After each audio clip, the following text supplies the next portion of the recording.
go. Okay, return.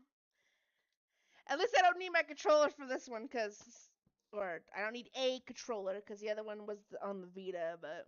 Alright, new game. Oh, that's loud. Ah, that's loud! Shit! Hold on, I gotta... Oh, fuck, it was muted the whole fucking time. Shit, hold on. Hold on. It's a good thing it was muted, because you guys... When I clicked start, I just got fucking... jump scared by a fucking audio. That's fucking embarrassing. I gotta fix the audio real quick. Hold on. Yes, return to main menu. Options, sound.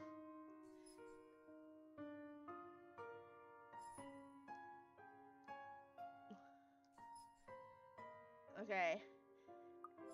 If I get jump scared again by saying start, I'm gonna be so embarrassed. Well, maybe you guys got scared of me. Who fucking knows? Alright, start.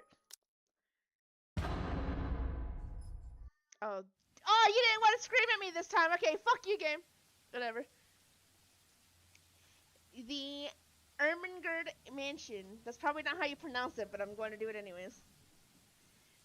It was built for Lord William and Lady Elizabeth. Ermengarde of Luxborn, humble ambassadors of peace and beloved by their people. Both were well known for their compassion and generosity, never failing to extend a helping hand to anyone in need. Under their influence and wealth, what was once a small, sleepy village grew into a prosperous and bustling town. However, the seasons of joy eventually ended when the good nobles perished at the hands of a great plague.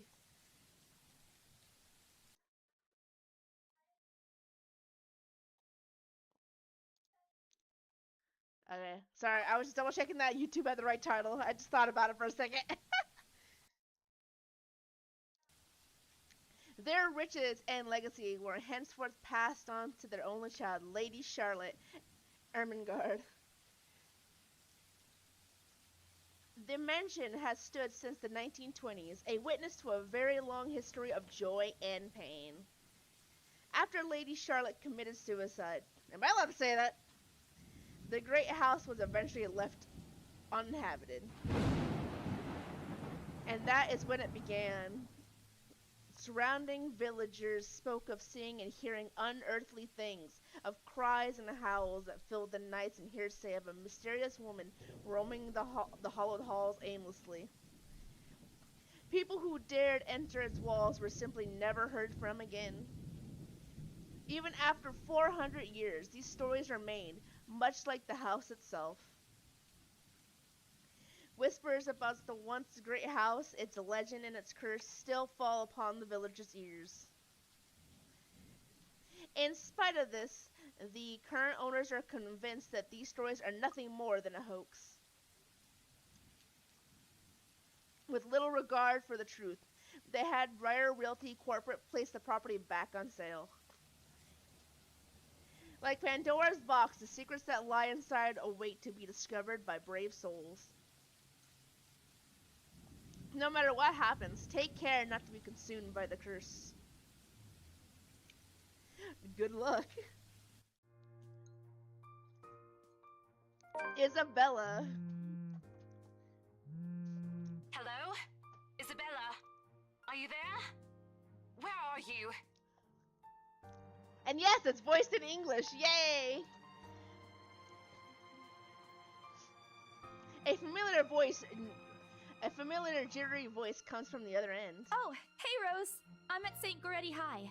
What's the matter? What do you mean, what's the matter? Also, if I need to adjust any volume, please let me know so I can do it. It's the mansion, silly. I'm here and you're late. Whoops. Jeez, we're on shift together. You promised. Oh my god, please don't tell me you forgot. You were planning on leaving me to check this place out on my own, weren't you? No. You chickened out. No. Calm down. You know I take my promises seriously. I'd like to believe that. So hurry up and get here. This place is huge. A bit too quiet since no one's lived here since, like, forever, but beautiful nonetheless.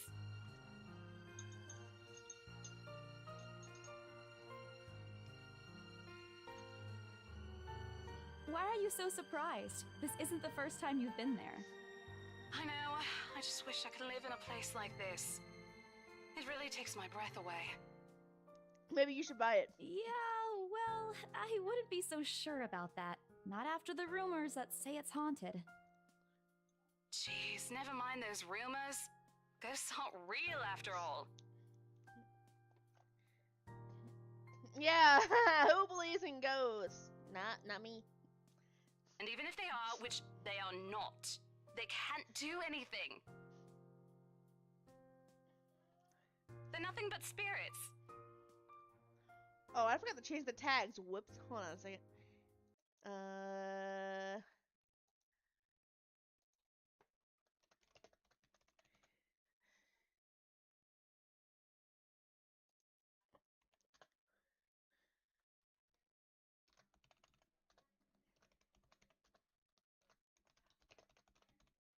There we go. Let me fix that real quick. Sorry. Oh yeah, there's a backlog. Duh. What am I doing? You don't know that! They might be listening excuse or watching right now, and they might not be happy with you enough to...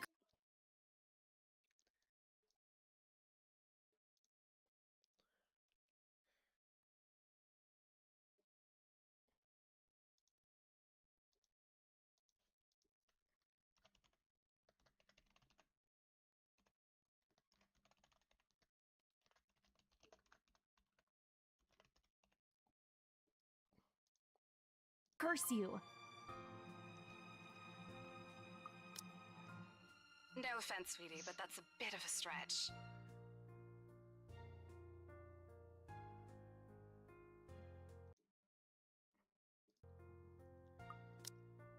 You're a bit of a stretch. What the fuck you talking about? Believe it or not, it's better to be careful. Right. You know, not every property we sell will end up with a dead body stuffed in a sofa. You sold a house with a dead body in a sofa? And I think that mansion is where we'll likely find another one. I can feel it. That was one time, Isabella. Loosen up. You're very calm about something like that. Wait, just I'd get be here traumatized ASAP, for please. life. I'm getting bored being here on my own. Ugh. Fine, fine. Let me just finish up here. I'll be right there soon. Okay, see you. Bye. We better hurry up, Isabella. She hangs up before I can respond. Rose, still charming as ever. Who was that? I look up from my phone to see Rebecca. Becca giving me a questioning look. Oh, that? It's just Rose. The one who trained you? You gonna continue that sentence? No? The one who trained you for your job back when you started? You're working together again? Yeah. Just for this property. We've been scoping out that big mansion down Anselm Village after the renovations. Today's sort of its grand opening to the public. The RC wants to give it one last check before we let potential buyers tour it this afternoon. Hold on. Is this the same mansion you've been telling everyone about? Yes. Didn't you keep saying how it just gave you the creeps? Let me see something.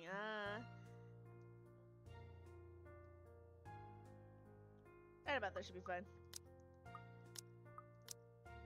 You actually went there? And you're going back? Yeah. Well, I did promise Rose I wouldn't ditch her. And besides, a job is a job. Gotta do what you gotta do to make a living. Hey, is that I mean, look at me, I'm pretty pink too. The pink girls gotta stick together.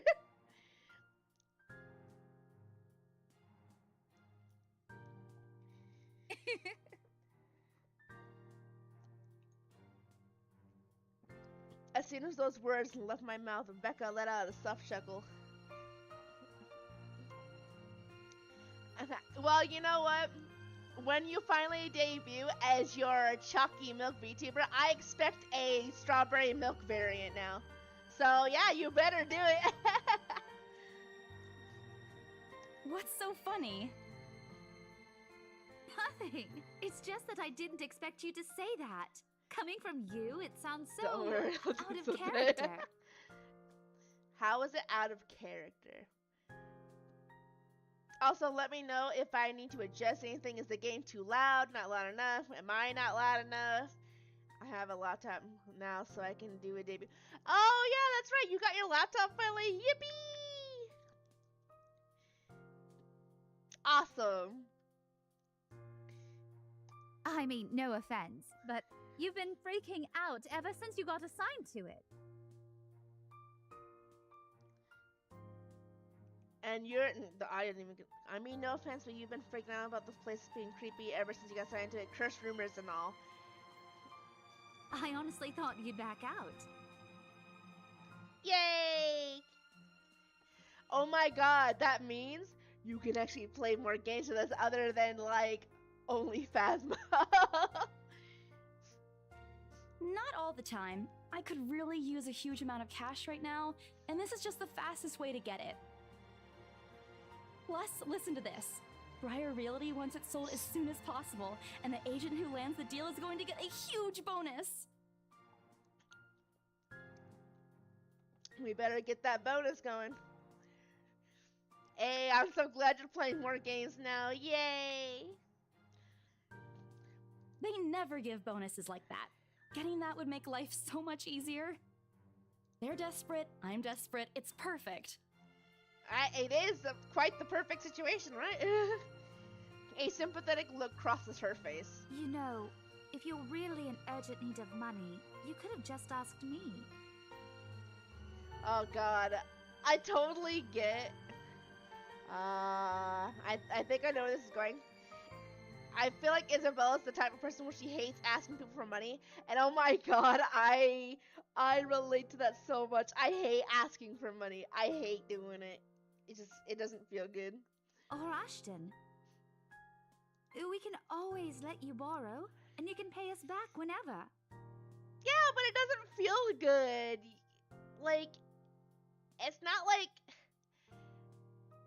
when you hate asking to borrow money, it's not about, you know, feeling bad about asking for the money. It's about feeling bad that you have to do it at all. It's like you just feel weird. You feel like you're burdening people, kind of. I hate that. I have to keep myself from groaning out loud. In the years I've known her, I can already tell what to expect when she has that expression. Becca!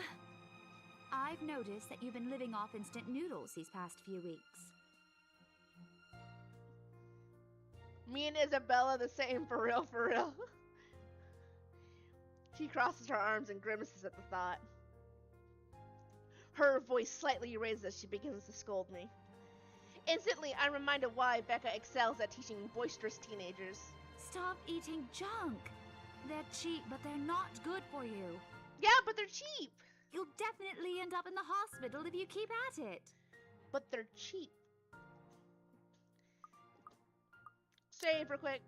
I eat other things too. You're not my mom. You know what? We don't want to ruin our relationship with our friends yet. I say yet because if I remember correctly, there is a way to track your relationships with everybody. So I eat other things too. I eat other things too. Relationship status updated. Relationships. We got a plus with Becca.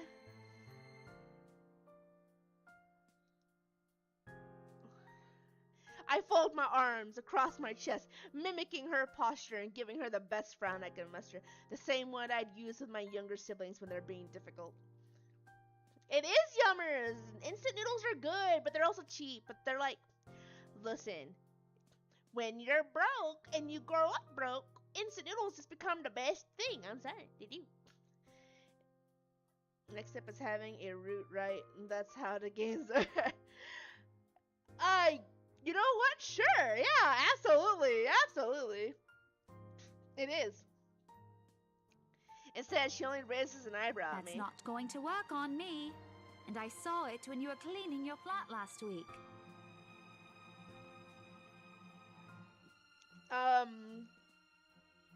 Listen. How about you don't worry about what I'm eating? Why don't you just, maybe be like, yeah, you got this in terms of the house I'm trying to sell. The instant noodle cups outnumber everything else. Okay, and? You're just exaggerating. Did you even see what's in my cupboard yet? You know, I'm a little worried about her now. I'm not just living on instant noodles alone. I've got canned beans, peas, tuna, ham, and even hamburgers in there. Canned hamburger? Someone save this girl. I think that's worse than the instant noodles, actually. That's a lot of preservatives. Oh my god. You know what? I think I'm on Becca's side now. Holy shit. Becca wrinkles her nose by the time I get to the end of the small list. She even went a little green on the last one. I would have laughed a little at that if I didn't know it would only lead to more reprimands from her. Aren't those the same ones you won from the grocer's raffle more than a year ago? Those are a year old? Wait, no, but canned goods are made to, last, right? So it should be fine, technically, still? Oh, I sincerely hope you're checking the date stamps on those things before eating them. I don't want a repeat of last year. Becca, canned goods are made with preservatives so that way they last long, unless canned meat is much different. It probably is different, actually. Huh. In any case, those are still not exactly healthier choices, Belle. I mean, at least I'm eating, right? She shakes her head, possibly laughing at some funny, distant memory. When she looks up, I immediately brace myself. More words from her. Sometimes it's just better to let Becca talk until she's out of things to say. But when she turns her attention back to me, there is only warmth in her smile. What am I going to do with you? Nothing. Right? Don't judge me. I eat what I eat. Exactly. She says this more to herself than me, her voice shifting to something kinder, even motherly, if I'm looking for the exact words. I hope you know that it's impossible not to worry about you when you're like this. You don't have to keep eating the same thing. But instant noodles. You know, instant noodles can be really good, especially if you buy, frozen egg rolls to go with it, or frozen, pot stickers to go with it. I'm just saying. Didn't I tell you before? You're always free to reheat my leftovers. Why would I want your leftovers? I mean, okay, I get what you mean, right? I get what you mean. But you and I wouldn't do that. Dude, do you know how many times, my roommates will leave food for me in the fridge, and I won't realize it's for me, because I don't think it's for me, and I'll be like, is this for me? And it's like, oh, yeah. And I'm like, oh, I didn't think it was. People have to directly tell me, oh, this is for you, for me to actually touch it. Thanks, Becca. I really appreciate it, but you don't need to keep babying me. You've been taking care of me since after I moved here. You have to take a break sometime. The mom friend. And before you ask again, no. You know I'm not a fan of borrowing money. And I'm not going to ask you to give me what you earned hard for yourself. You and your pride.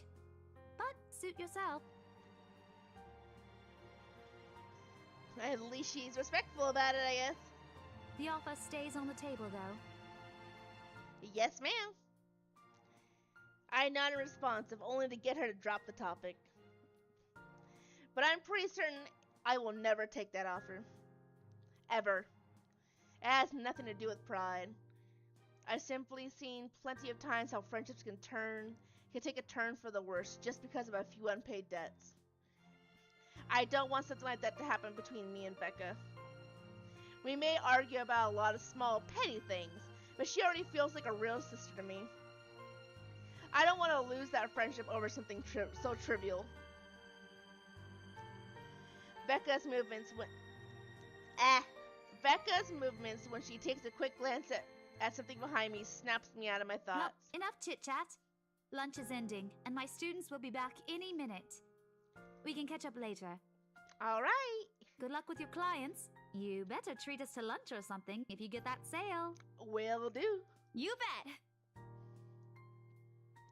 With a small smile, she returns to her desk and begins sifting through the pages of a rather thick history book. She's probably working on next week's lesson plan. Or trying, at least. Her eyes are distant and she doesn't seem too attentive to whatever is on the page. Girl! As if she heard my thoughts, Becca starts coughing heavily. Her hand hastily goes to her mouth to stop all the sounds. This is precisely why I followed her here. For someone who makes a habit of worrying about other people, Becca sure forgets how to take care of herself. Hey, you sure you can manage on your own? I mean, you're still a bit feverish. Hush, dear. Don't you worry about me. Your typical... I'm gonna worry about everybody else and not myself. I'll just drink some medicine and I'll be right as rain. Sure. I level her with a flat look.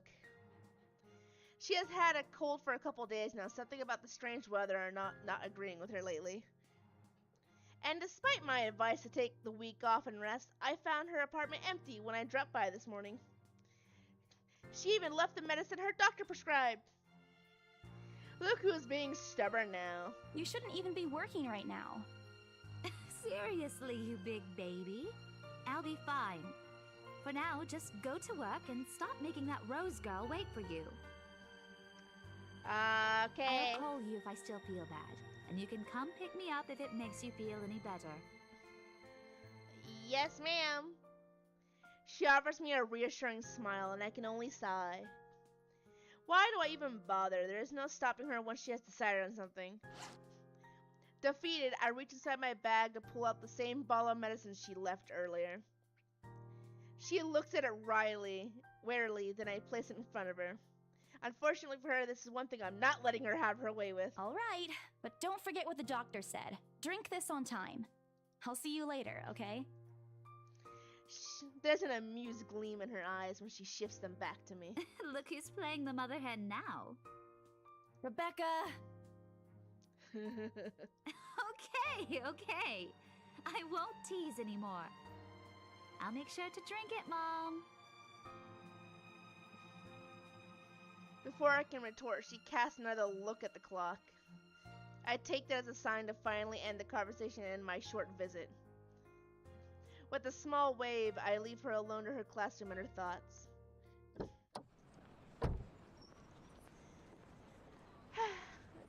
I hail a passing taxi to take me to the property as soon as I leave the school grounds. The mansion is some ways out in the countryside, but I don't have trouble giving the driver directions. Apparently, everyone in Luxborn City knows of it, including every bit of rumor surrounding the place. In fact, the mention of its name is enough for locals to give you cautious sidelong glances. I learned that the hard way the first time I commuted here, and it only boosted my belief that there's something more to the house.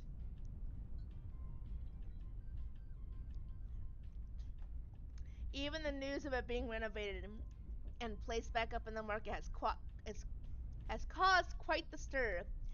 I swear I know how to talk. Thankfully, it died down a few weeks later. The place would have become a lot harder to sell otherwise. I avert my eyes from the window once the building shrinks in the distance. We get a glimpse of the countryside soon, although a quick glance at my watch tells me we're still a few minutes away from our destination. Might as well get some work done.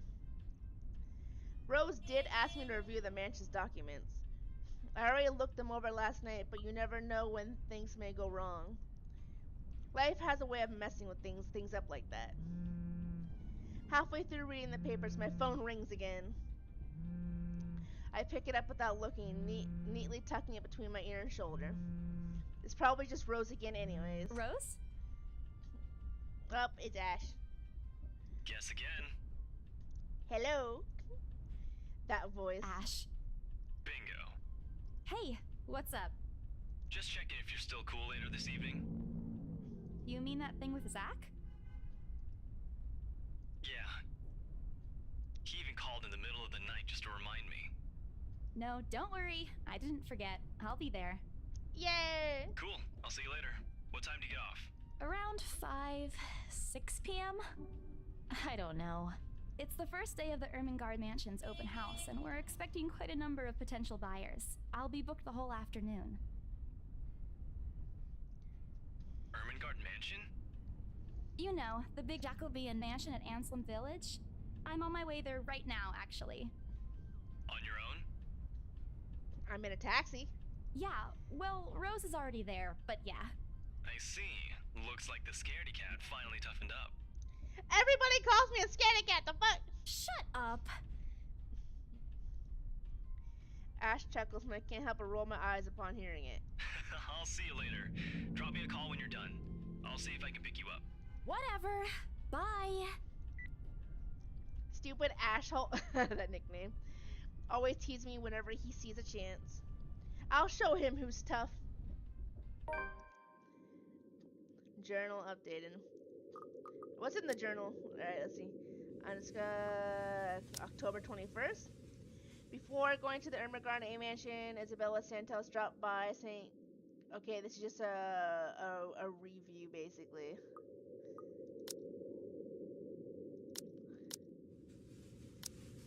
Okay, so we only know about Isabella right now. It takes a few more minutes until I can finally reach the infamous mansion. I need to...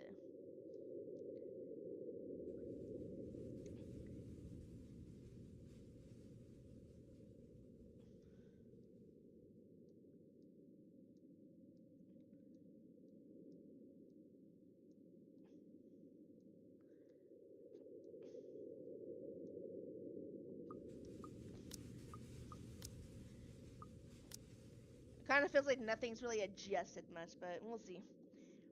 It takes a few more minutes until I finally reach the infamous mansion. I have to admit, the entire property does look wonderful from the outside. Yet despite all of this, it does nothing to hide that something is just wrong. The surrounding area is unusually silent. Only the rustling of the leaves can be heard as the occasional breeze passes. While Anselm Village is just a few miles away, everybody keeps their distance on purpose. Perhaps out of fear, the horror of falling under the mansion's curse. Somehow, it makes me feel sad. The lack of immediate human presence just makes this place all the more eerie than it has any right to be. If it's uncanny in broad daylight, I can't imagine how this place looks at night. Are you planning to go inside that place, Missy? Yes, I am, mister. The voice nearly makes me jump out of my skin. Without completely taking my eyes away from the house, I give the driver a confused nod. A beat passes while I wait for him to say more, but his only answer is a non-committal hum. Belatedly, it occurs to me that he must have been waiting for my payment. I mentally slap myself for spacing out and promptly hand him the fare with an apologetic look. I expected him to leave as soon as I paid, but there's a hesitant expression on him, as if something hasn't been said yet. Is there something wrong? Look, Missy, I'm sure you've heard what the people are telling everyone about that place. Nobody likes to be disturbed when they're at peace, and I'm pretty sure whatever they say is in their house doesn't want to either.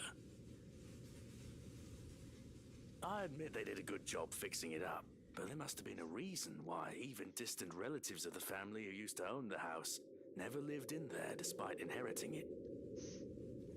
No wonder they wanted to get rid of it. But you don't know if they're at peace. Maybe they just didn't like it? I don't know, that's a pretty nice house. You never know.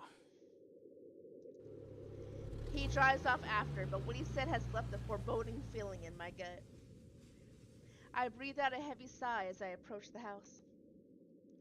After hearing enough of the rumors, I should have expected the conversation to take that turn. But I'm already here. Backing out's completely out of the question. It's not like I have a choice anyways. If I want to get the bonus and the commission, one way or another, I've got to sell this property. The door is ajar when I get to it. However, while my own copy of the keys dangle aimlessly in my hand. Rose must have left it open when she arrived. That's weird. We may be the only people here this early, but I have never known her as someone careless. Entering what greets me inside leaves me gaping. They've cleaned every corner, waxed the floor, dusted the antiques, searched every nook and cranny and crevice, and made it spick and span. All for the sake of making the mansion more enticing to the modern-day lords and ladies. But no matter how hard they try, the mansion still looks as soulless as ever. As though it's going to eat you alive. If you ask me, they should have just listened to what the other people have been telling them and leave this place alone. Some things in this world are better left alone, never to be disturbed again. Rose? I call out. Rose, I'm here. Where are you? My voice echoes softly throughout the hallways. Oh, who am I kidding? In a place this big, I don't think she'll hear me no matter how deafening the silence is. She could be all the way on the other side of the property for all I know. Quickly, I reach for my phone and dial her number. But The number you have dialed has not been recognized. Please check and try again. no service in the house? When it's fixed. What do you mean has not been recognized? We were just talking a while ago.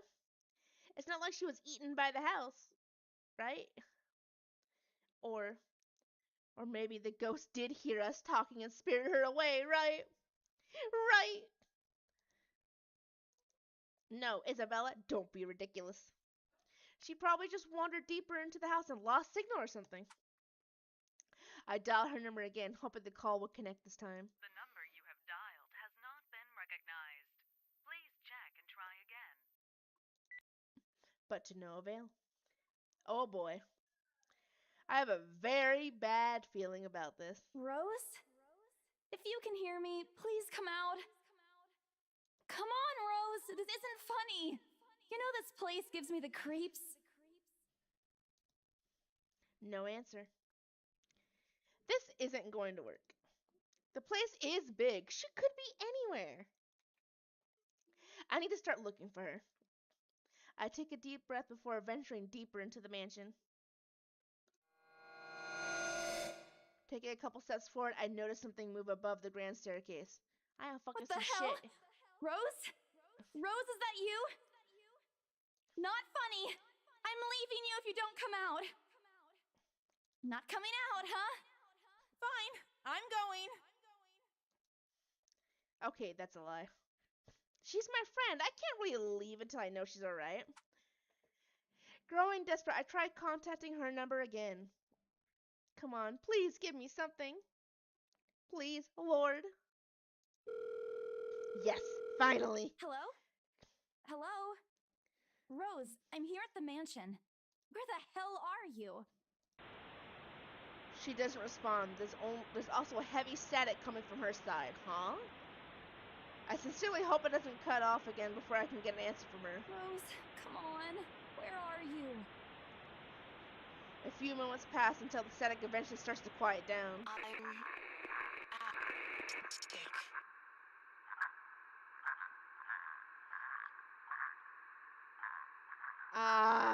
What? The attic? Why? I would not go there. Crap, I got cut off. Isabella, please be smart. Please be smart. Man, do I really have to go there? With how deep inside the mansion the attic is, there's barely any signal there. No wonder I can't contact her. Isabella. But why is she there? Isabella, you're not dumb. You know you're not stupid. Come on. Out of all places, she Out of all the places, she just has to make me go fetch her in the creepiest room of this place. Is she doing this to get back at me for being late? Whatever, I'll just go. Or don't. You know, you could just not. The sooner I meet up with her, the sooner I'll feel better about being here.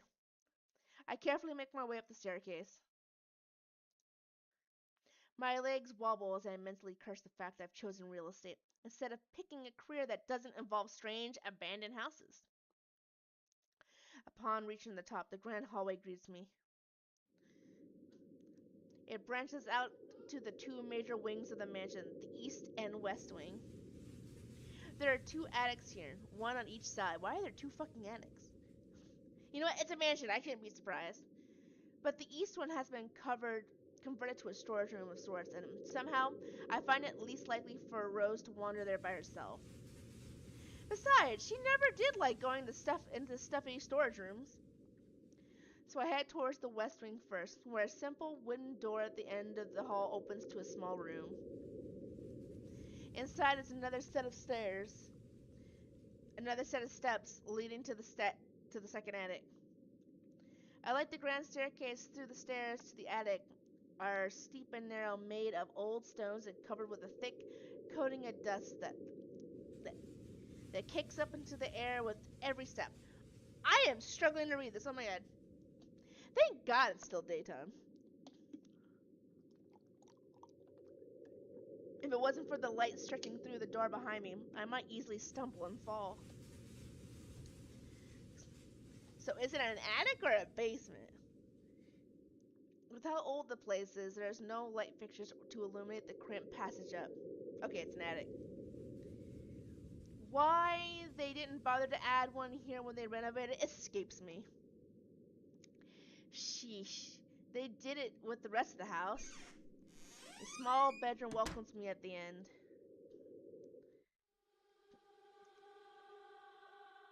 Oh, that's kind of fucking. It looks exactly as it did the last time I've been here, full of dust, worn out, and faded by time. Odd. I thought they cleaned everything. Did the crew miss this room? Ugh, cleanliness is the least of my concerns right now. The more pressing matter is Rose. She's not here! Was I dreaming when I talked to her a while ago? Did I mishear her? No, it couldn't have been a dream. After all, the creepy ambience of this estate is doing such a remarkable job of making sure I stay alert and awake. And I'm sure she said she's here. Is this a prank? Or maybe the phone call was Rose's last message to me before the curse got to her. Ugh, shut up, brain. You're not helping me. Don't make this scarier than it already is. But if she's not here, then where is she? The fuck? What the hell is that? That's it. I can't do this anymore. I'm leaving. We must have angered the spirits living here. I knew disturbing this mansion was a bad idea right from the start. But nobody listened. Be fucking realistic, they said. They think I'm cuckoo because I believe in curses and ghosts and all that. Me and my outlandish backwater country beliefs. Oh my god, okay. I've always strived to be a model employee, but not this time. No. I'm turning back for the sake of my sanity. Briar Realty can find another agent who is more fucking realistic to tour people around this haunted house. Before leaving, I take one last look at the gloomy old room. Just to check. Huh? What's this? My worries about Rose's whereabouts must have caused me to miss it when I first entered the room. But there's clearly something on the floor. It looks like... A letter? lying on the ground just a couple of inches away from my feet. Out of sheer curiosity, I lean down and pick it up. strange. I don't recall seeing this last time I was here. A few days back, me and a few other agents inspected the mansion to prepare for today. I had been the last to look inside the attic and leave, and this certainly hadn't been here before. Someone must have left it in this room since then. Did Rose leave this for me? Was she here a while ago? I couldn't have missed her though, could I? There's only one set of stairs leading to the attic. The letter isn't exactly in pristine condition. In fact, it looks rather ancient. The paper is so thin and rough, I'm worried it'll fall apart if I so much as touch it. But with great care, I open it, and what I read shakes me to my core. What? Oh my god. Help me. Okay. I don't think I can help you, lady. Nothing but the words "help me" fills the page, all of it seemingly written with a crimson shaded pen. Or blood. I gulp. The same phrase just goes on and on and on until... Send this to 5 people. Chainmail? Ancient chainmail? Oh my god. Send this to 5 people or else. Ancient I wonder what that could mean. I wonder. Imagine finding ancient chainmail. Or else what? Isabella. This is chainmail. I think you'll be fine. I hope. Or else what?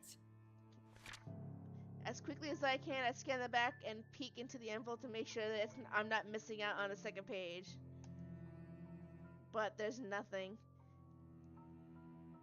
No. Oh, please, no. You'll be fine. My hands tremble as dread creeps over me. The room is suddenly getting colder. I need to get out of here. Folding the paper in half, and the sight that greets me next has me frozen on the spot. Oh, okay.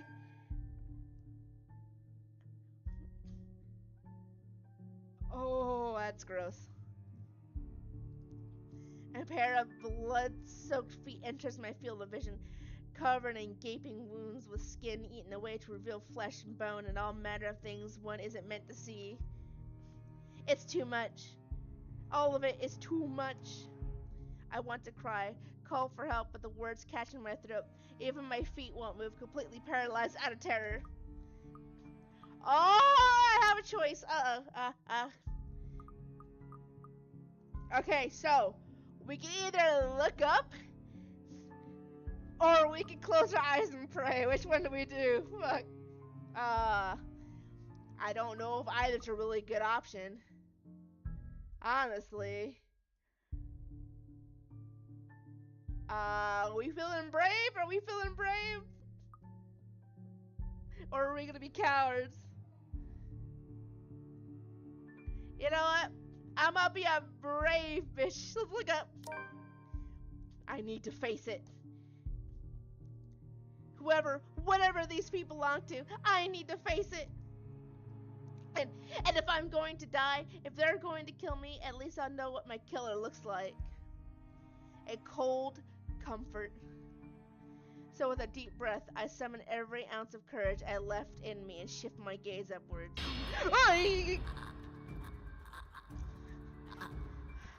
I should have got... No. Please, don't hurt me.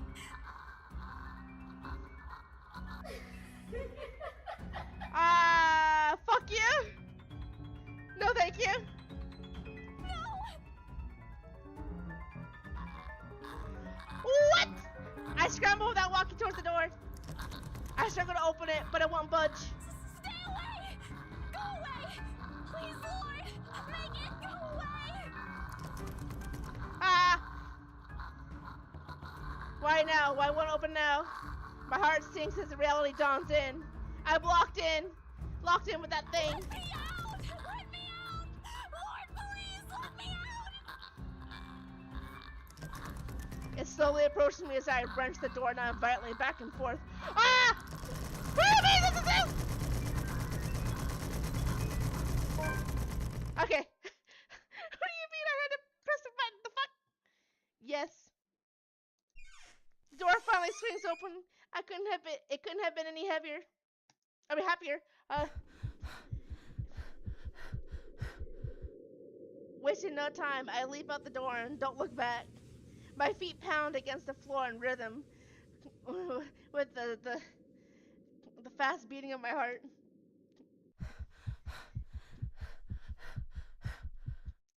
By the time I run past the hallway and find myself atop the grand staircase, my chest feels so tight like it's going to burst. But there's nothing compared to the feeling of hope the sight of the exit gives me. Racing down the stairs, a breathy laugh escapes me and... Uh-oh. My shoe slips and I find myself falling. Until my back hits the ground and pain racks my body. My head grows fuzzy and my vision dims as I fight to stay conscious. No. Did I get a bad ending already? Go away.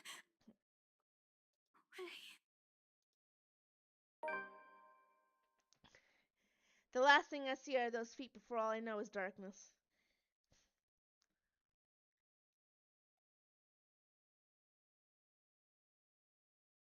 Oh.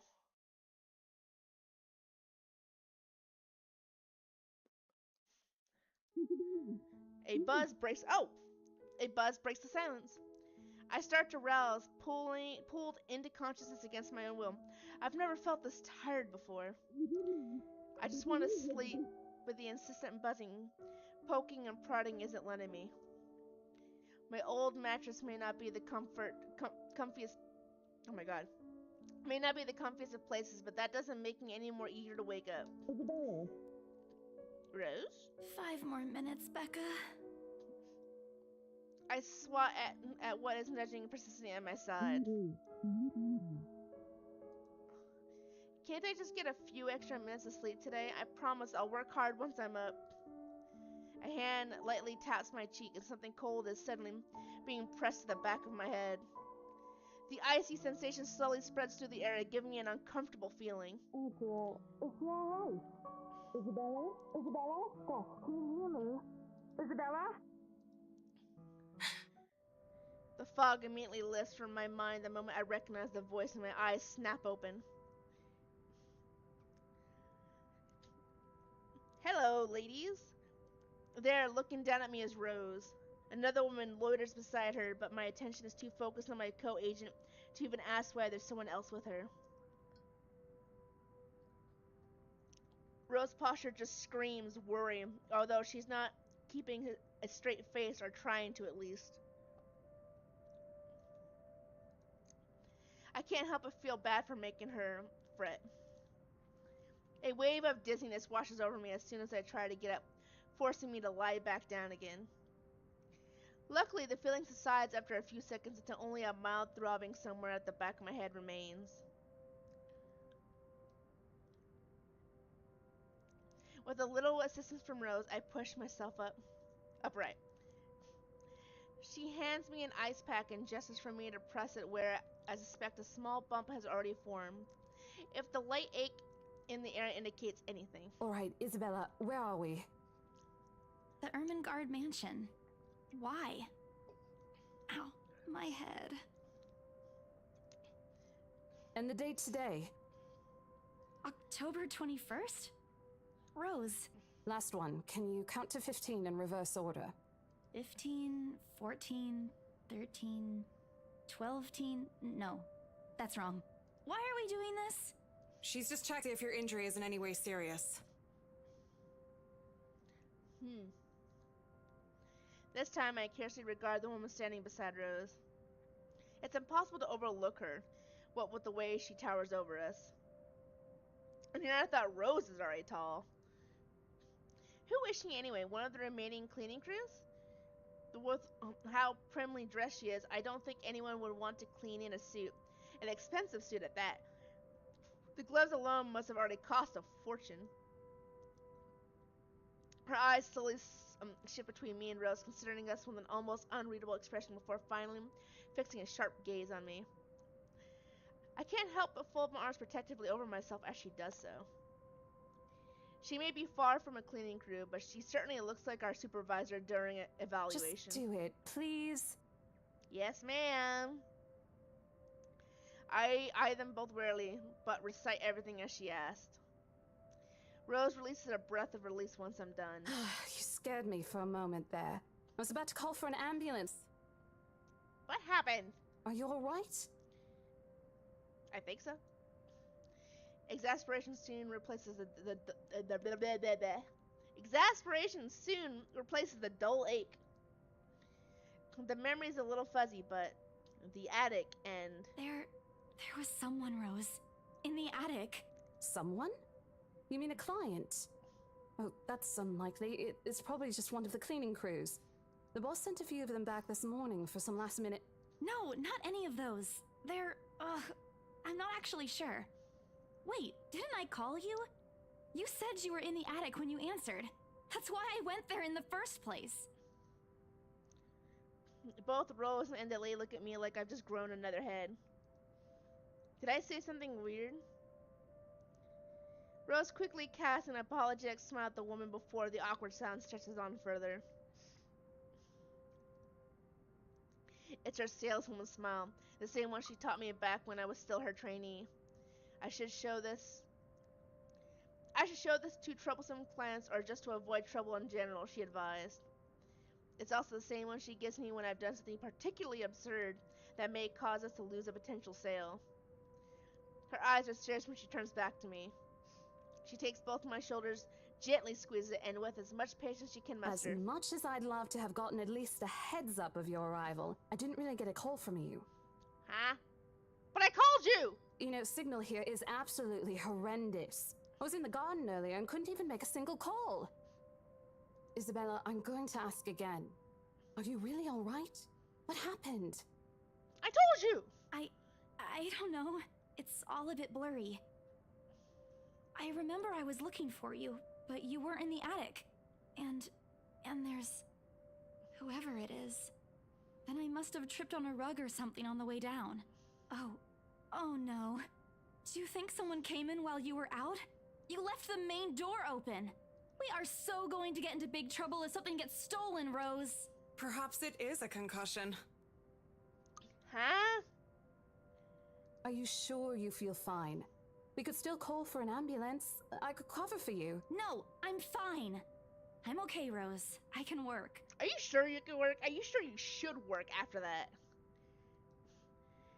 Wait. Hold your horses, Rose. I can't just miss out an important sale because of a minor bump in the head. An extremely minor bump. I've had worse when I was a kid. This is nothing. Besides, if I leave, you'll have to shoulder everything in the open house. Alone. And in a mansion this big? Good point. Well, there's also the part where I may lose the bonus RBC promise, but that's completely besides the point. Rose gives me a skeptical look when I return the cold compress to her and push myself off the floor. I have to use the staircase railing to steady myself, otherwise I feel fine. See? I'm A-okay. Are you sure you're okay? The two of them exchange a worried glance and Rose assumes a contemplative look. I bite my lower lip in anticipation. If she says no... All right, you in. Thank you. A smile threatens to slip out from me. If I see that you aren't feeling well, I'm taking you personally to the nearest clinic to have you checked. Clear? Yes, ma'am. Clear as day, ma'am. Thanks, Rose. You insisted. But remember what I said. First sign of you looking not okay, and we're off. No questions asked. It's just a small bump. Don't worry. You shouldn't downplay these kinds of things. It could be a serious injury for all we know. It could. I mean, you did take quite the fall off the stairs. Suddenly, a small cough sounds against the walls of the foyer, interrupting our banter. The woman is looking expectantly at the two of us, her stare making me shrink back a little on myself. She isn't really intimidating. Well, she is. But not in the scary negative way. Far from it, actually. Her demeanor simply commands an air of sophistication and respect. In a different world, a younger me would have probably wished to be like her. At our lack of response, she coughs again, lifting a well-trimmed eyebrow at me in question. Words get caught in my throat at the sight of it, and Rose, as usual, is swift to catch my blunders. My sincerest apologies, Mrs. Miss McCulloch. Marianne McCulloch. She hands Rose her business card. The words interior designer catch my eyes before my partner flips it over. Oh, probably someone interested in the mansion for its 17th century influences then. I won't hold it against her though. Despite the hearsay and remaining Despite the hearsays and remaining oh my god, why is this word hard? Uninhabited for years. The mansion's original fitting and furniture have been kept completely intact and restored to pristine condition. Oh my god, why was that word so hard for me? I suppose some people find that trip to the past feeling appealing. After all, with what it offers, this place could also be a haven for people looking to live somewhere with a classic historical charm.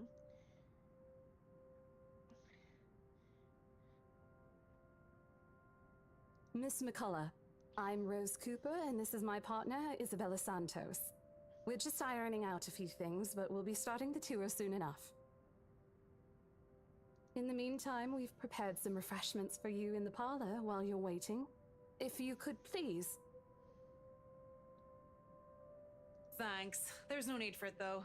I just dropped by for a quick survey of the place. Well, who are you, actually? I thought I should check the estate before I meet with the homeowners. We don't have a homeowner yet! Rose's confusion is impossible to miss when she glances at me, and I return it with an equally perplexed look.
Okay.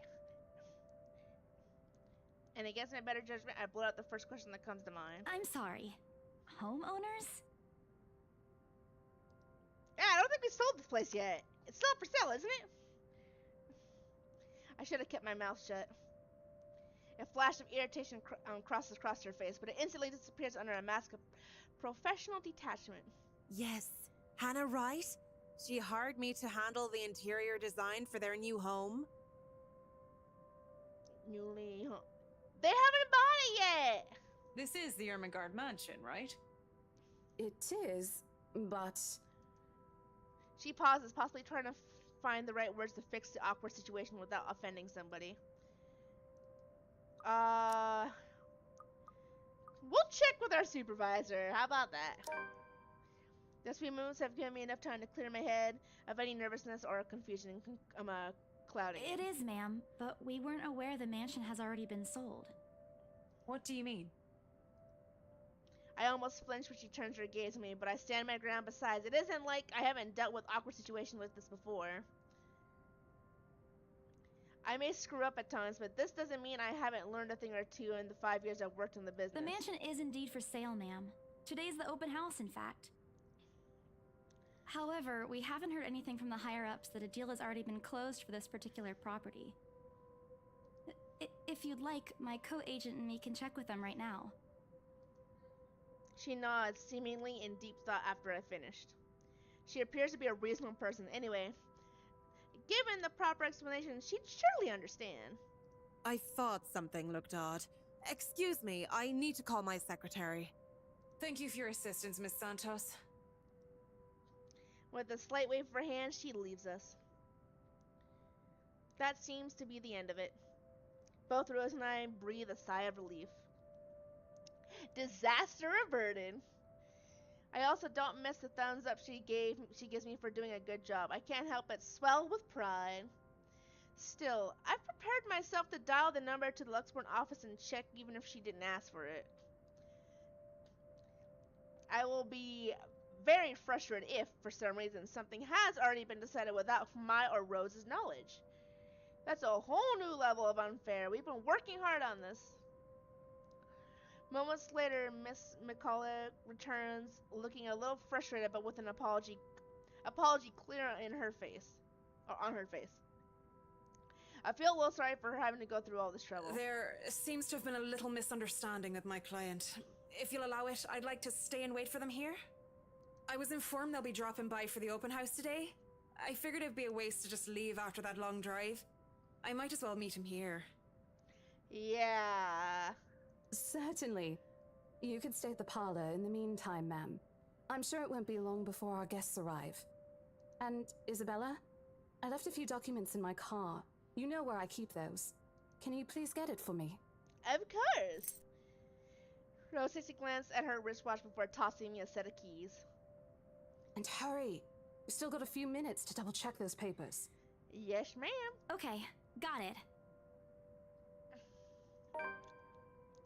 The two of them disappear behind the parlor's doors. Their departure brings with it stillness to keep me company, neither welcoming nor comforting. Alone like this, it's impossible not to think of what really happened. I wish the memory isn't as elusive as it normally is. Then again, Rose already said she didn't receive any call from me. Was it just paranoia? A temporary lapse after having heard all those tales about this place? Probably. I want to think of it as such. Timeline, October 21st. Ah, we see the note, yes. And there's the ice pack, okay.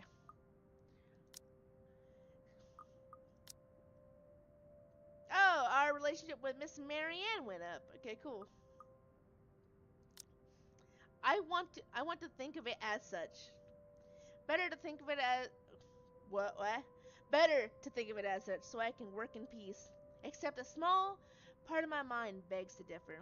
And if I'm going to be completely honest with myself, I want nothing more than to leave this place as soon as possible. I don't know what's in this house, and I don't want to know.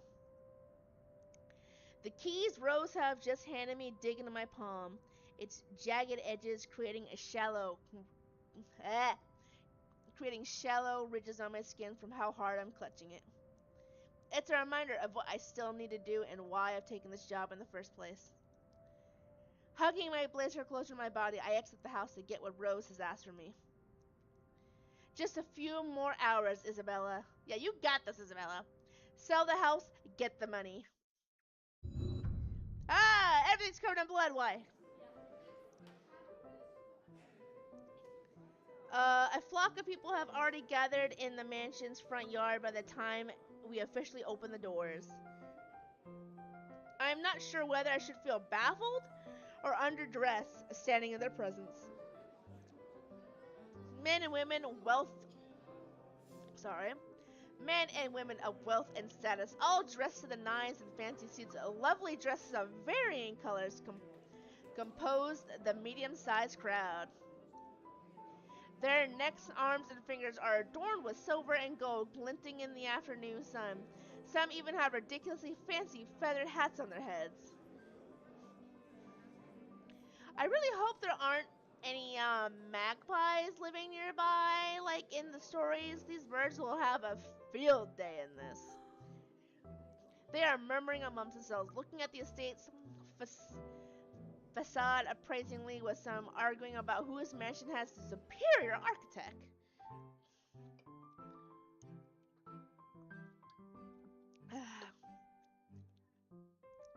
But most of it stops as Rose calls for their attention. They don't look too pleased to being ordered around, but what can they do about it? Ladies and gentlemen, I'm Rose Cooper, and this is my partner, Isabella Santos. We'll be taking a tour of the mansion in 2 groups. Please make sure you filled up our sign-in forms before joining a specific group. Those who want to look around the first floor, please follow my partner. I'll be guiding the ones who wish to see the ground floor. Hearing this, a few wonder to me. They are mostly old ladies who seem daunted at the idea of climbing all those stairs. Honestly, fair enough. Fuck stairs. Miss McCullough also joins her group, but what really catches my eye is the elegantly dressed pair she approaches with. It's so nice to finally meet you! When Chief Inspector Lee mentioned that a famous interior designer is in town, I knew I had to get you. Your confidence in my skills is very flattering, ma'am. I'm sure you won't disappoint, Marianne. Yeah, you're kind of weird. Oh, you know each other? Not at all, ma'am. You mentioned something about a Marianne on our way here, darling? Oh, yes, I think I did. Ah, rich people. Ah, they must be the clients she was talking about.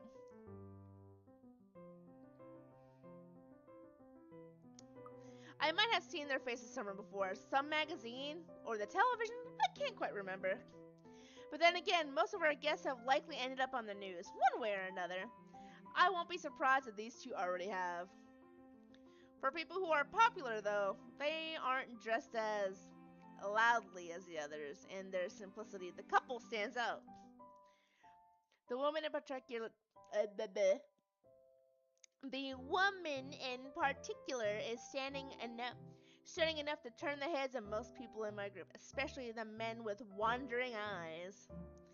The guy standing beside her doesn't seem to mind, though. And if I'm going to be a bit bolder with my assumptions, I'd say he's basking in the attention. Both of them, in fact. I'd think they are brother and sister if it wasn't for their public display of affection. Ugh. The matching rings on their fingers just cement the fact that they are indeed a couple. Whatever. Couple or not, what's important is we get this deal closed before the current owners can even think of canceling the listing. I just hope one of the people in my or Rose's group is brave and generous enough to buy this mansion. And so, with papers in hand, I lead the way.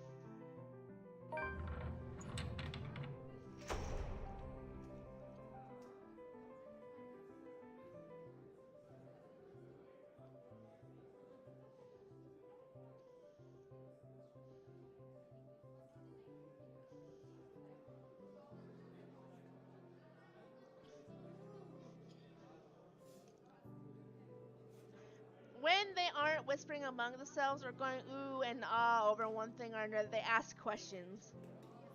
From how the restoration process went, the history of the place, and I answered them all, more than happy to talk about the art pieces and architect mostly.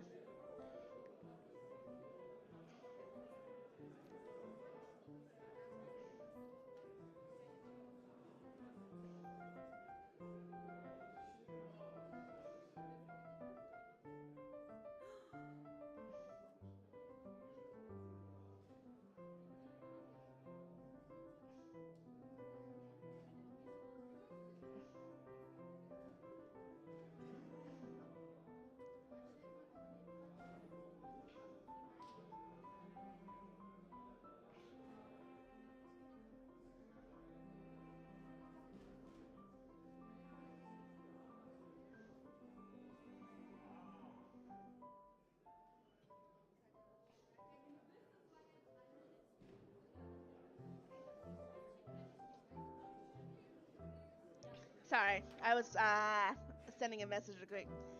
From how the restoration process went to the history of the place, I answered them all. More than happy to talk about the art pieces and architecture mostly. However, I'm careful not to mention anything about the urban legend.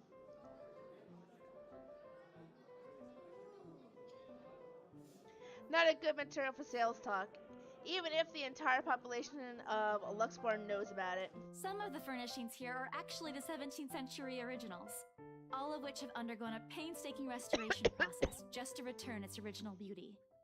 Even the glass thing, colorful ones. Oh, I don't know, but you get the idea, I hope. I think so. Especially that one, ma'am. It is said to be a gift commissioned by the fiancé of Lady Charlotte Ermengarde. The mansion's current owners have specifically requested that the restoration crew take great care in handling it.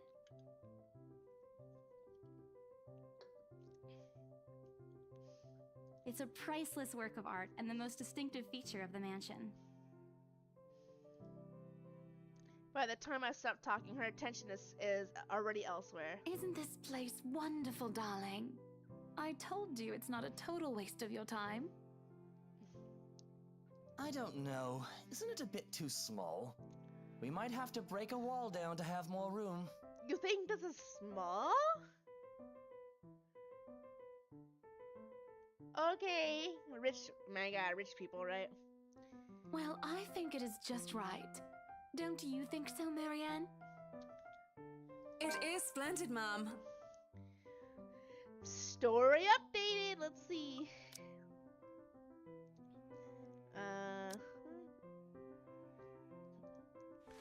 This one. Today marked the open house for the infamous Ermengarde Mansion, open to the public for the first time in years. Luxembourg's most esteemed and prominent personalities gathered with each of the. Okay, so it's basically the exact same. Just quick summaries, I guess. It is splendid. But isn't it a little too early to make plans when no deal has been signed yet? Never mind that. It isn't going to be a problem. We've got a wonderful legal team to handle everything. Start taking notes, though. I think I've got a few things I want changed before we move in. You're so confident. The rest of their conversation gets lost in the chatter of our companions. I don't want to make any assumptions yet, but their sheer interest is enough to give me some semblance of hope. Oh, please, please, please, let these guys be the one. Eventually, our group reaches the kitchen. Much like the rest of the house, a great deal of effort has been put into retaining the room's classical appeal. The open hearth at the end of the room in particular looks amazing, like the ones I've only seen in fairy tale books. And mad props to the cleaning crew. Seriously, after overhearing hundreds of their complaints about the soot and tar sitting the bricks and how much of a pain in the arse cleaning this will be, they still managed to pull this off. Or make it look presentable at least. The highlight of the room, however, is what's underneath this hatch here. Oh, don't say anything yet. An underground wine cellar. You like wine, don't you?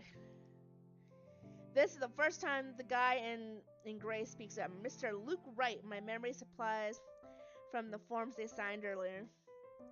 His sudden attentiveness catches me off guard. Since the start of the tour, only his wife has shown any form of genuine interest in the place. But this time something lights up in his eyes at the mention of the Undercroft. What's so interesting about a basement? I really don't understand rich people sometimes. Me neither. Right now, he just gives me the impression of a child who has seen what he absolutely wants for Christmas. I've always found it cute whenever I see children act this way, my younger siblings especially. On a grown man, it's almost funny. Yes, sir. It could house around 7,000 to 11,000 bottles of wine. That's a lot of fucking wine, holy shit. Truly. And the room, how was it built? The bricks that were used to build the cellar have been carefully picked for the purpose of maintaining and preserving a constant temperature and humidity in the room. It's a good place to keep your private collection in if you have one, sir. It keeps the corks in good condition. Oh, love. Didn't you say before that you wanted to make your own personal vineyard? Perhaps you could start one here. Macchiato, come here. Do you want pets or not? You're meowing at me. Come here. Hey, come here. Come here. Macchiato, come here. Good job. Good job, buddy. Meow. Hi. Macchiato's here to say hi. Hey, buddy. Yes, Macchiato pat time. Hi, Macchiato. Hello, buddy. He just came up to me, was meowing, and then he ran away, so I had to get up and give him pets. He likes to make me work for it, apparently. Isn't that right, buddy? Oh, okay, bye. Meow, what? What is it, huh? Dude, I'm sorry, I don't want to walk. Macchiato's he's really specific about his pets. He doesn't want to be held when he's being pet. He wants you to follow him and pet him. Like, he doesn't want to sit in one spot. You like walking around when you're being pet for some reason.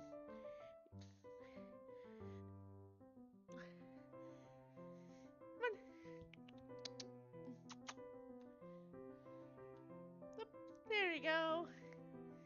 Yeah, come up to the bed. Come here. I'm your buddy. Hi. Oh, you're purring. Hello.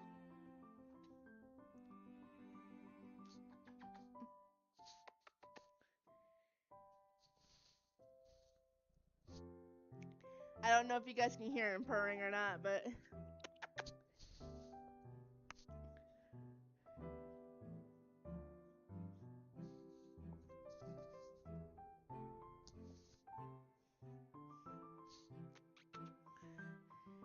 Alright.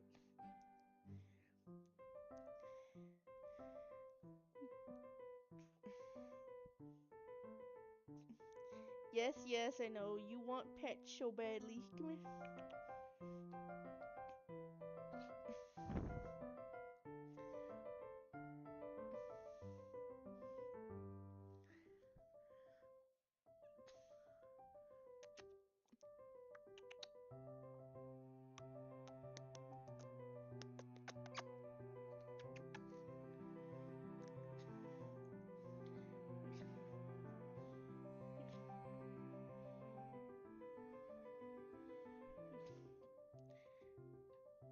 Oh, my sweet boy.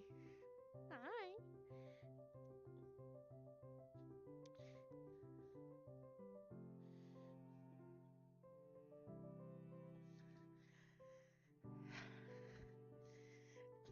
Alright. Macchiato pet time has concluded.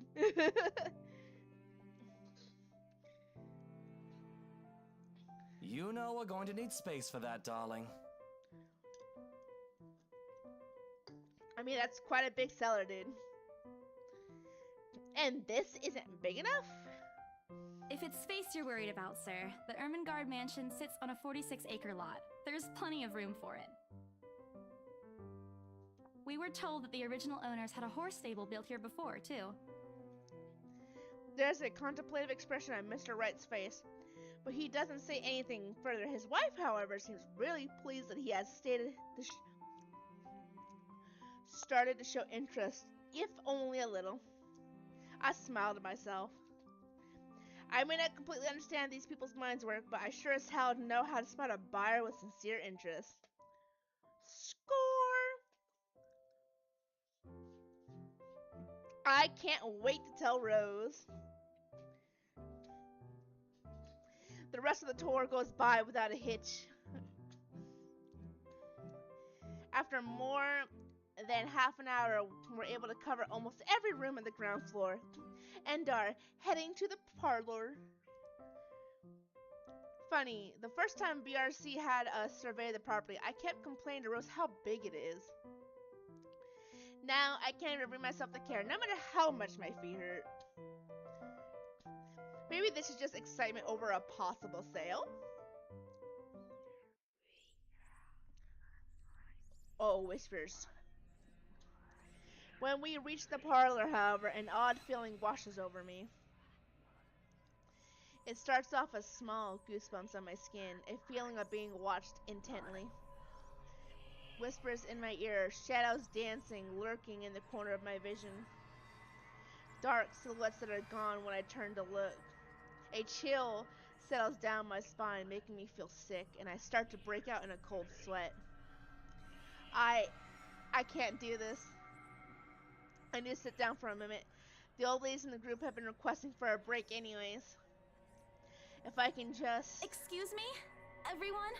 We will be taking a 15-minute rest here before we visit the first floor. In the meantime, please help yourselves to the refreshments and snacks we prepared. If anyone has any questions, feel free to approach me. I'd be happy to help you. I let them sit while I retreat to a quiet corner to recover. It's not what you think. Don't think about it. It's not what you think. I probably just caught Becca's cold. Don't think about it. I'm left alone for a while, the same words spilling out of my lips in a silent prayer, until a hand taps my shoulder. Hello, you there? Yes, ma'am? Oh, look at you! Having to show a group around a mansion this big must be exhausting. Not a problem, ma'am. I'm just doing my job. What a hard worker! Anyway, Isabel, right? Isabella, actually. But yes, what can I help you with, ma'am, right? Please, just Hannah. Call me Hannah. Hi, Hannah. Hannah. I just wanted to ask, how soon are we able to move in? She really is pretty. My brain completely stops. The sick feeling plaguing me is suddenly gone, replaced by utter bewilderment. Is this a joke? She looks at me expectantly as I struggle to come up with an answer. Wait, ma'am, you see, but we haven't even negotiated a price yet, ma'am. We haven't even finished touring the rest of the mansion. A sale would be great and all, but... She stops me from speaking any further and puts a hand on my shoulder. For a moment, with her tight smile, she looks as if she has tasted a particularly sour lemon. Oh, please, sweetie, don't insult me. Money is not a problem. And, just between you and me, this place is better off with us than with some old lady who'll probably just fill it up with cats. I personally don't think there's anything wrong with having cats here, ma'am Hannah.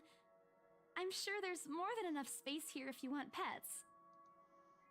Perhaps I'm still not feeling well, but really, what's wrong with cats? Nothing. Cats are great. More importantly, why is she talking about moving in already? Well, I'm more of a dog person. But you see, this is going to be a gift to my darling. It's going to be our anniversary soon. And it would be so wonderful if you can secure its purchase for us. Why, I can even offer something extra if you help us out with the paperwork. We actually have a process for this, ma'am. I don't really think that would be necessary or appropriate. And just what are you two lovely ladies talking about here? Leaving me and our lovely interior designer to talk here by ourselves. I don't like her husband. What would the people think, darling? Oh, it's just small talk, love. I was asking if she could help me with the paperwork.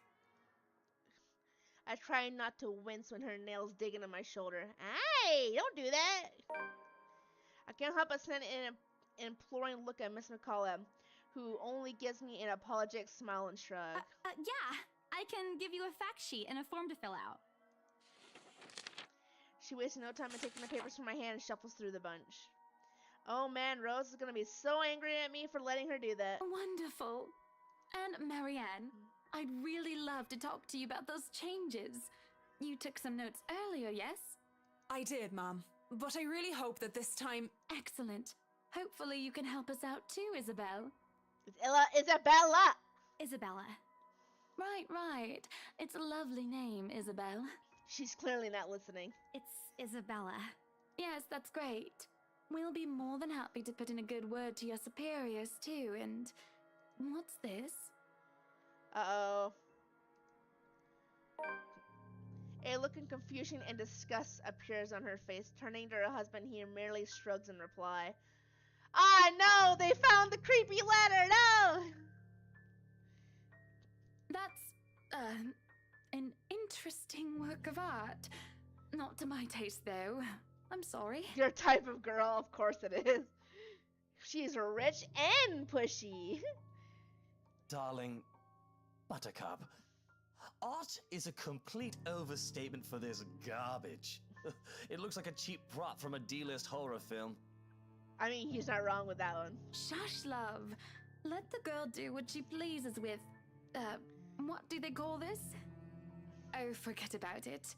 At the very least, it's not as dreadful as the one art exhibit I was forced to attend last month. Honestly. You should have seen it, Marianne. Even you would have been appalled. But I'm sure you'll know what to do with our walls once we get started. I highly doubt it is as bad as you say, ma'am. Nevertheless, you can be assured that my team will only pick whatever suits your tastes. Nothing of this chain letter sort, of course. It has to always work with a palette. I'm quite sure chain letters these days don't come in this.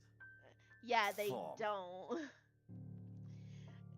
It's my turn to be puzzled. What do they mean? Rosemary double-checked everything. Are the papers I handed out enough? I want to ask what I did wrong. I don't want to mess this up. But with the way Ma'am Hannah's leading the conversation, I'm afraid that's exactly what will happen if I do interrupt her. That's good to hear. See, darling, isn't she an absolute delight to work with? I can't wait to see how this place will look when she's done with it. Oh, you don't have to tell me that, Buttercup.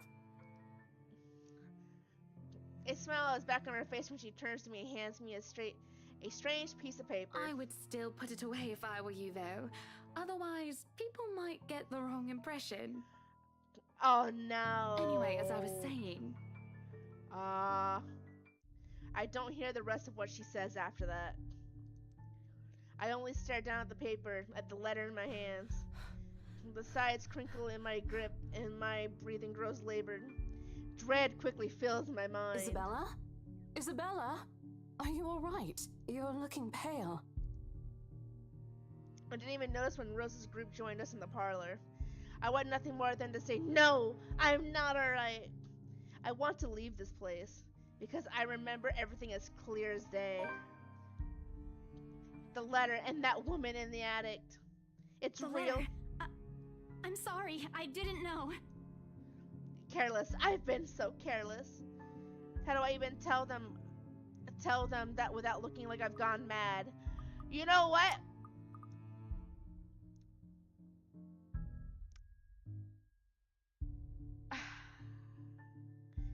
Do I show her the letter? Do I not show her the letter?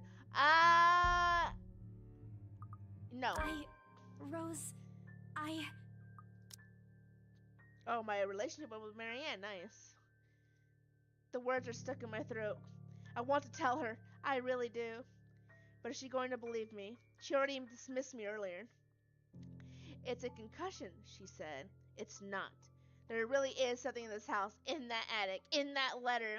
It's going to go after us. Please, believe me. Dear me. Is Isabel alright? Ma'am Hannah's voice breaks through the haze, beginning to cloud my mind. Rose is looking down at me, worry etched on her features. I don't even notice she removed the wrinkled paper from my hands and pushed me down to sit on the proper chair. From the edge of my vision, I could also make out Miss McCullough asking the passing food server for a glass of water. Through it all, Mr. Wright stands in the silence. Although curious, he appears more inclined to watch the scene than help. They are all as likely to believe me as Rose does. To everyone, whatever's in this house, it's just a hoax. A cautionary tale for children. Isabella, do you need me to call that ambulance? No. She offers me a drink, but I push it away. I need to get out of here before I cause an even bigger commotion. Clear my head, take a breath of fresh air. Anything to take my mind off things. No one's going to believe me anyways. No, I'm just feeling a bit out of it. Excuse me. I'll be back. I just need to catch my breath. Bowing my head, I mutter a quick apology, gather my stuff to make a quick exit. It doesn't matter if this place is haunted or not. I've caused trouble, and Rose can be quite unforgiving of behavior like this. I'm almost at the door when she catches up to me. Isabella, wait! The apprehension must have been quite obvious in my face because her expression instantly shifts to something gentler. Eyes softer, a fond smile spreading on her lips. Hey, I'm not angry. I know. I'm sorry I ruined this for you. Come on, you didn't ruin anything. It's not like we haven't ran into any problems before. Fair. I mean, you guys did find a dead body in a cash before. If we don't get a deal today, we can always try on a different day. And look. She hesitates completely, trailing out before her, shifting her gaze down to her hands, a small gesture to the top. Her fingers are filling with a piece of folded paper. It's that stupid letter again. My hand stiffens when she gives it back, but I take it, nevertheless, more as an automatic response than any desire to have it back. I'll throw it away if I can. But I have this nagging feeling that one way or another, it'll find its way back to me, regardless of what I do about it. Rose, this is... You have to let them know about... I know you want us to get this sale so badly. And we've made a lot of plans on how to go about this. I mean, who wouldn't? This is the first time I've been assigned to a property like this. I've sold plenty of houses before, but nothing like what we have here. It's a beautiful house. I'd love to get one of my own if I ever win the lottery. But I think... Look, here's the thing, Isabella. If we are going to do this, work on something, I don't know, this big, I need you in top shape. And the way you are now... My mind stopped. What? Wait. No, I can still work. I just need to get myself together. That's what you said earlier. I let it go because I thought, hey, it's your own body and you should know more than anyone how you feel. But after this, I really think you should take a break. You're kicking me out? No, I'm not. Look, all I'm asking is for you to take a seat somewhere I can see you, and let me handle this for now. You're clearly not yourself, and I honestly could use some time not worrying when you'll fall over or not. The day's not even over, and I'm already feeling the stress. Please, humor me just this once. No! She clasped her hands together in front of her, eyes pleading for understanding. I do understand. To some extent. That doesn't mean I'll feel any less awful. Whether at myself or the unlucky turn the situation has taken or for her, I don't really know. I promise I'll give you a full report of what happens after. I'll even let you take the lead tomorrow. Fine. Okay. I'll step aside for now. You're upset.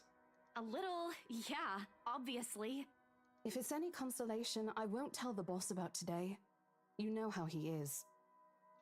Please don't. I don't want a repeat of the lecture I got during my first assignment. He called me a noob, and I don't even know what that means.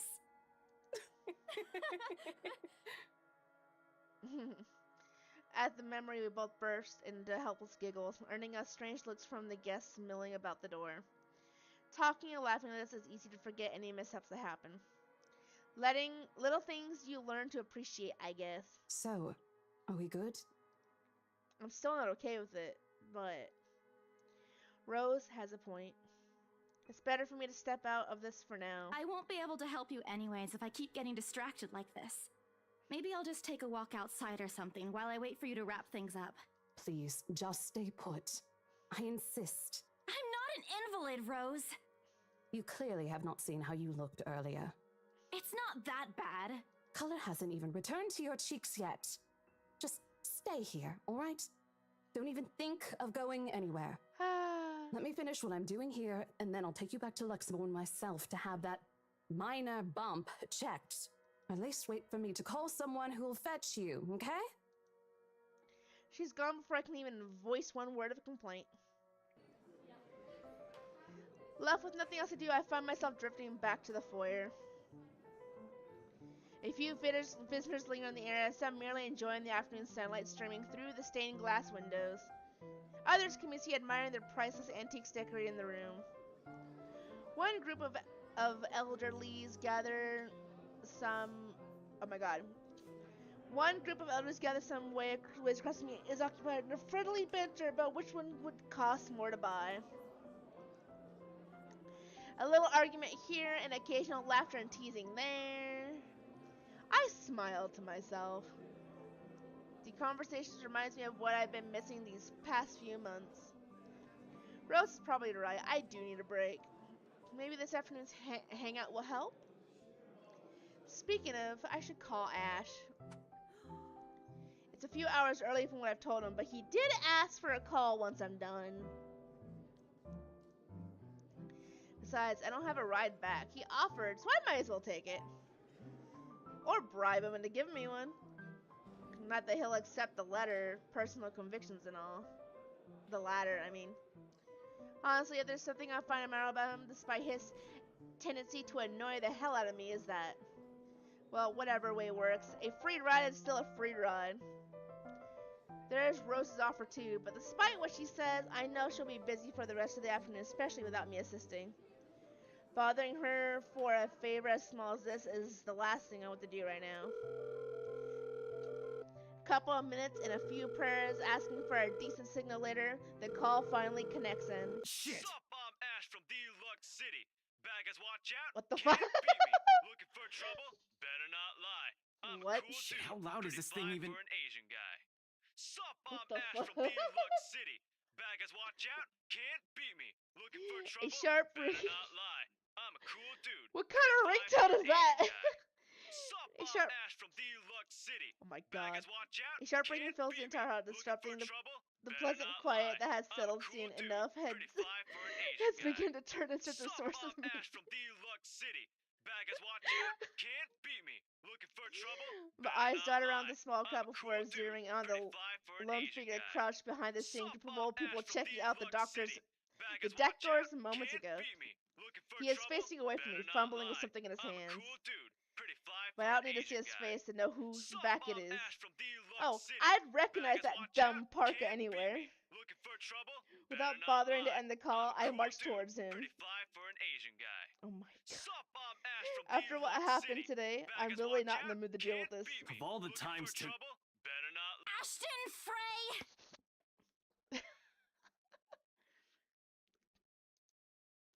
What happens next is something I'll surely regret later for having not recorded. Ah! Kind of. That was the fakest scream I've ever heard. He jumps out, lets out an undignified yelp, followed by his phone slipping out from his grip. It bounces from one end to the other in his poor attempt to catch it before ultimately falling flat on the floor with a sounding clack. I kind of feel sorry for the phone and the floor. But it's not every day that you can catch someone like Ash off guard and get a reaction. Damn his stupid detective senses. I'll take every ounce of victory I can get, no matter how small. Ha! An awkward pause pauses between us. A blink. A cough. He makes a face.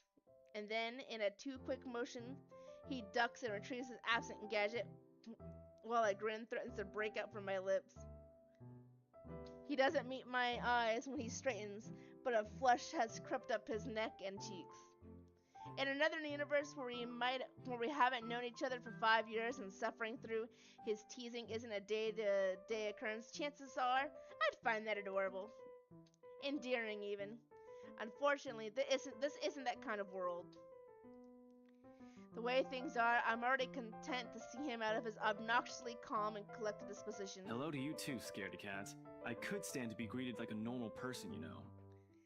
You could also not follow me. What? And miss that look on your face? No way. Oh man, I should have taken a picture. I am so honored you find this funny. Is that how you treat your guests? I think I need to talk to your supervisor.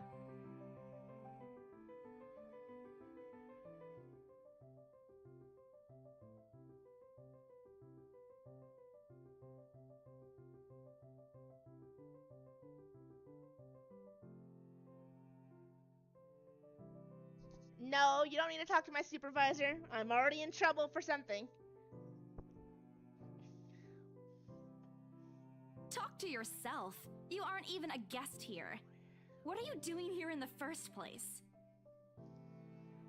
For a moment, he looks like a cat that swallowed the canary. Suddenly checking every nook and cranny in his phone for any damages or scratches seems to be a more interesting activity than explaining himself. Ash? I could be looking to buy a house. Uh-huh. A mansion? Yeah, why not?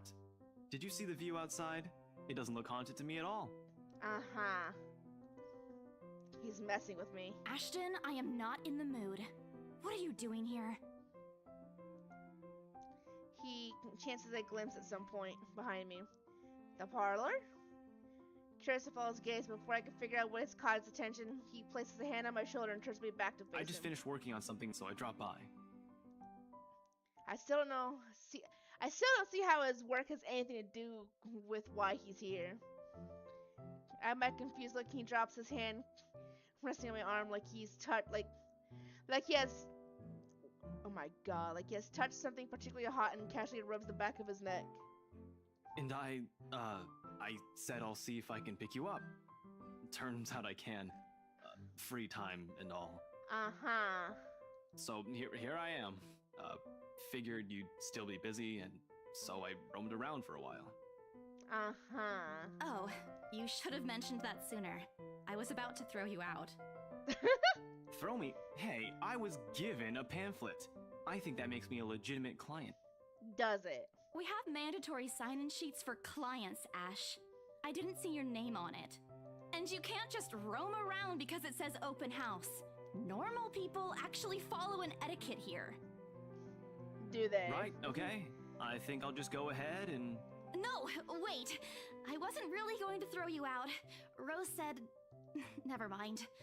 I was just about to leave anyway. Wait, what? Now?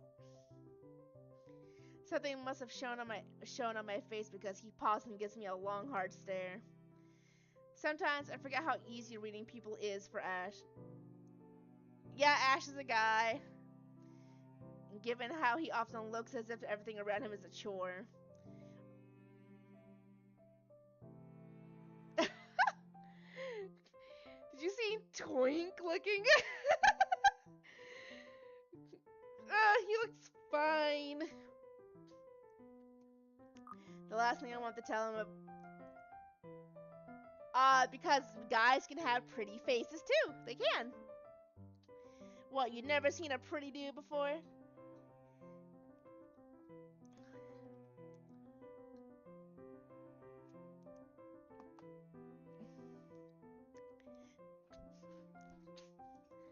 I avoid his eyes while hoping he'll drop the subject and won't ask any more questions. The last thing I want is to tell him what happened, especially the part about the letter. In fact, he's the last person on earth I'll ever think about telling it to, if I can help it. Sure, he's a dependable guy. God knows how many times he's helped me, even without me asking for it. But stuff like ghosts and the supernatural, he'll never believe those, even if he hears it from a friend, except maybe if it's Becca. On a good day, the most harmless thing he'll do is give you an explanation of why those things have no chance of ever being real. At worst, he's insufferable. He'll poke fun at you every single chance he'll get. Ashhole. What did I ever do to him? He never does that to Becca or Zach. I can already imagine how things will go down the moment I spill a word of what I saw. Nope, over my dead body. Before it catches his attention, I shove the letter deep into my bag. None of your business. Nothing. Well, let's just go. Doesn't look like a nothing to me. Ah, it's fine. We still have Zach's movie tonight, remember? It's still early. And didn't you say your shift will end around 5 or 6? What about... Hey, Isabella, wait up! Nope. A rush of air greets me as soon as the main door opens. Not the usual autumn draft, but it's still a welcome change from the stifling atmosphere inside the mansion. Ash's footsteps are quick behind me, the soles of his shoes thumping hard against the polished concrete in an awkward cadence as he rushes to catch up.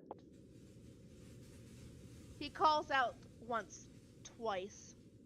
The mansion still looms in the background. Whispers calling back. Whispers calling back. Shadows beckoning. And no.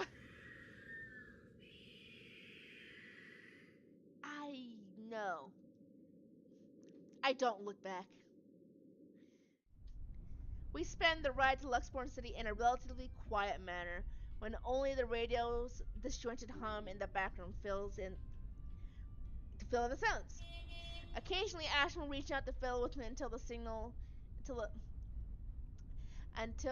settles or it's on a respectable volume, but otherwise he doesn't say anything. Neither do I. However, if the furtive glance he's been sending my way are signals, I know there are things he's been itching to ask since we left the mansion. I keep my eyes trained on the passing scenery outside in the small hope that my disinterest will dissuade him. Here. All of a sudden, he tosses me something. All of a sudden, he tosses something at me from a small component on his side. It hits me cleanly on the chin before I can make a move to catch it. The small package makes a soft landing on my lap instead. Sorry. The glare I send him wipes the smirk about to form cleanly off his face. He clears his throat, focusing his eyes on the road again. I swear, he did that on purpose. Ignoring him, I flip the half-forgotten package on my lap. I won't say no to free food, but why are you giving away cereal bars? Yang's Energy Bar, chocolate cereal. I love cereal bars, actually. They're really fucking good. I always have one on my person, and you look like you're about to pass out back there. Have you eaten lunch yet? I don't even get a chance to deny it because right on cue, my stomach rumbles loudly and an empty, gnawing feeling in my belly becomes noticeable. It really is, huh?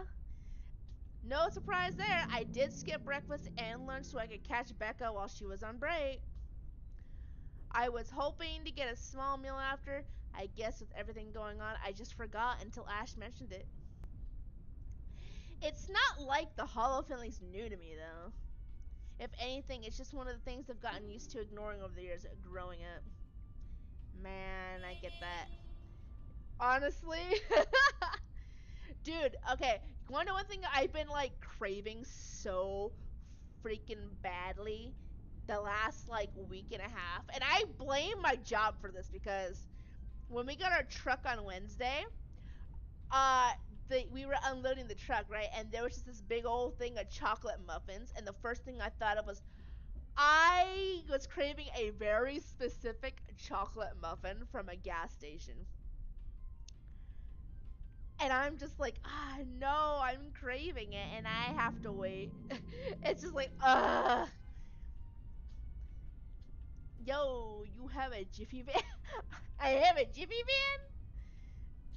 If anything, it's just one of the things. What's a Jiffy van? I might be dumb. Hold on.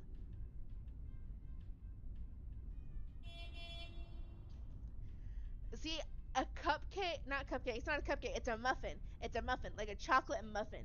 It has like a very fudgy, like, taste to it. And it's just so good. Wait, what? We don't have anything like that. I mean, we have like ice cream trucks, but like they're not in my area very often, really. I think I've only heard the ice cream truck in my area like once since I've lived here. And that's been like, I've been in this apartment for 2 years almost now. Muffin cake. I want a chocolate muffin so fucking badly, dude.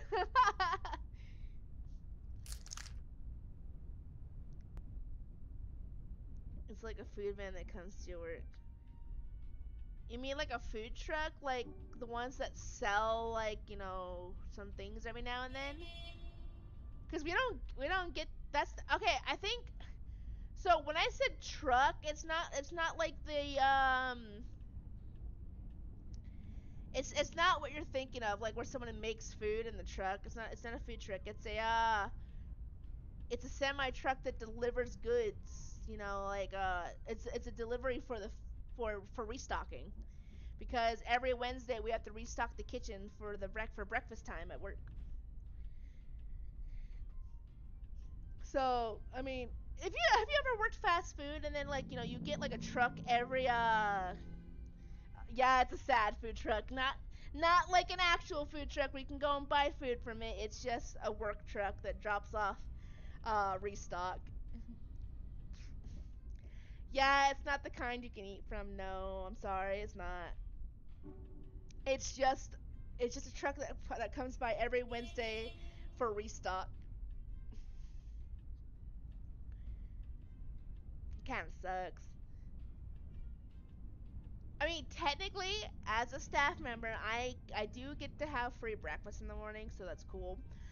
But they have not put the chocolate muffins out, and I was like, it's all blueberry and like pumpkin and cinnamon, like, oh, that's cool and stuff. But oh my god, nothing can beat a chocolate muffin. I love chocolate muffins. Like,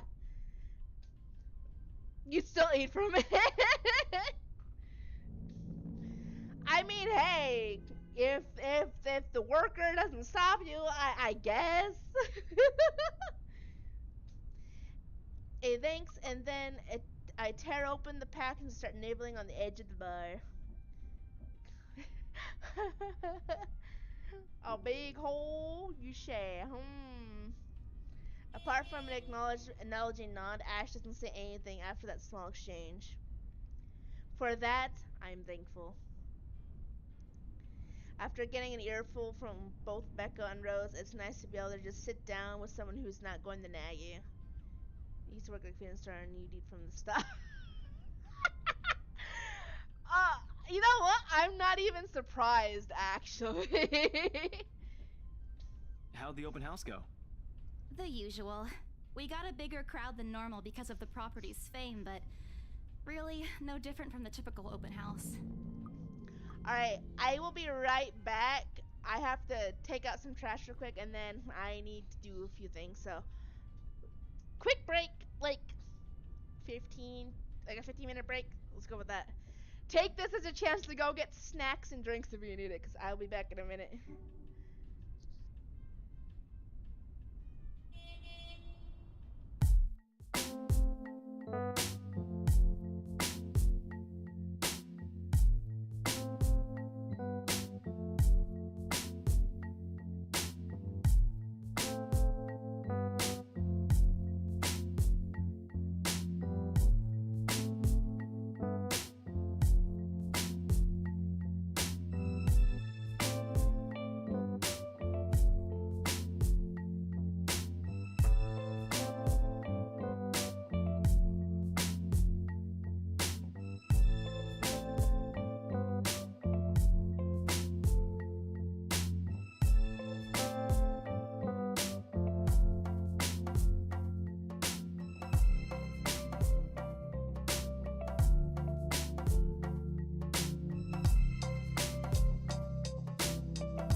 hope I wasn't gone too long.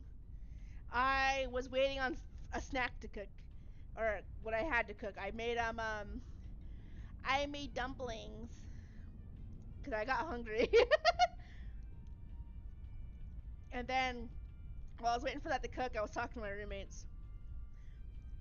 I actually lost track of time. I hope I wasn't gone for too long. If I was, I'm sorry. But I'm back now. I'm sorry again. Where did we leave off? And I did give macchiato pats for you. I did. On second thought, it actually looks like a fancy party more than an open house. I've never felt so underdressed in my life.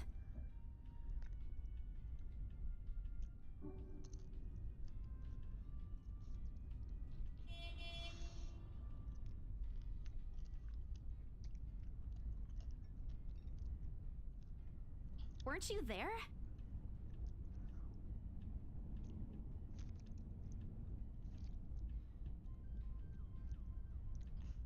I wasn't really listening. I should have asked someone to kick you out. No, you won't. And what makes you so sure? Thank you. One, ever since you got assigned to this property, you've been freaking out about it. Rebecca's words, not mine. It's good. It's very good. She's been complaining to me about how you talked your ears off, by the way. And Macchiato very much enjoyed the pets he got.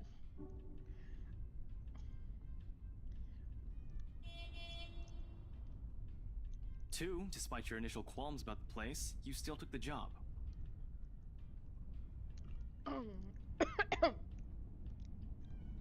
Which brings us to three.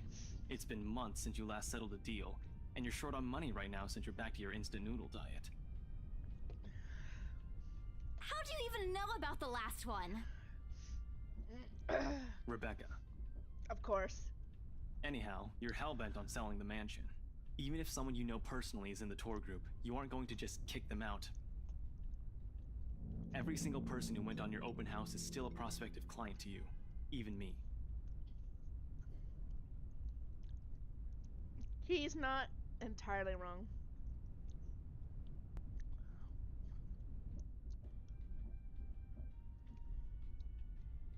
Oh man, I walked into that one, didn't I? I hate you. I really hate you right now. No, you don't. His answer is a small laugh, the kind that screams, "I'm right, I told you so." I hate it when he does that. I'll have you know that there's already someone who's extremely interested in this property. So even if you expressed any sort of interest in it, I don't think they'd be willing to let you have it. Too bad. Provided I didn't botch it with the rights. Why, of all times, did I have to screw up like that in front of an important customer, no less?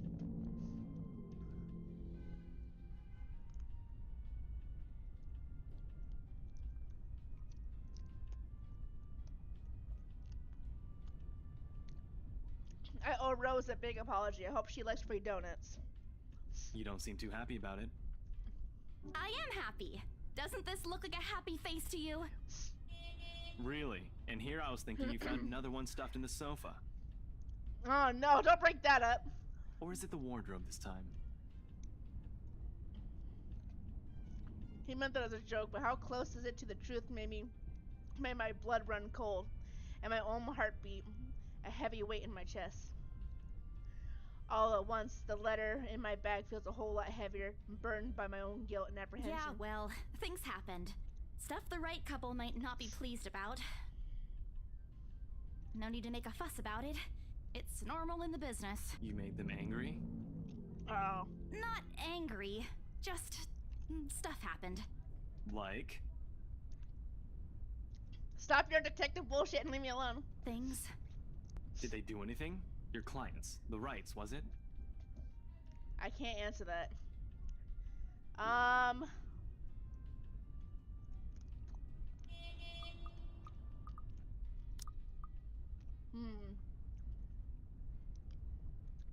I don't really want to lie to him, so. You keep asking me about my work, yet you haven't said a single word about yours. That's not fair. Both you and Zach have literally disappeared off the face of the earth. An over-exaggeration, but changing the subject to something else is still better than outright lying to him. Besides, it never works with him. I'm not sure if it's because I'm just bad at it or because he's just really, really good at his job. He doesn't answer immediately. Only momentarily shifting his glance over me and running it back to the road where when he has to make a sharp turn. Outside, the sun has already started its descent, casting a vibrant glow on the tall buildings.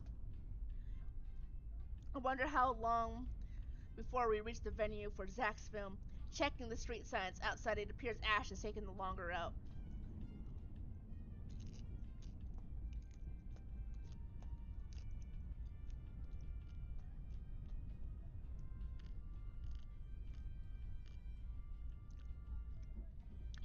Odd, he's probably trying to avoid the rush hour traffic. Didn't we just talk a week ago over chat? That's different. Linking your awful memes in the group chat box every morning isn't exactly a conversation. I beg to differ. Excuse me, I don't hear you calling them awful while you're laughing at all of them. Shut up! And you aren't answering my question. That earns him a soft punch to his arm. I did laugh at them, but I'm going to give him the satisfaction of knowing that I find most of them funny.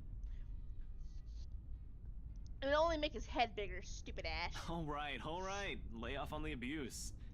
Remember that case I mentioned before? We've been trying to pin the bastard down, but it required more work than we anticipated. The guy's slippery like that. We got some good lead months ago. I don't think you're supposed to be sharing case information with random people, even if they are your friends, you know. He recounts what he's been doing in the time we haven't seen each other. His usual work, the occasional small investigation, and the big case he's been stuck working on.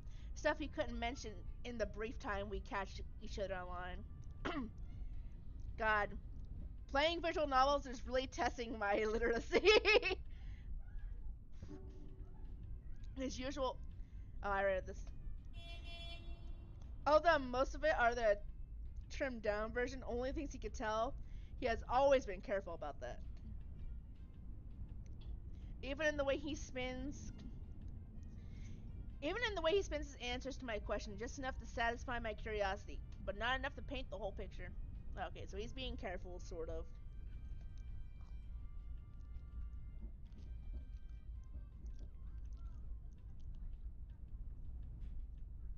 At one point, his voice changed on a strained tone when he mentioned something about the big case, but I don't dwell on it much. That's normal, right? I mean, who wouldn't be frustrated if you couldn't bring someone to justice because they kept slipping out of your fingers? If I were in his shoes, I'd definitely lose my mind. His stories never cease to entertain regardless. If things weren't the way they were back home, maybe I would have considered taking on the same job as him. Wouldn't you get paid more, though, technically? Well, nope, not really. Mama would never allow that. But the idea is still there. Along with countless others I've let go. Time passes quickly between us in the manner. Oh, sorry. Time passes between us in this manner. And before I knew it, we're already at the movie house. A small crowd has already formed in front of the theater when we arrive. The Lift Fest, short for Luxborn Independent Film and Theater Festival, attracts a bigger crowd annually, and this year's no different. I've only been to a few indie film screenings with Zach, so I'm not an expert on the matter, but I know that for people hoping to make a break in the industry, getting your film recognized by a local event like this is already a big deal. Especially for a newcomer like Zach. He hasn't even won an award, but Just getting a confirmation letter that the festival committee wants to include his movie in this year's lamp already puts a grin on his face for weeks. Speaking of the guy, he's impossible to miss. At 6 feet, he appears to loom over most of the moviegoers, and with his large build and heavy voice, there's no surprise when people give him a wide berth as they pass by. It's often easy to mistake him for someone intimidating at first glance. I did back when I didn't know any better. Ash did too, I heard once early in their friendship. There's Zach! Shut up, Zach! Hey, you guys! Long time no see! I don't know, he doesn't seem that intimidating. He just seems like a normal dude.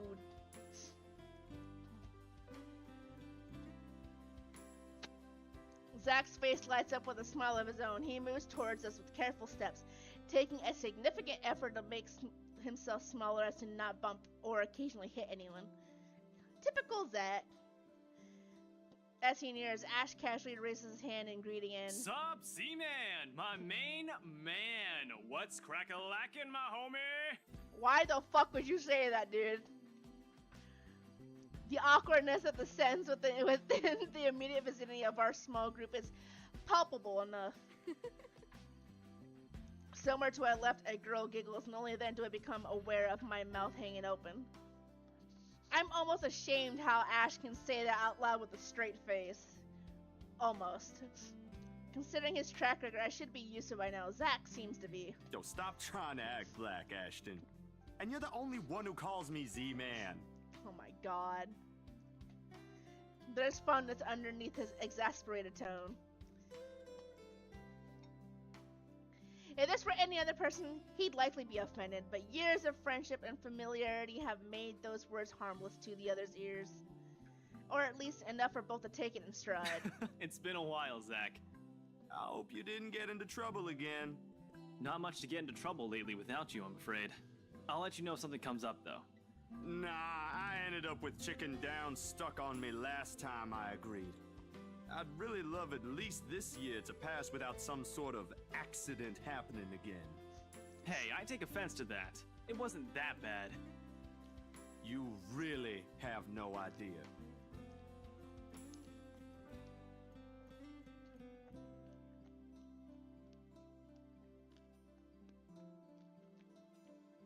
A beat passes. And then Zach laughs. Hey, I'm kidding! You know you can always count on me. It's a story only the two of them are privy to. Every now and then Ash will enlist Zach's help on something. Becca and I never really found out what the real deal is with those adventurers, as Ash calls it, and both aren't willing to tell due to some unspoken agreement. She insists that if it's Ash, it's likely not something illegal or life-threatening. I tend to believe her on that. Sometimes. And well, boys will be boys, I guess. I give Zach a small wave from behind. I give Zach a small wave from behind Ash when his attention eventually turns to me. Bella! Huh?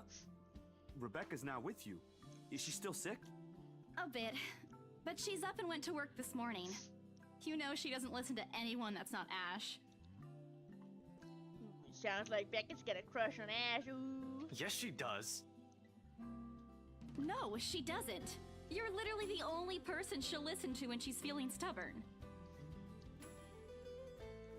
And it's true, they've known each other far longer than any of us in the group. Childhood friends and all. But don't worry, Zach. She's probably on her way here now. She promised she wouldn't miss your movie. Isabella! Oh, thank goodness! Uh-oh. Speak of the devil. Without warning, a hand grabs me by the shoulder and turns me Becca, around. you're just in time. I have to lean back from the wind. Oh my god, excuse me. I have to lean back a little when the way her face is almost invading my person's space, but she placed her hand on either side of my head to keep me still. She stares at me instantly. She stares at me intently, concern filling her eyes. You're squishing my face. How are you? Are you alright? Why wouldn't I be? Rose called me earlier. Those 4 words tell me all I need to know. Since I don't have my family living close by, the only other relative I have here works on the far side of the country. I gave my company Becca's contact number in case of an emergency. I should have known Rose would call her.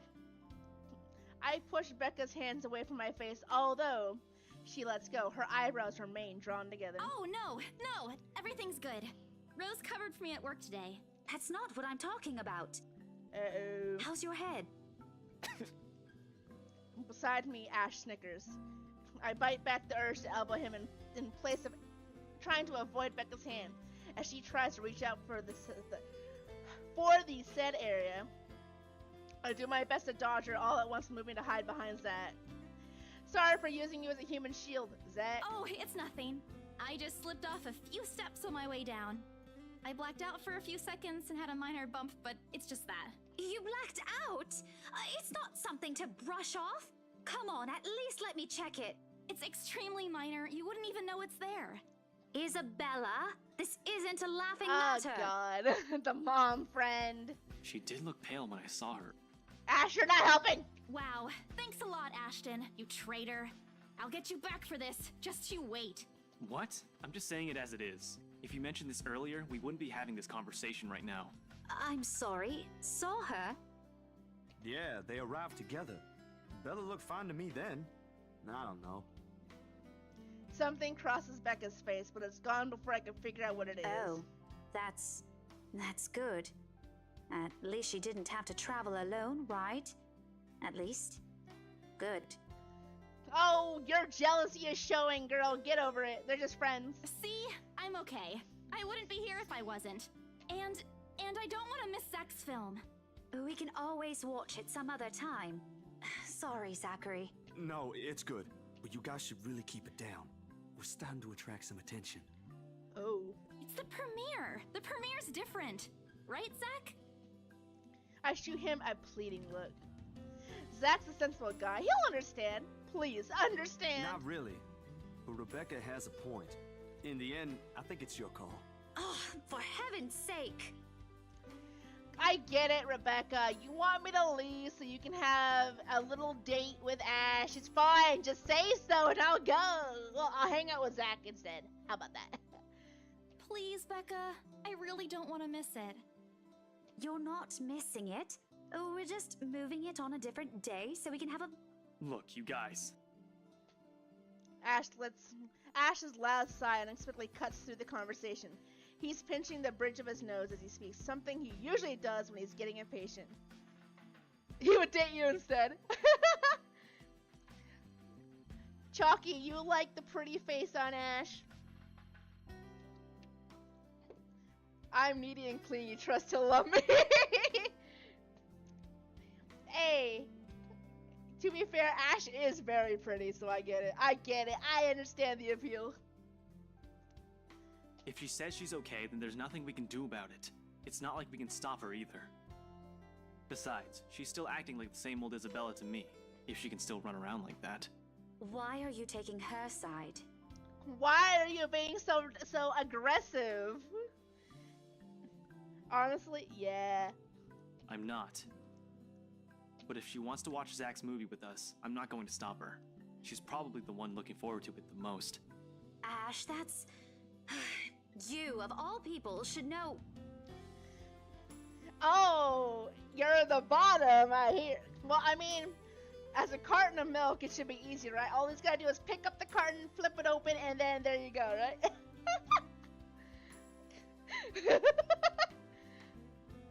Tell you what, if I notice something amiss with her, I'll take her to the nearest hospital myself. Is that good enough for you? I already know the answer before Becca voices it out. When at last she releases a deep breath and nods, albeit with great reluctance, I immediately tackle her into a hug. Thanks, Becca. It's always been you with him, isn't it? Girl, your jealousy.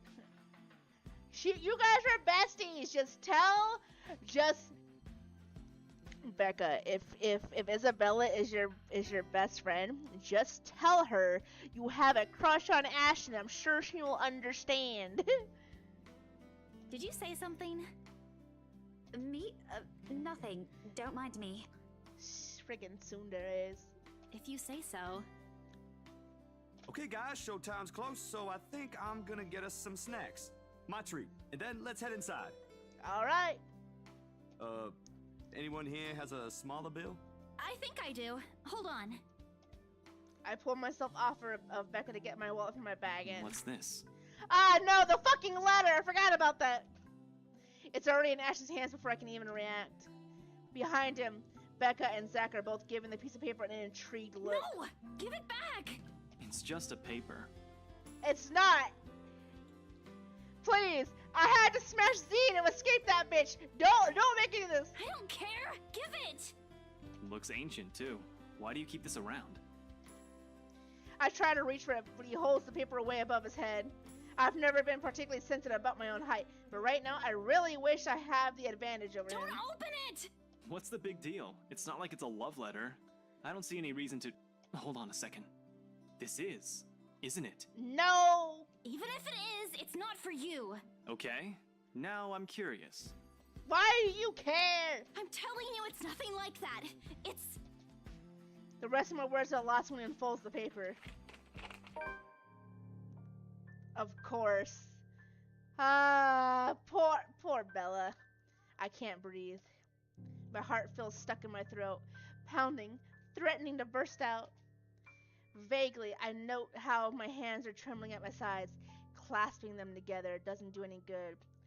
They are still shaking, but I hang on to them regardless. The awful, sick weight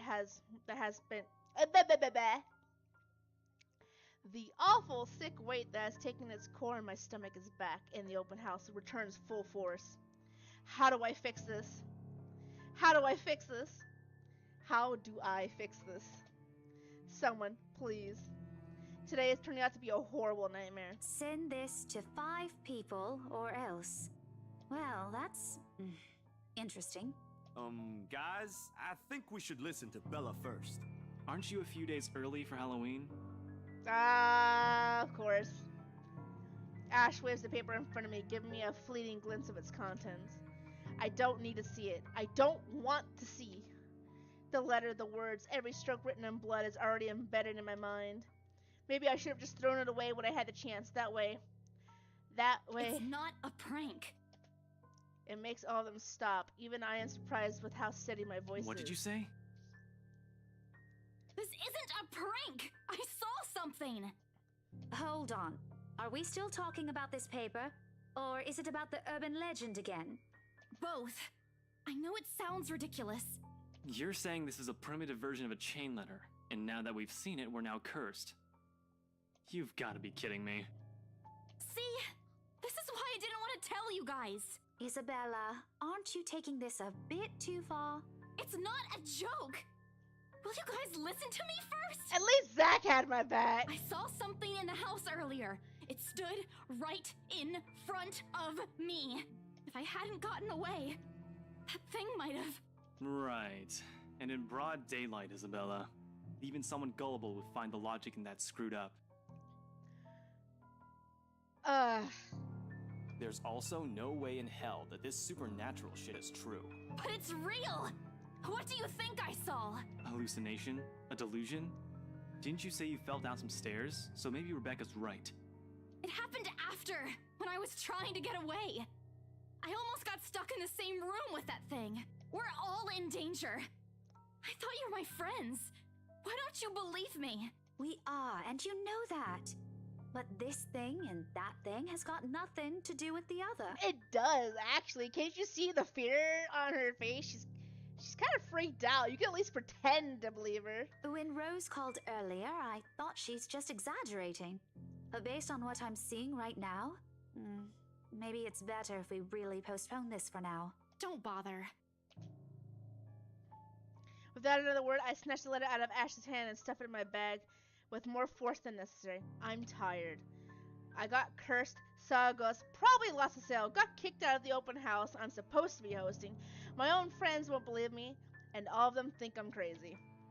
To top it all off, there's a dull ache at the back of my head begging for a little attention. I can't afford to give it right now. Honestly, there's only so much a person can take within a single day. I just want to go home, curl up in my bed, and never think about today. But before I could take a single step away from the group... Guys! Thank you, Zach! Zach rarely ever raises his voice, even when there's a point he wants to drive at home. Oh my god. Okay, Zach rarely ever raises his voice, even when there's a point he wants to drive home. And hearing him take on that tone completely throws me off. Even Ash and Becca. Whatever harsh words used to come out from the argument immediately die on her tongue. Why don't we all calm down first? I'm sure Isabella has her reasons too. No need to be hard on her. And hey, ain't this supposed to be a happy get-together? Thank you for having my back, dude.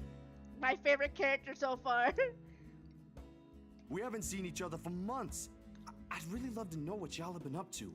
I only ever get to talk to Bella over chat. Please. He has a point. And for all his attempts to look cool and distant, Ash, for all his attempts to look cool and distant, has also been looking forward to this. He even took the time to call this morning for a reminder. He never does that. Becca too, I'm pretty sure that's another reason why she got out of bed today. Yet, despite Zach's attempts at lightening things up or Ash's and Becca's acquiescent gestures, the tightness in my chest remains. I totally fucked it up, probably. I should have just kept it to myself, or at least went with the idea that it's a prank. If I did, things might not have turned out the way they did. No sour mood, no bad vibes. Careless. So careless. You know what? We're gonna stay for the movie for our friend's sake. Stay for the movie. Any other day, I'd excuse myself and go straight home. But this is something special, Zach. Something he worked so hard to bring to life. I should know better. Why did my relationship go down with freaking Becca? Oh my god, Becca, get over it. I know you're worried, but I'm fine. I'm fine. And I know you're just jealous. Oh my god. I might be having a bad day, but being with the other few people I care about far outweighs the idea of spending the rest of the day throwing a tantrum alone in my room. And what if the thing in the attic follows me home? Yay, movie night! I don't want to be left with my thoughts either. I can still see it whenever I close my eyes. And maybe, if I stay, let our heads cool down first before telling them what happened, they'll listen to me. There's nothing you can't solve with a calm head. One step at a time, Isabella. That's what Mama used to tell me. Besides, I don't have the heart to ditch that. A smile is back on my face when I look back at them. If we keep arguing here, we're going to miss the first few minutes. All right, that's the Isabella I know. Oh, good. I thought for sure you were going to cry. Yeah, shut him up, Becca, thanks. This time, I really do send an elbow straight to his stomach. Oh no, that was me. Stop, stupid Ash. Being vertically challenged has its perks too. What was that for? Stop calling me a crybaby. I'm not one. Aw, don't cry. I like how his name changed to Ashhole for a second. Stop it! Okay, scaredy cat then. That too. If you repeat that, I swear I'll... Let's just go. Without another word, Becca goes inside. She doesn't even stop to wait for us when I call after her. Ash and I exchange looks at that. Same question likely swimming inside our minds. I think we're all a little stupid. We might all be a little stupid here. Because there's no way someone could be that obvious and not know, right? Like, right? Ash and Isabella might both be really fucking dumb. I'll try asking her about it later, I guess. So, you guys go catch up with her. I'll go get us the food I promised. But you'll miss it. Didn't you say watching a movie without food ain't fun? And it ain't like I haven't seen it. I made it, remember? That's true. I'll be in there soon. One friendly tap on my shoulder and then he's gone. A few moviegoers are still milling about. Some are still waiting in line for tickets, but otherwise most of the crowd are already inside. There's nothing much for us to do here now. Not a word of protest comes from me when Ash gestures for the two of us to head inside. And then? So we're explaining it during the movie. Are you sure it wasn't one of the cleaning crews? Absolutely sure. Somehow halfway through the movie, the conversation steered towards what happened in the mansion. To be fair, Zach was the one who brought it up again. In his own movie premiere. Now, the film's just serving as background noise while we're speaking in hushed tones, careful not to disturb anyone inside the small hall. Well, except for Ash. I just hope we don't end up arguing about it again. We'd all get kicked out for sure. Though, with how loud Ash's voice is, we'll probably get thrown out way before any argument happens. Only Becca still remains engrossed in the movie, completely ignoring us. God, Becca, I get it. You're pissed off about it. I don't like Becca already. I don't like her. She's been quiet the whole evening, speaking only when referred to. If I didn't know any better, I think we did something that offended her. Did we? Becca's being a little bit of a bitch right now, I'll be so honest. And then I ran. You heard what happened after. I still think it's something else. It was standing right in front of me, Ash. He's one of the smartest people I know, but geez, he should learn to listen. Plus, didn't he say he didn't believe in these things? Why is he in this conversation again? I heard what you said, but it's a small room. There are a lot of things someone else could have done there without your knowledge. If I could see it up close, maybe I can... I am not going back there. Ain't that a problem if you're hosting an open house? That's true. Rose does the first floor tour. I ain't sure ghosts can be restricted to one room, Bella. That's true. There are no ghosts, Zach. Stop putting useless ideas in her head. Ow! You guys all of you but Zach suck at this point. Oh my god. Yeah, but I was thinking, maybe all the house needs is a blessing. Wasn't it left uninhabited for years? Oh, the house did change hands over the years, from one distant relative to the of the Ermengardes to another. None of them bothered to live in it though, and it remained that way up until its current owners decided to sell it. Why didn't I think of that? I didn't peg you as the religious type, Zach. Nothing like that, Ash. Who knows though? It might bring something positive to the place. I mean, sure, why not? That's not a bad idea. I just don't know where I could find someone. You're not seriously considering his suggestion, are you? Do you have a better idea? I know where. I could contact him for you if you want. Mm-hmm. You do that? Or we can find you a psychologist instead. Shut up. There are very few times in my life when I wish glowers could kill. This is one of those. Ash, that is not a very appropriate thing to say right now. No, wait, that's not what I meant. Mm-hmm. Ethnographer. I meant ethnographer. This guy's a psychologist too, of course, if you... Ashton, if you don't stop... Rebecca knows the guy I'm talking about too. She can vouch for him. Becca tears her eyes went for the scream at the mention of her name. What? Oh, are you talking about Professor Andrew? He used to work with my parents at the university. And can you guys keep it down? Sorry, the scaredy cat here mentioned curses. Not that I'm saying this is one, but talking to him is a better solution for me than getting a random priest to bless an old house. He'll even help you figure things out, teach you a couple things, and probably put your fears to rest since this looks to be bothering you a lot. Ash might be right too. However, what Zach suggests is something I'm more familiar with.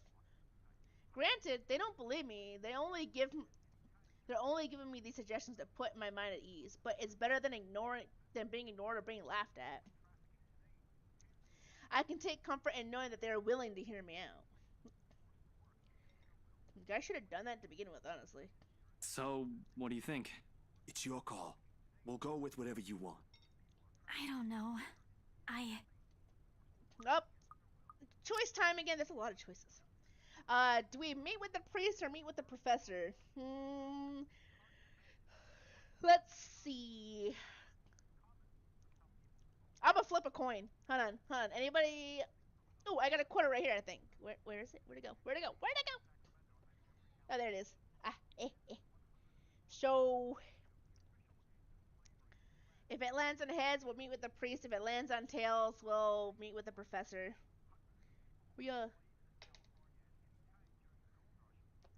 Tails, we're meeting with the professor. I'll think about it, but if ever, I'd like to give talking to Andrew a try. Thanks. What did my relationship do? Oh, nice. My relationship with Ashton went up. Cool. Is that okay? Won't he have other things to do? He is a bit busy, but he'll make time for me. He's my go-to person when I'm stuck in something. He won't mind if I bring a friend with me this time. If you're sure. I guess that settles it then. Yes, it does. Guys, I said keep it down. You keep insisting that we still watch it, yet you're not even paying attention yourselves. It ain't a big deal, Rebecca. I'm the one who broached the subject in the first place. It's still your film, Zachary. A good film, mind you. You worked hard on this.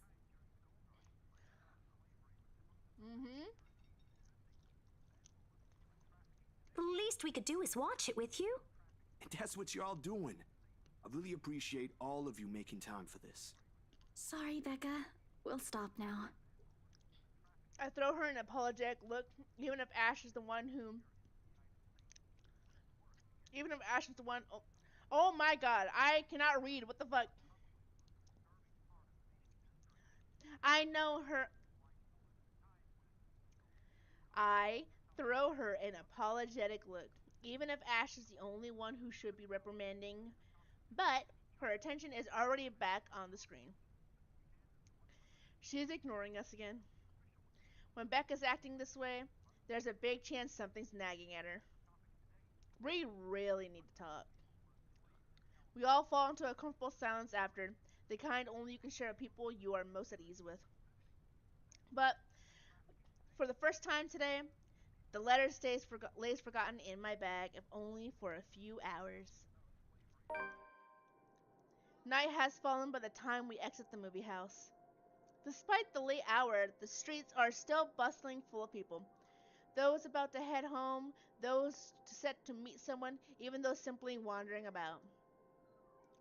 Walking in the sea of unfamiliar souls, it strikes me how easy it is for one to get lost in a city as nondescript as Luxborn. I was afraid too, at one point, back when I was new and had just set foot in this place. Now, with familiar faces walking with me, it feels a little like home. Zach and Ash bid us goodbye shortly before Becca and I cross to the other side of the street. The former claiming he's got a few freelance jobs to take care of before the day ends, and Ash? Who knows? He never tells. Sometimes he'll just randomly appear at your doorstep looking for a place to crash. He does that to Zach a lot, much to the latter's frustration. But he's a busy guy too, in spite of the laid-back air he gives off. Thanks for today, everyone! No problem, Zach. I'm sorry for what happened earlier. Oh, the whispers again. Huh?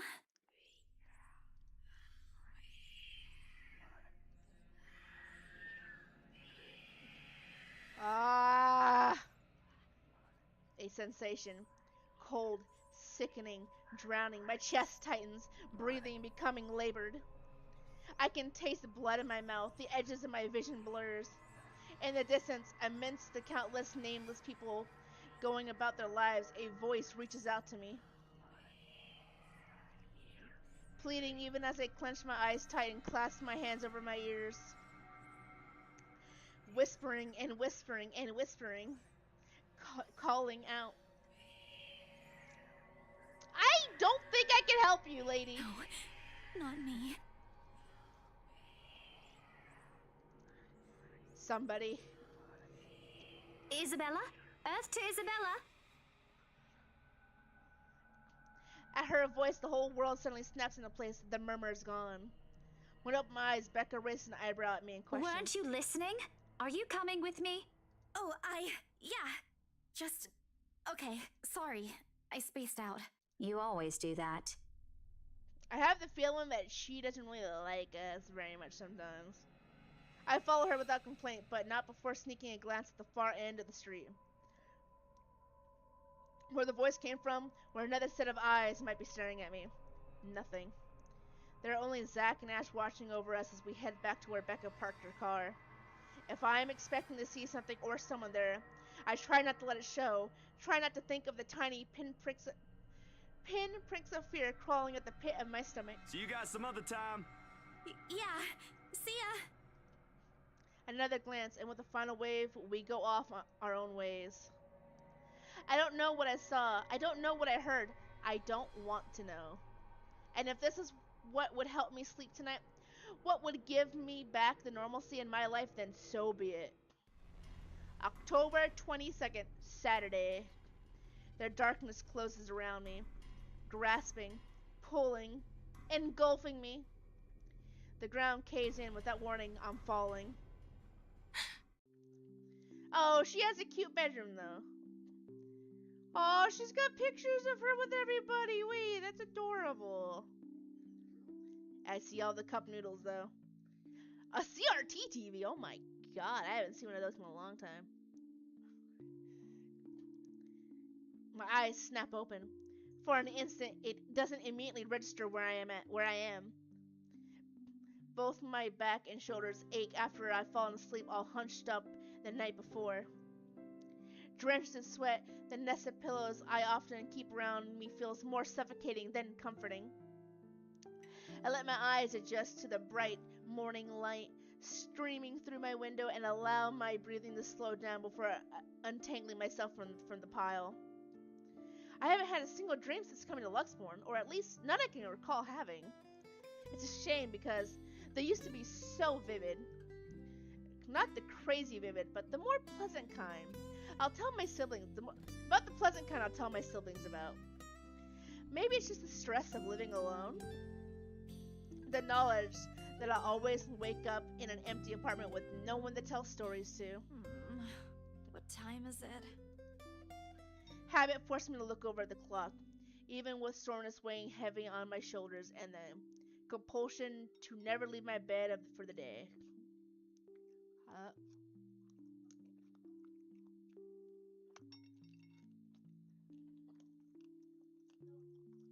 In a heartbeat, I'm up. Oh man, of all the times to oversleep. Towel? Towel? Where's my towel? Admittedly, it's a weekend. As an unspoken rolled in, that entitles me to extra hours of sleep. But if Rose didn't kill me yesterday, she sure as hell will now. And right after what happened, oh lord, one box of donuts as peace optioning won't be enough the second time around. Grabbing my towel, I'm already a few short steps away from the bathroom when a muffled ringing breaks out from my bag. There's a moment of indecision at first, my mind conflicting whether I should just ignore it or answer it. But what if it's Rose? Or worse, our boss. Ah, sheesh. In the end, the rational part of my brain wins out. The letter from yesterday peeks out when I pull the device out. Just the sight of it is enough to put me in a foul mood, and it takes every force of will for me to ignore it in favor of answering the call. From Mama! Huh? It's around 4:45 p.m. in the Philippines right now. That's an unusual time for them to call.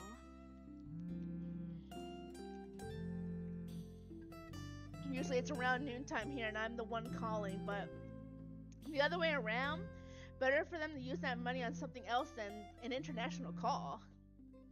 Regardless, I'm in the most cheerful tone I can gather. Hello? Grace? How are you?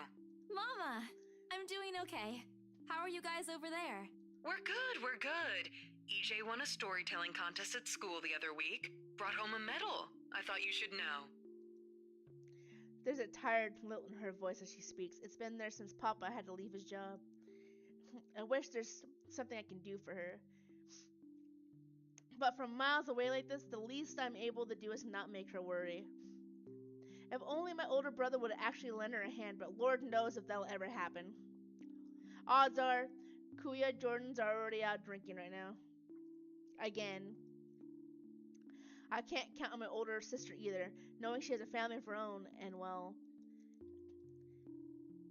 Aunt Anne's financial situation isn't exactly great right now, having ran herself knee-deep in debt. Great! That's great! Tell him congratulations from me. And let him know I'm gonna send him a little something extra this Christmas.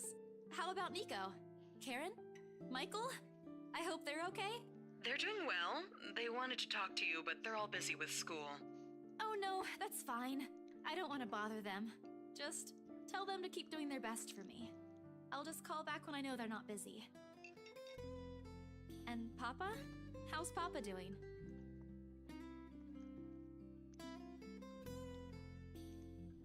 It's a subject I'm a bit hesitant to broach. From the way Mama's voice hitches, she doesn't want to bring it up either. Papa... Grace, he's having a little difficulty right now. Weak appetite, he's having trouble swallowing, and lost a few pounds. Oh. But the doctor said we should keep encouraging him. It just means his body's accepting his new treatment well. The money you sent last time helped a lot to pay for it, by the way. Oh, I see. That's good. I won't deny that life has gotten tougher for our family. It used to be easy back when Papa was in good shape. But ever since he was diagnosed with a sickness 5 years ago, he had been unable to provide for us. Now, the burden of feeding 8 mouths and settling Papa's bills all rest on my shoulders. Although Mama makes a little, accepting sewing and laundry jobs in our neighborhood, it's scarcely enough to cover the cost of day-to-day living, let alone the bloating hospital bills. We can't even expect help from our own government because the health insurance there barely covers anything. God, I feel that. I'm sure he'll get better soon.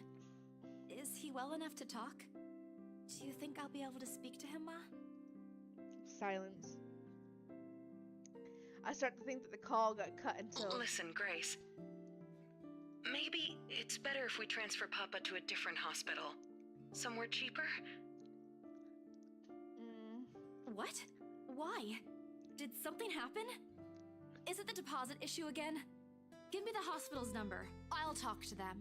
No, it's nothing bad. The service here is good. Too good. Even the doctors.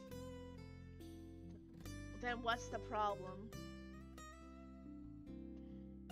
But I'm worried you're working yourself to the ground because of it. Mama, we've been through this before. I want the best for Papa. And don't worry about the bills or the medicine, or me for that matter. Man. I can handle myself. Everything's going well here. In fact, we're about to close a large sale.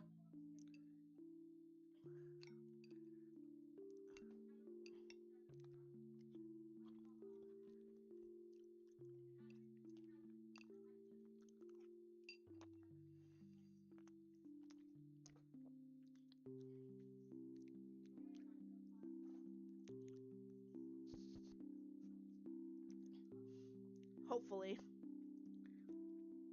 If not, then I'll find another way. She doesn't need to know that.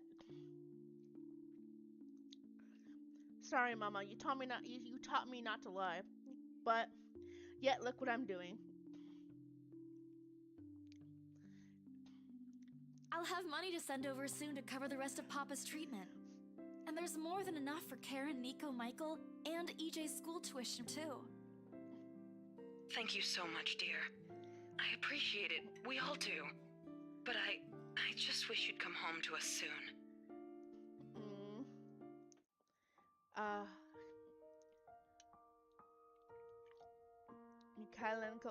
cannot pronounce that, and I don't want to butcher it, so I'm not going to read that. When are you coming home? EJ, the youngest, used to be the only person asking me that. How do you respond to a question you don't have a definite answer to? 5 years later, and I still can't give them a straight answer.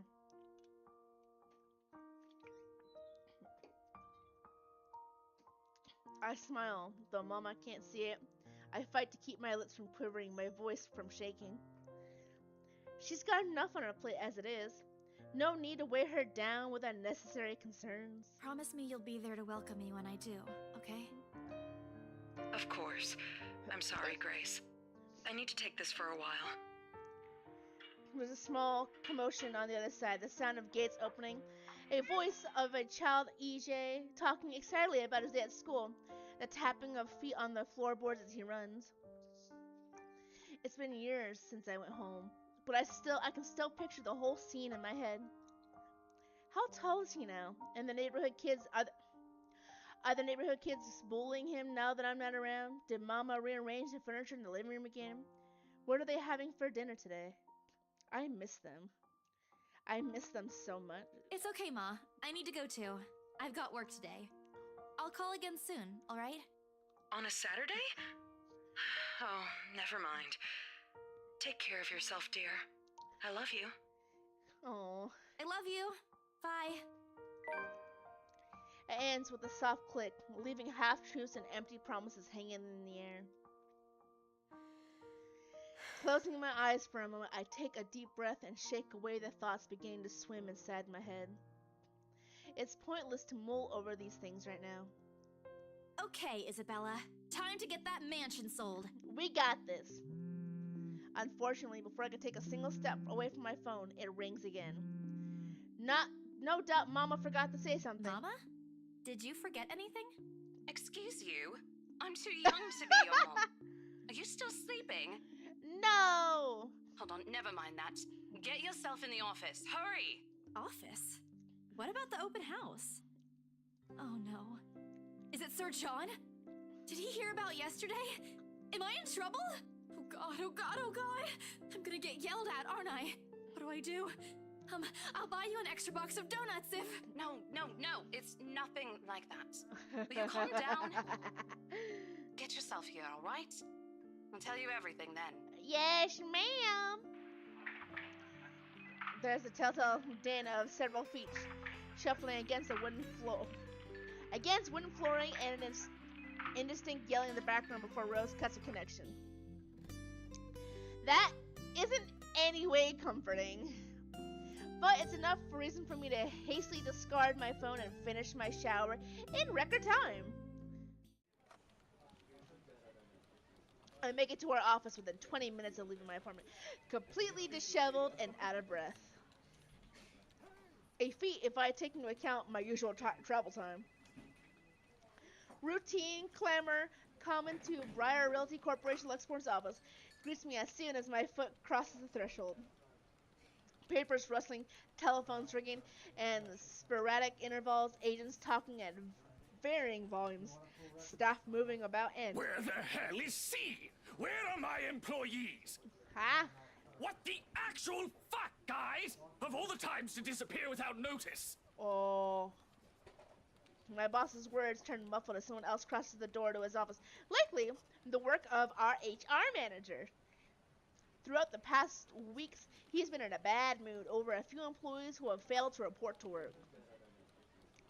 I hear they're still trying to get a hold of them, but to no avail. The result is, half the workload has been shifted to all available staff, so as to not lose clients. Not that I mind the extra work. If anything, it means I have more to send to my family back home.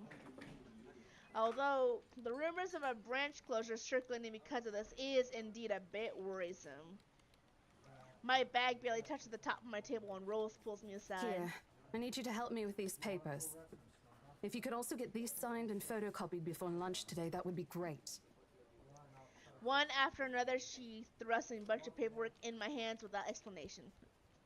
A page flutters away from the top of the pile, and I lean down to pick it up. My eyes scan the top of the page as I straighten. A purchase and sale agreement. Rose simply gestures her thumb in the direction of our visitor lounge when I tilt my head in question. There, seated on the sofa, looking completely out of place in the humbly decorated room, is the same couple from the day before. The Wrights. Something bubbles in my throat. Their presence in the office can only mean one thing. They're buying it? We got a deal? She swats at my hand, tucking her sleeve, although her eyes are alight with something akin to joy. She wants the sale to happen as much as I do, and now that it's here, the deal needs to be closed, yet documents need to be signed still, but the elation is there, along with the foreboding feeling I can't quite pinpoint. I had to do a little damage control, but they're already interested in acquiring the property, even before they attended the open house. I mean, isn't it obvious? They already hired an interior designer. I've never seen a buyer as aggressive as Madame Wright. She didn't even try to negotiate a lower rate. Damn. One at a time, Rose. I can't process everything you're saying at once. What do you mean? They're paying 15% higher than the listing price, as long as we get the paperwork done as soon as possible. I think if we allow it, they'll be paying up front, too. Even with that urban legend? Rose nods. Oh, I was so sure we lost the sale after yesterday. Don't look so surprised. We still have to conduct some last few checks before we completely hand it over to them. Please. I'll happily do the paperwork duty, Rose. I'll even go to the land registry myself and make sure the property changes hands with every single legal blessing. Don't they have better things to spend money on? I'd haggle it down to the lowest possible price if I were in their place, especially with the stories attached to it. Not that my opinion matters a bit here, but we're just their agents who are going to receive the hefty commission. After all, nothing more. Rose gives me a pat on the shoulder, signaling that she's headed back to them, and an unspoken instruction for me to follow after I'm done. It doesn't take long for me to finish the work that she left me. In fact, having our boss sign the agreement is the easiest, since it has put him in a better mood to the entire office's relief. Ma'am, Hannah calls me over the moment she notices my presence at the lounge door. She welcomes me with a bright smile. Her movements more open than what one would typically expect from a passing client ever. Isabel, how are you feeling? You looked awfully dreadful yesterday. I am fine. Isabella, I'm fine now, ma'am. I appreciate your concern. I really don't understand why they can't get my name right. It's a fairly common name. It shouldn't be too hard to remember. Regardless, I hand them their copy of the agreement. Wonderful. Your team works unbelievably fast. Ma'am Hannah skins through each of them with a scrutinizing eye, checking every page for any inconsistencies and errors. Despite the unassuming impression she gives off, she appears fully aware of what to look for in the process contacts like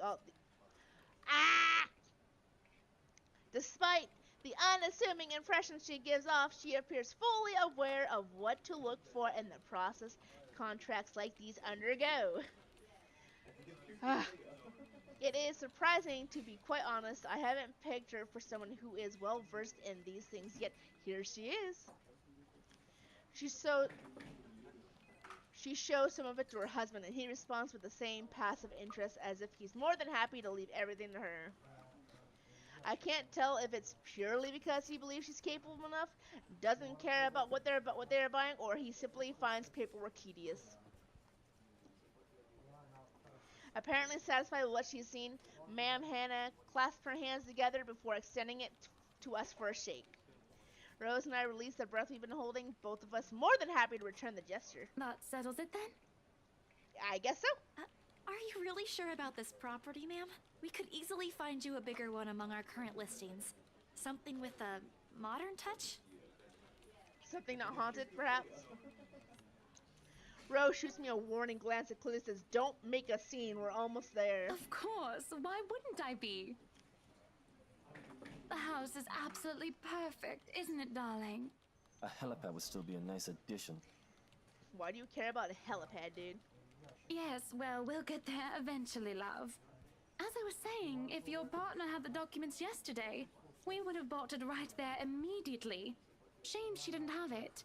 Well, there's still a few necessary documents we need you to sign after, but we'll let you know once we have those finalized.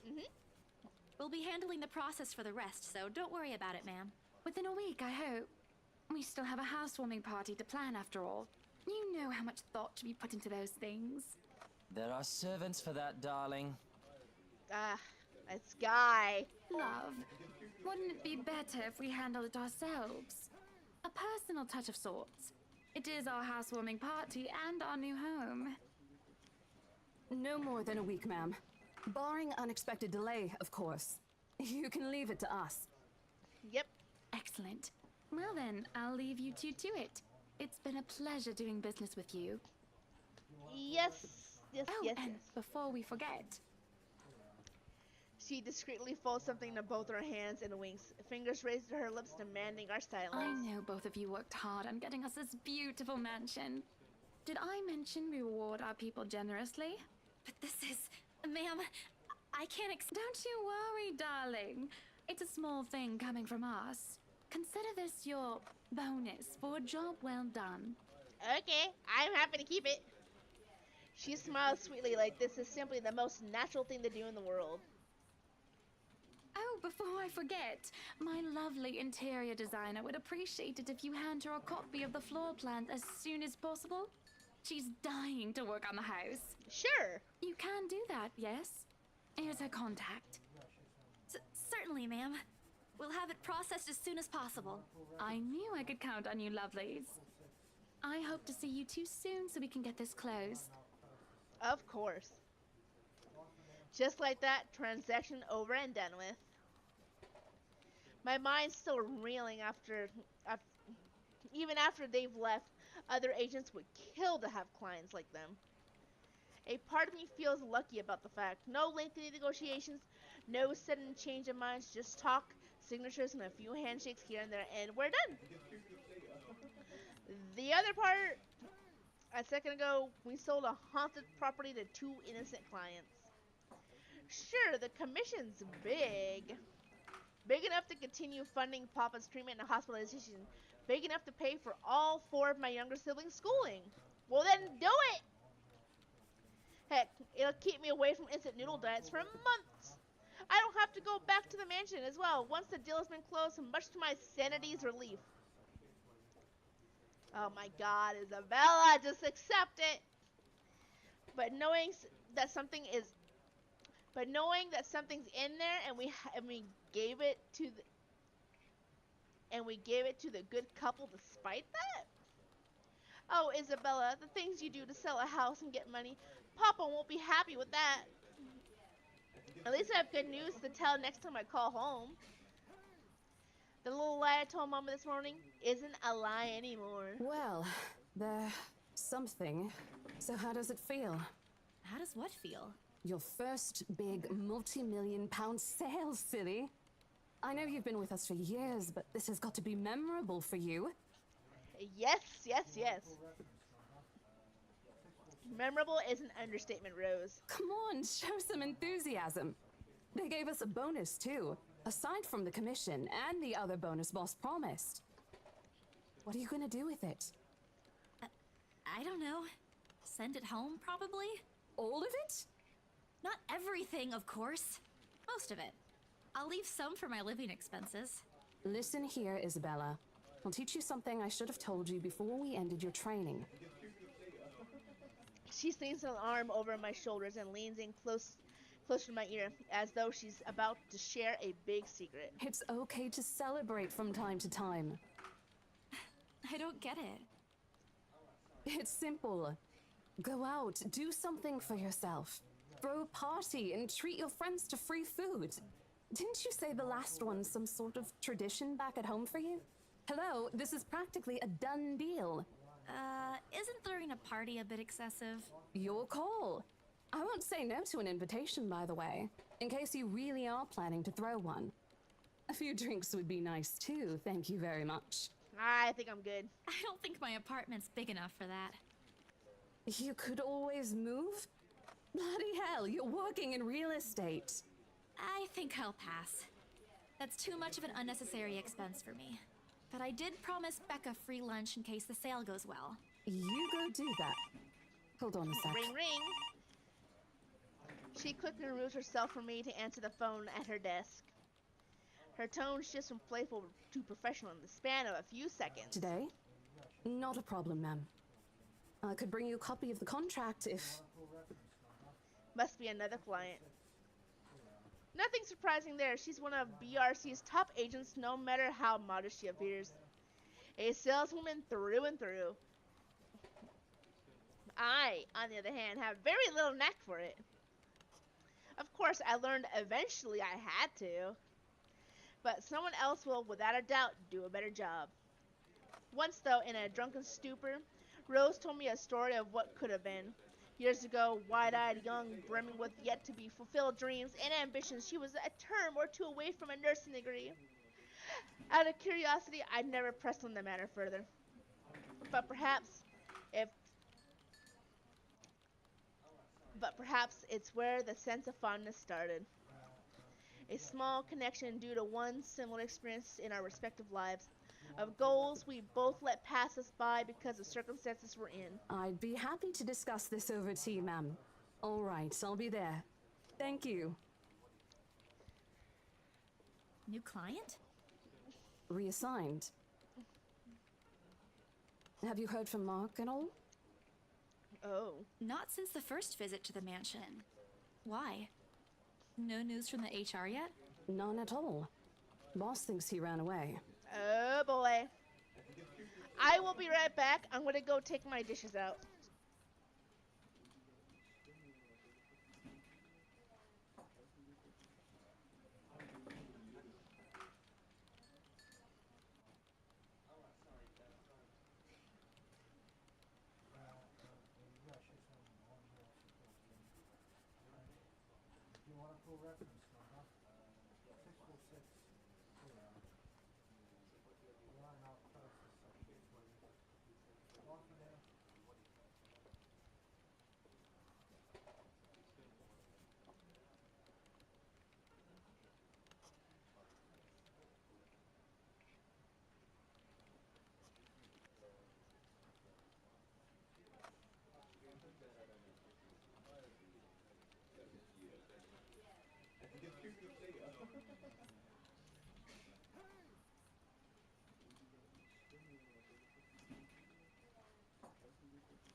And I'm back. I just want to go take out my dishes real quick. Macchiato stole my chair though, so give me a second. Can I sit down? Thanks. Thank you, Macchiato. Thanks. I also got water. Yay, water. Not at all, boss. Thinks he ran away. I doubt it, though. Macchiato is the streamer now. There must be another reason. Who knows? You know what? I should get a cat cam for him one day. But he doesn't sit still long enough, so maybe that'd be like a waste. And not to say it'd be a bad thing, but like, he doesn't sit still. He loves to run around. He's so hyperactive. He does not sit in one space for very long. Not even in his tree. Bro's a spoiled kitty. Macchiato cat cam, that's the dream. But like I said, he doesn't sit still. He loves to run around. I just let him do it. Anyway, I've got to meet this one. I'll see you later. Exactly. Maybe I should put a cat cam on the tree anyways. That way people can see him go up there when he wants to and not. And it could be, you know, whatever. I'll think about it. He might actually attack the camera now that I think about it. He might like try to play with it and break it. Oh no, I can't do that now that I think about it. Well, maybe I'll think it over. I'll think it over. She throws a wave over her shoulder. She rushes out of the office. The lunchtime bell sounds shortly after, followed by the chatter of fellow agents who's heading up for a much-needed break. Macchiato cat cam. Macchiato attack cam win. Ah, yes. Who needs a cat cam when it's just an attack cam? Specifically for Macchiato.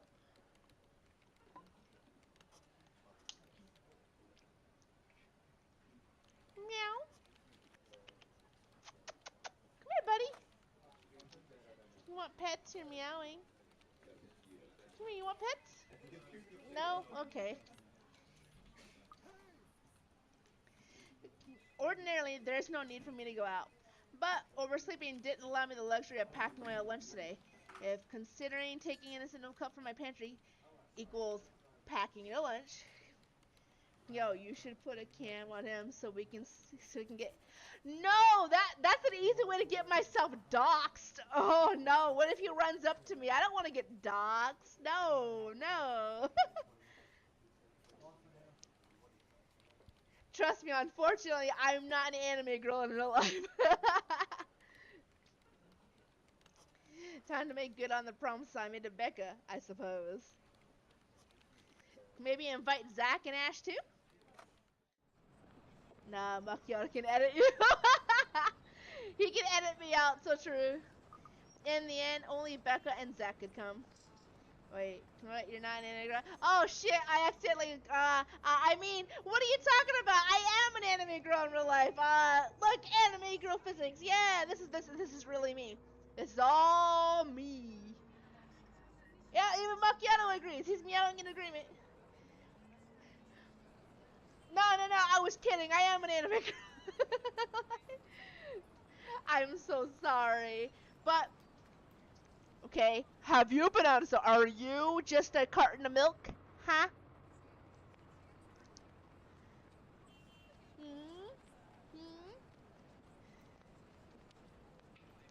Ash, on the other hand, couldn't be reached. Out of all of my calls, went straight to his voicemail. He's at it again, right here today, gone the next.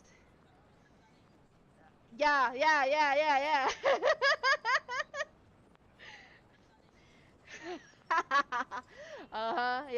Don't worry, I won't worry about it. For now. Oh well, his loss. We have agreed to meet at a nearby cafe, the same one I frequent with Becca because it's cheap and they give away free bread around closing time.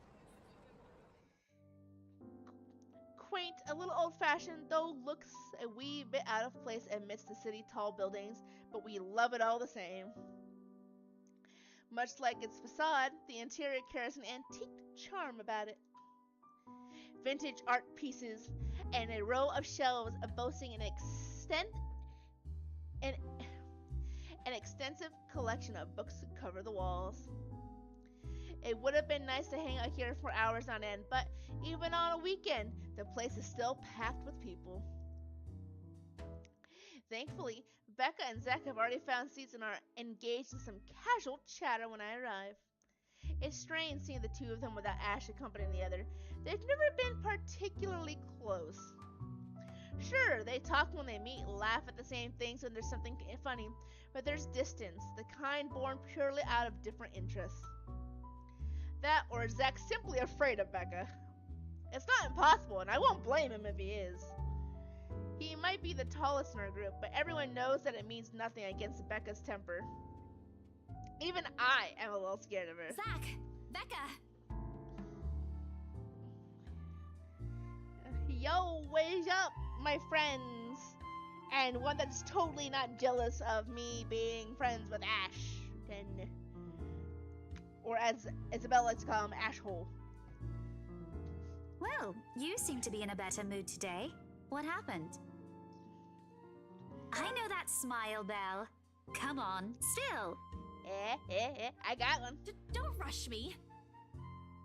Let's order food first, okay? A waitress comes by to take her order.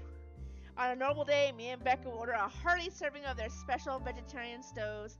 Zach takes anything with a good helping of meat, sausages, or potatoes in it. But today's a good day. Great, even. It's not wrong to indulge a little, right? Today's special. For the three of us. Even the person jotting down her order looks surprised at today's meal choice. She writes it nevertheless and leaves without a comment. Becca furrows her eyebrows, her mouth halfway open, ready to let loose what's likely a string of reprimands. Don't worry, it's my treat. The glare she sends my way reminds me of the one I received from Mama when I punched a kid bullying my younger brother 18 years ago. Naturally, I never did it again after she made me apologize the next day. But Becca's far from being my mom. A small, sheepish grin is enough to turn that frown into a defeated sigh. Food arrives in the middle of a funny story from Zach, putting the rest of the conversation on hold as we are each served our order. It ain't anything fancy. Pan roasted sea bass with citrus, dressed asparagus, and a portion of mashed potatoes on the side, or at least that's what the daily specials board says. I never really did pay attention to whatever it came. I never did pay attention to it whenever I come here, since they price whatever's written way above what I'm willing to spend on food in a single day. Oh, good. I'm so hungry, I think I'm dying. You're always hungry. Hey, not all the time. Let me guess. You skipped breakfast again. Yeah. Not on purpose. I may have overslept by a few seconds today. Right then. Stop stalling, Isabella. What's this about? Let us say, Rebecca. She wouldn't be inviting us out if it wasn't worth hearing out. Well, we're waiting. I'm treating you guys to a once-in-a-century thing. An expecting grin breaks out in my face, except... I'm sorry, say that again. And this is important because... Becca only raises an eyebrow at me while Zach appears like he didn't get the punchline to another lame joke Ash made, and is desperately searching for someone to explain it. My instant noodle days are over! Ash's not here, so we should celebrate! We'll do this one. Let me do that again. Yay! Guess what, guys? I'm paying! I sold the house! As the news sinks in, their expression goes from sheer bewilderment to utter surprise. That's more like it. You heard me right, ladies and gentlemen. As of today, I, Maria Isabella Grace Cruz Santos, am free from my instant noodle binge. Seriously? Yeah. Hold it, Belle. You sold the house? Yes. Yep. Which house is this? In Anselm Village? The one with the open house yesterday? The one and only. Come on, Becca. I know you've got a better memory than that. Mm-hmm. Oh, wow. That's... She lets out a hum, although she's nodding. She gives the impression of someone who has heard something unbelievable and still forcing her brain to absorb it. That's kind of mean. Like, come on, have some faith in your girl. Did you think we wouldn't be able to sell it? Have some faith in me, Becca. Am I not your best friend, or what? You don't believe me? The words tumble out of my mouth before I could stop them. I've been trying to avoid bringing up yesterday's little spat, and judging from the looks on their faces, it seems they are too. Me and my stupid mouth. I'm sure it ain't the way you're thinking, Bella. No, I do believe you. But don't you think the sale happened a bit too fast? The open house only started yesterday, and now you already have a buyer? It happens from time to time.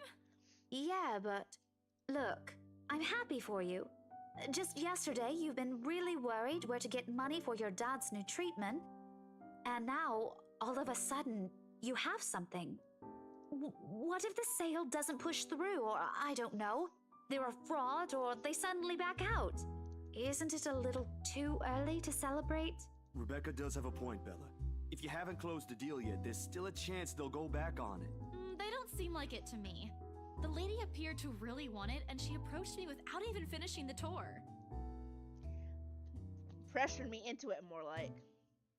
But I'm not going to tell Becca about that. Knowing her, she'd only worry. And she already hired someone to handle the house's interior design. You're joking. Who would do that?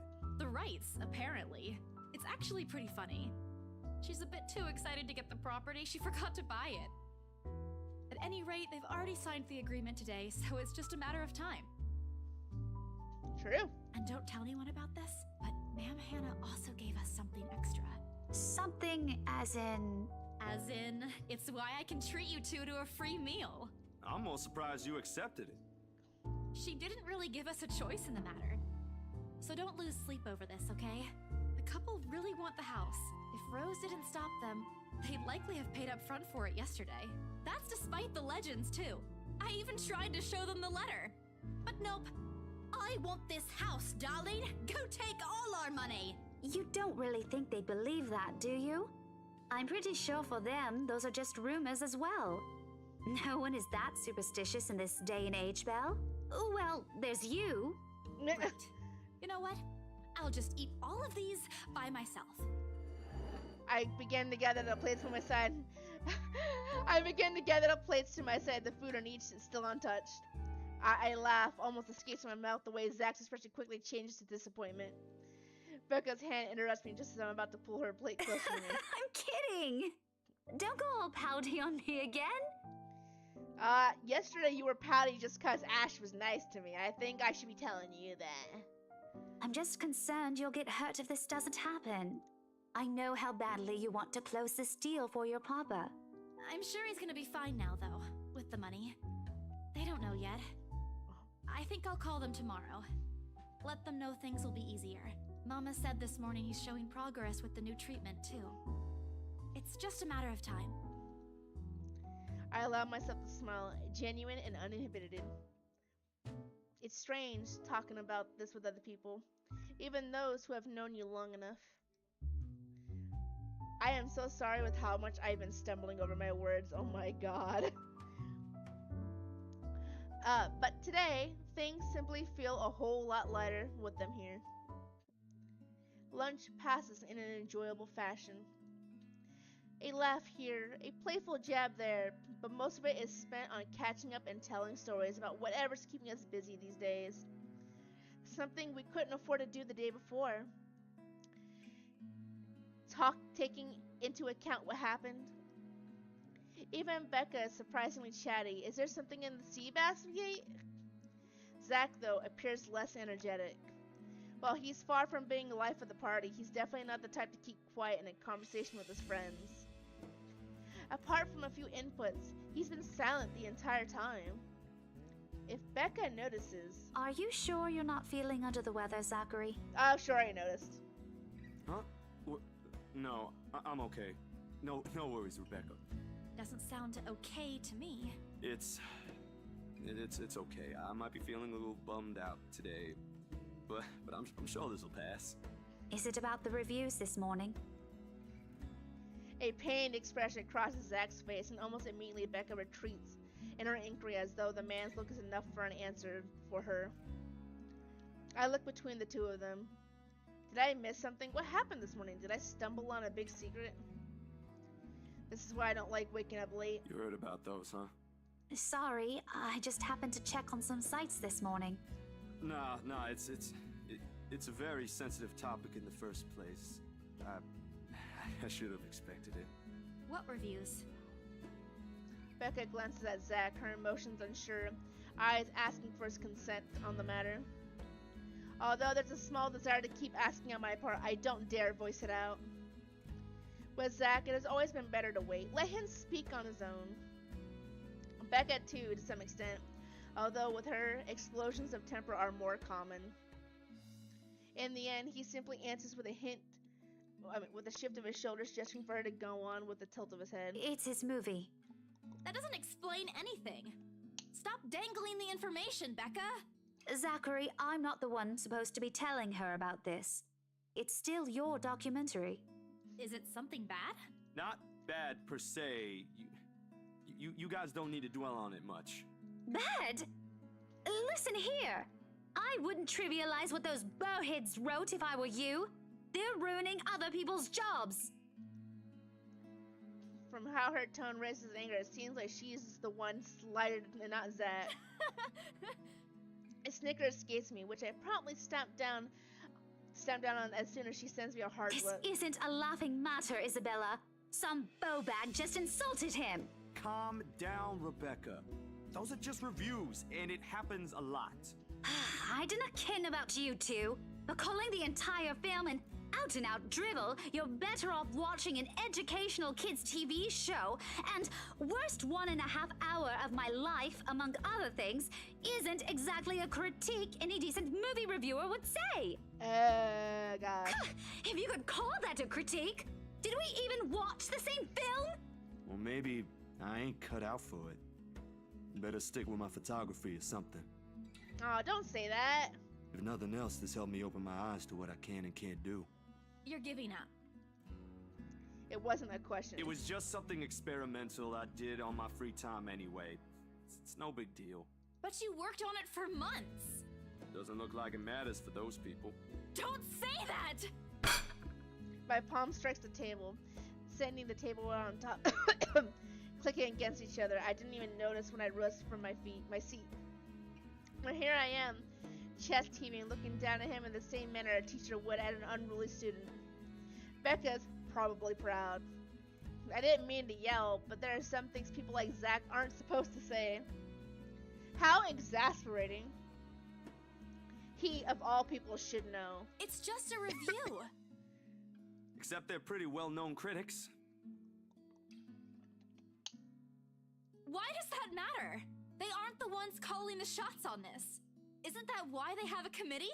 Right, Becca? An amused gleam is in her eyes when I turn to her. What does she find so entertaining here? Help me here. Your friend's about to quit his passion for a petty reason. I haven't read what those people wrote about his work, but a few scathing words shouldn't be enough to discourage somebody. I should know. After all, Failing means you're playing, Zach. Not that I'm saying it's bad. I've seen it from start to finish, and I know for myself what you created isn't something people should scoff at. I don't know anything about filming or photography. Hell, I don't have an inkling of artistry in me except for those doodles I make for class. But I know what I watched. Look at Isabella. It's not every day you see her all riled up like this. Whatever I'm about to say gets lost on my tongue as a flush of embarrassment blooms across my face. It was a heat of the moment thing. And anyway, I'll be very angry with you if you quit. What about the exhibit? What exhibit? Classified information. Even if I bring you your favorite tonight? Nope, not a chance. Oh, come on! I thought we aren't supposed to have secrets. A burst of laughter comes from Zach. Thanks, you two. I might need some time alone to myself for a while. Just to think about things, how I'll go from here, that sort of stuff. Hey, I'm not quitting, Bella. Don't give me that face. There's no face at all. Only a poor imitation of a puppy dog eyes, if you could call this one. Promise? I'll be damned if I break any promise I make to you guys. That's a good dude right there. Besides, you're right. It's too early to say anything right now. What's night ain't for another week. And that's all the answer I need for him. As sentimental as it sounds, there's fulfillment in knowing another person you know won't take the same path you've walked. It's not like it's over for me, though. I still have time. I could still come back.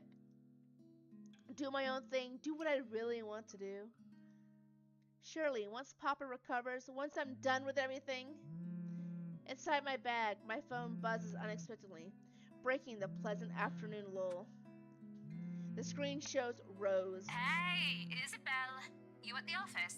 Ha ha. Very funny, Rose. I'm hanging up. Don't. I'm kidding. BRC says the floor plan copies are ready for Miss McCullough to pick up. She states that as if it already explains everything. Then, out of the blue, she launches a long rant about the awful state of Luxborn streets. All of which she says in a single breath that I can barely keep up and make out a single word. I stay quiet if only to avoid becoming the next object of her frustration. She's similar to Becca in that regard. I'm stuck in horrendous traffic right now. Bloody stupid drivers. When she has finally run out of things to complain about and stops, what she says next still has none of what I'm about to hear from her. Just a quick mumbled plea for me to meet the rights interior designer in her stead. Anyway, I'll leave it to you. Bye. Thanks. Yep, I guess I gotta go now. Classic Rose. She ends the call without even asking for my input. The sky is cloudless and the noontime sun is beating down on the hard concrete when we leave the cafe. It's far from unbearable, but it's enough to put most people in a fickle mood or make them vulnerable to catching something. No wonder we have staff members going AWOL lately, not to mention my boss's mercurial moods. I can't believe I'm saying this, but I want our usual cloudy weather back. For all the gripes about the unpredictable weather, though the streets of Luxborn remain constantly busy, the hurried tappings of shoes against the pavement and inane chatter coming from the lunchtime crowd fill the humid afternoon air. A small reminder of the things we still have to do, regardless of how much I want to return to the comfort of my bed. Back to Briar Realty for me, Zach to a meeting with a magazine publisher featuring luxury houses, and Becca to her lesson plans and books at home. But more than once, I catch her sneaking a longing glance over something displayed on a shop window. Does she want to buy something? Maybe I can get it for her this Christmas. I turned my head at the last shop she checked out. A fleeting glimpse. The world stills. Oh! She looks at me, eyes hollow, gaze piercing, boring into my soul, like a set of chains to keep my whole body still. There are no shadows or whispers this time. Only a plea, a hum low and indistinct, compelling me, beckoning me, intent on dragging me to the void beyond the glass. I can't help you, you're already dead. I don't dare move. My heart hammers against my ribs, each beat, every thump, screaming at me to look away and make a run for it. But I can't. I couldn't. All of my limbs feel heavy, while my own breathing strains in the face of her calls. Leave me alone. Her mouth is stretching in a grin, wide and unpleasant. The panic building up in my chest forces me to take a tentative step back. I try not to stare at the decaying flesh, the blood streaming from the gaping wounds on her arms and her nailless fingers. I don't want this. Not like this. Not after I got what I want for Papa. No, stop. Leave me alone. Her face contorts and she lets out a wail, sharp and utterly unforgiving. Rage. There's only hatred and bitterness, as if the very notion of turning away from her is an offense in itself. Please! I don't want this! Before I know it, I'm stumbling backwards, my own throat hoarse from the screams I didn't even notice already coming out of my mouth. She is scary, actually. The back of my feet catches on loose stone, sending me sprawling to the ground with wrestling pain completely jolts me out of my haze and my blurring mind. For a little while, my surroundings appear unfamiliar, until Becca's face swims into my vision. A look of concern is on her face, and her hands are gripping my arms tight. Even Zach appears beside himself with worry while he stands behind her, acting as a shield against the small crowd of onlookers already forming around us. What happened? Bella, you okay? I just saw a dead girl. I don't think I'm good. My mouth opens and closes, but nothing comes out. The words refuse to form. On impulse, I sneak a swift glance at the display window. She's gone. Yet, the foreboding feeling hasn't left me. My hands are shaking as I push myself off the ground, my weakened limbs relying solely on reflex and muscle memory. Something icy has made its way home to the pit of my stomach. I want to throw up anything to get the wretched You are sensation out. screaming. Zach, call someone. No, don't. I'm good. I need to get to the office. Rose, the floor plans. Someone's going to pick it up. I'll see you later. Careful. Don't stand up yet. Stay put, Isabel. Zach, you watch over her for me. I'll call for someone. I attempt to smile to put her at ease, but it slightly comes off as a grimace. Gently, I push her hands off my shoulders. My knees are still trembling, but I can stand. Leave. Leave me. Stay away. Away. The humidity is stifling. Everyone stares are unnerving, and Becca and Zach's concern are suffocating. I don't want to be here. No more. I break into a run. I wish I hadn't left my bed this morning. Here, with only the occasional drips of water on the sink and the whirring of the fan blades to keep me company, it's easy to fall into a cycle of negative thinking.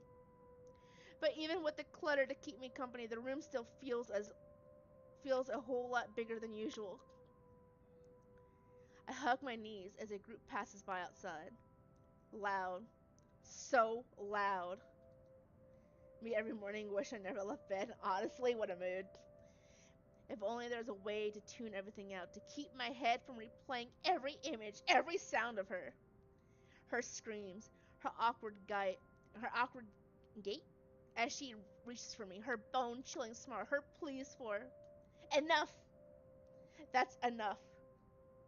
A shiver passes over me, though it's not from the hair still hanging damp against my back, nor the draft that enters the room from the windows I've left wide open. My gaze shifts over the letter sitting on the coffee table. Its edges flutter inaccusingly as the wind touches it. Funny how an ordinary looking piece of paper can bring this much trouble. The impulse to throw it away or rip it to pieces is still there. Did I read everything wrong? Yeah, I did. I can easily do it, but after all that, what? Will she leave me? What about those people who have already seen it? Will they be okay? This uncertainty gnaws at me. Knowing that she's real might also go after the people that I care about. I just wish someone would listen. Believe me! The abrupt break in the sentence makes me jump out of my skin. Blindly, I fish up my phone from the mess of papers and cushions where I've carelessly drawn it before taking a shower hours ago. Or thrown it, not drawn it, what the hell? Ash's name flashes brightly on the screen.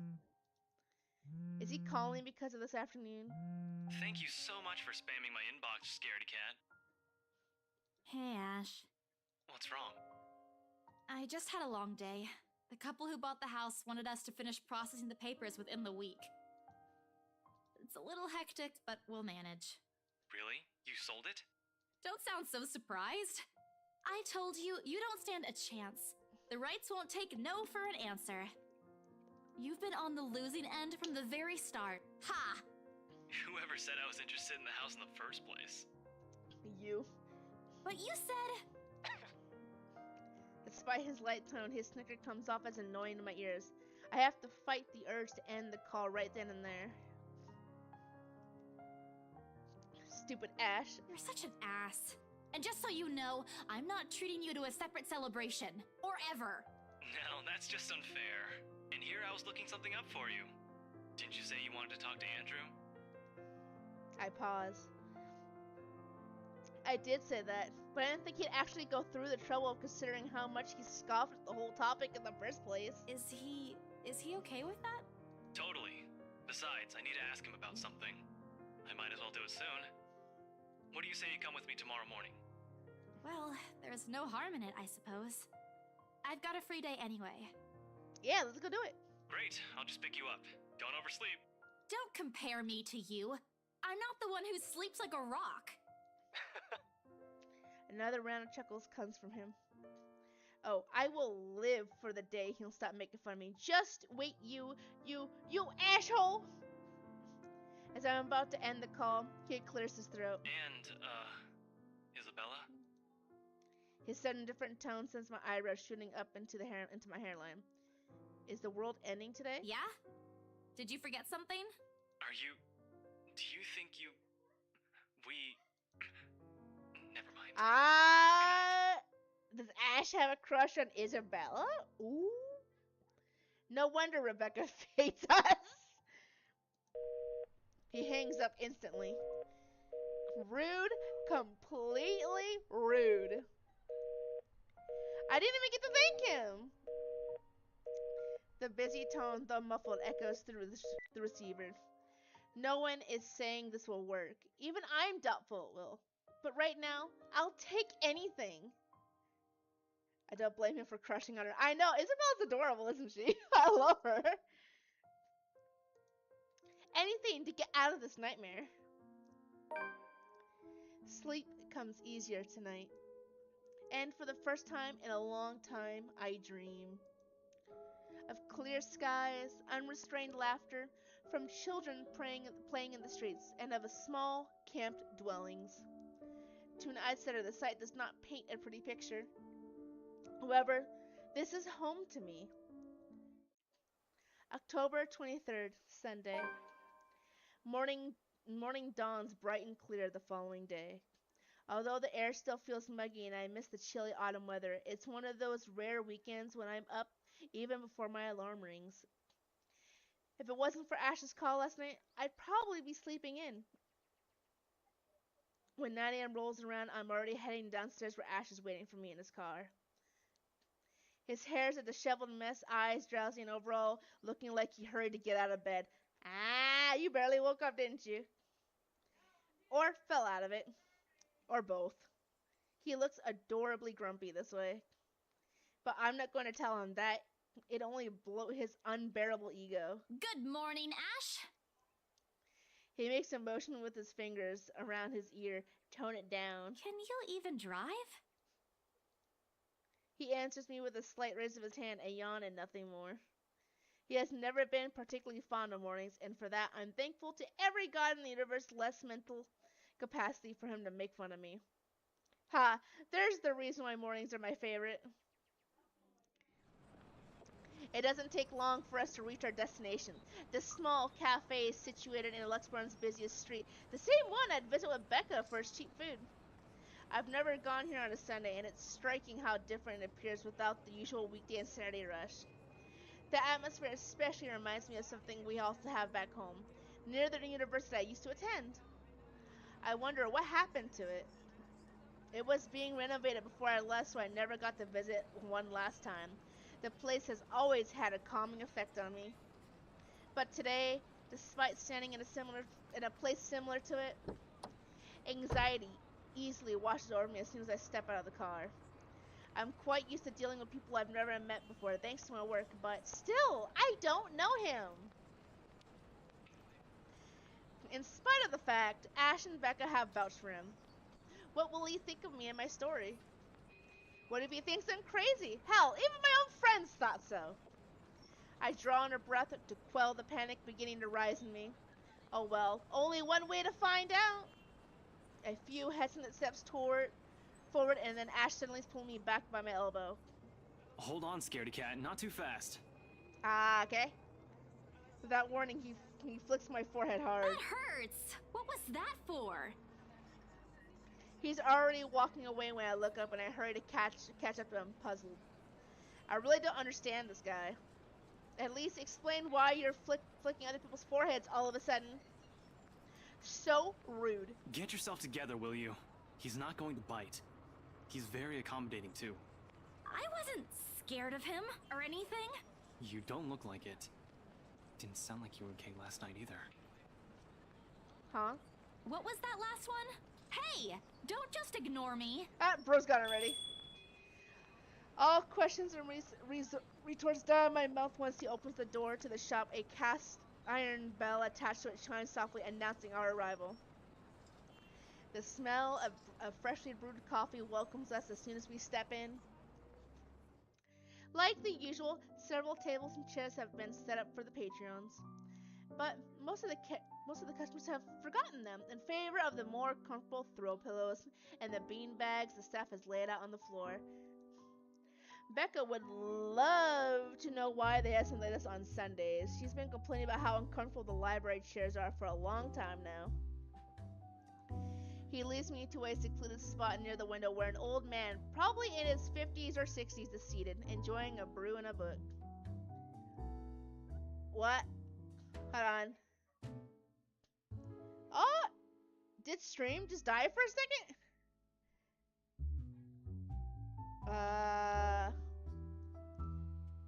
Real quick before I continue, is stream still live for everybody? Cause my OBS just did a weird thing.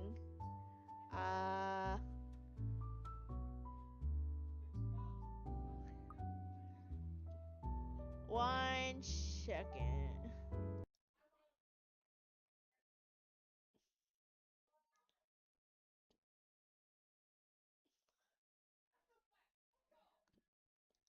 Okay, so it looks like it's still going.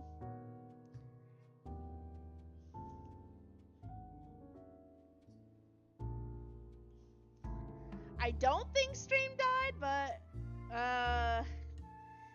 OBS randomly was reconnecting, so let's see.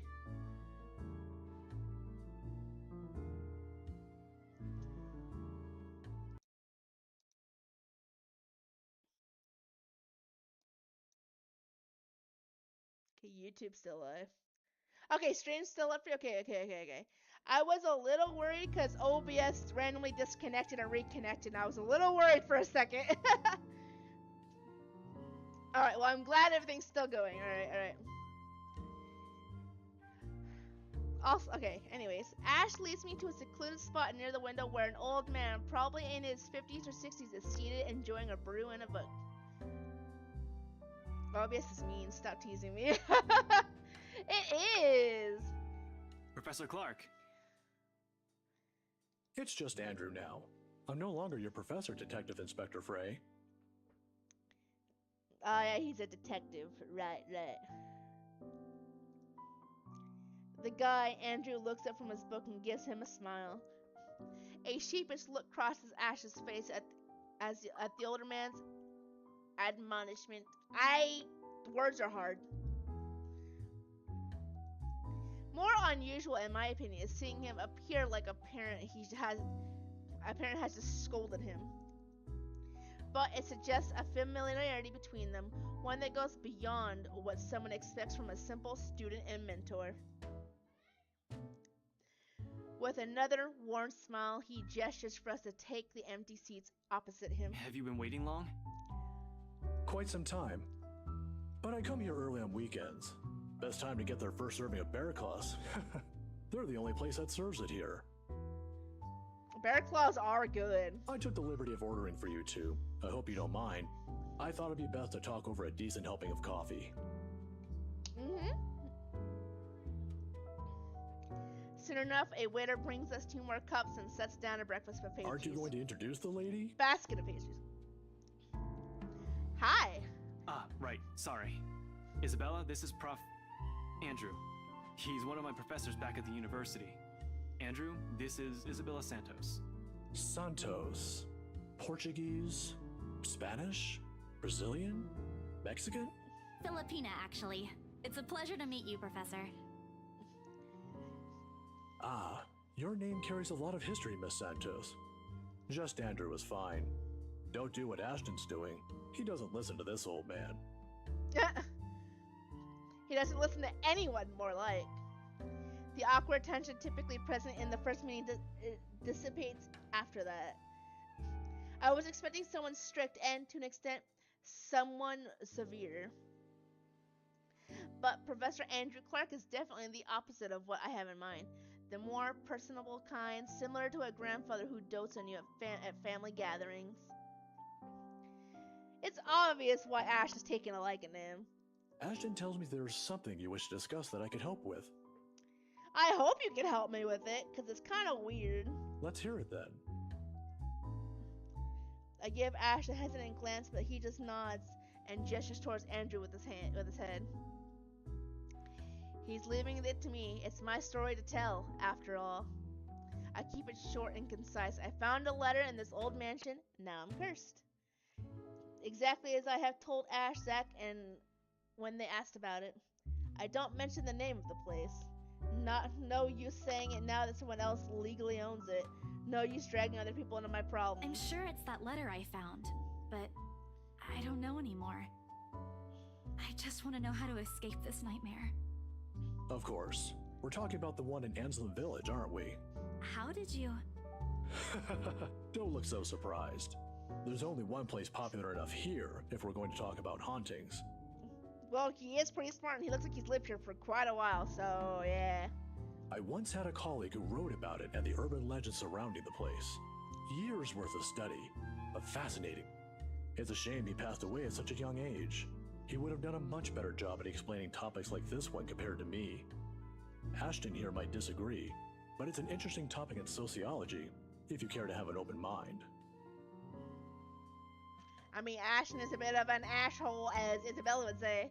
Studying the science and theory behind it is completely different from outright believing in it. You don't believe in those stories, sir? Now, this isn't a question of belief. All I'm saying is things like these speak a lot about a place's culture and history. And it's not just limited to ghosts. Monsters, gods, you name it. Even you, Miss Santos. What about me? How you respond to these stories. It tells a lot about you and your upbringing. In the same way it tells me why our detective inspector here finds such topics absurd. Interesting, isn't it? My head is starting to spin from all this. I'm not the smartest person around, but I understand what he's trying to get at, I think. It's still too much to take in at once. I look to Ash for help, but his eyebrows are drawn in a frown. If he keeps staring at that... If he keeps staring like that at his cup, I'm pretty sure it'll crack soon. There's still something you're not telling. Didn't I tell you everything the other day? Yeah, but you mentioned the rights. Then you proceeded to drop the topic right after. What's with that? They don't have anything to do with this. Rights? Luke and Hannah, right? Yeah, they're the ones who got the place. I'm not surprised. They're the kind who gets what they want once they set their eyes on it. From what I've heard, word gets around.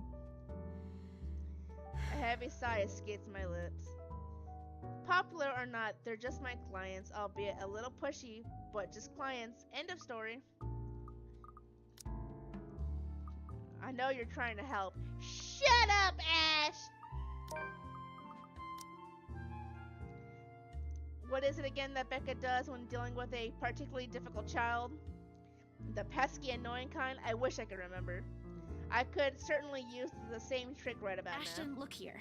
I know you're trying to help, but the deal's almost already closed. The papers are being prepared. Once it's done, it's over. I'm just their agent. And when is that happening? When what? Is there even a purpose to this line of questioning? Your working relationship with them. When's it going to end? About a week from now. It depends on how long the approval process would take, but they wanted us to rush it. Really? You're absolutely sure about that? Yes, really.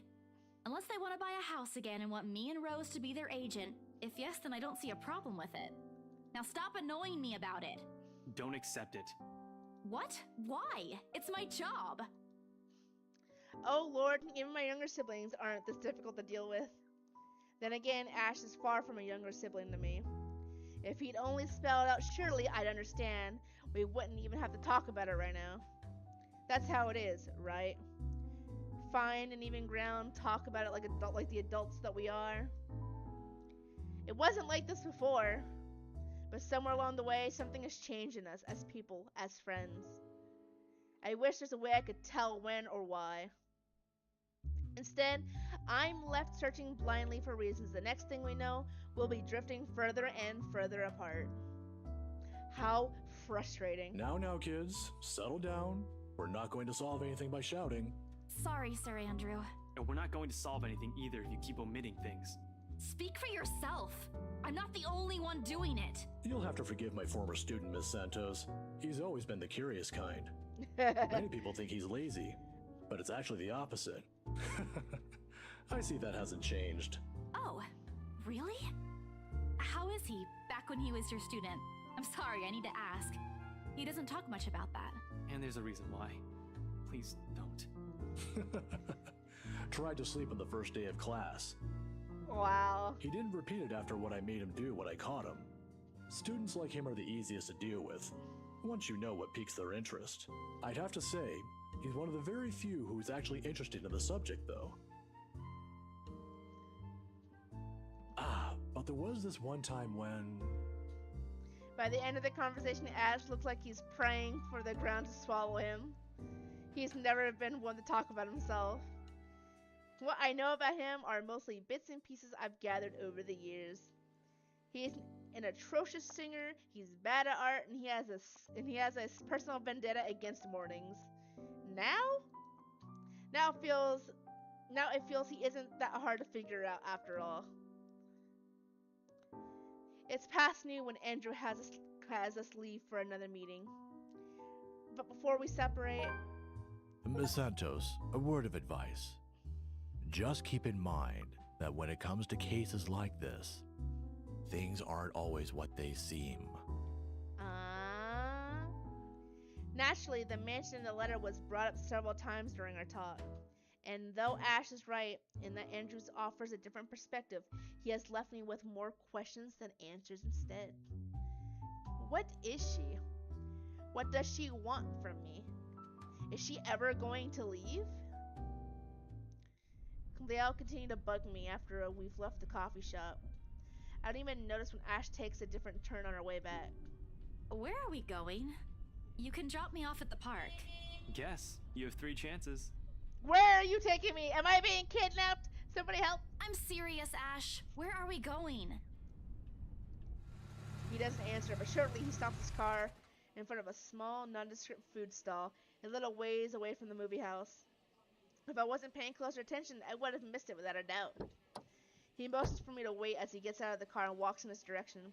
Sheesh, if you want to buy something, just say it. No need to make yourself look mysterious. It makes you look more like a dork than cool. Rolo taking your basement, not again. Not again, anything but that, anything but the basement. I only just got out the other day. Damn. He really wants to put you back in that basement, I guess. Soon he's walking back holding 2 fish-shaped cones in both hands. Ice cream? Parfait? A cross of the two? By the time he's back inside the car, I've given up any effort to figure out what he brought. Not that it looks bad, it's actually quite cute. Here, take it. I have to move my head back a little when he thrusts it at me to avoid the ice cream and the fruit toppings from ending up on my nose. What's this for? Oh wait, it's so cute! I kind of want one. He likes being mysterious. I kind of want to try one of these. Oh my god, it looks so good. The foot. My arm's getting tired. 5, 4, 3, 2. Ash, what the fuck? With a wary glance, I take it off his hands. I still don't understand why there's a need for ice cream today, but nevertheless, I take a small bite.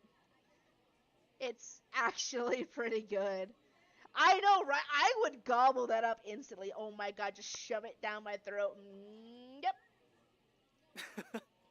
It must have shown on my face because he chuckles as soon as I take another. Saw the place open the other day when we watched Zach's movie. Thought I should give it a try. Well, thanks for trying it with me. It's very obvious you have a crush on me.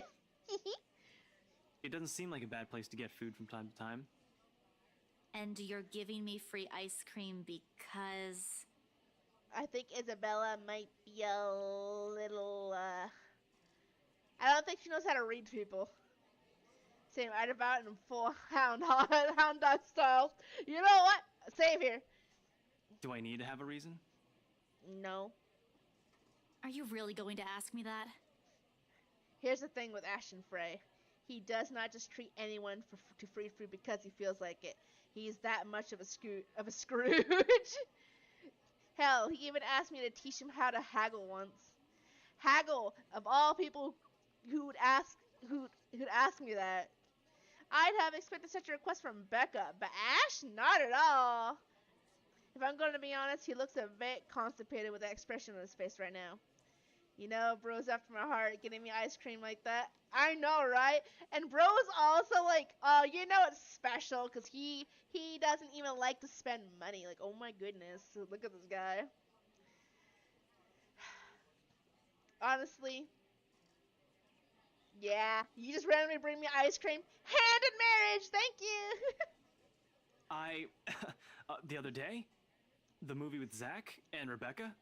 Rebecca's there, yeah, I think so. Yeah. Oh my god, you can't be more obvious, dude. Anyway, during the movie, we, that's to say, we... This guy is so obvious. Shit. Should have written down something first. Get to the point, Ashton. Right. I'm sorry. What? Not I'm sorry for, not getting to the point. He's all flustered on. I'm sorry for the other day. I got carried away. I said things that upset you. I shouldn't have done that. I'm sorry. Aw, head pats for him. Oh, okay. Okay? That's all?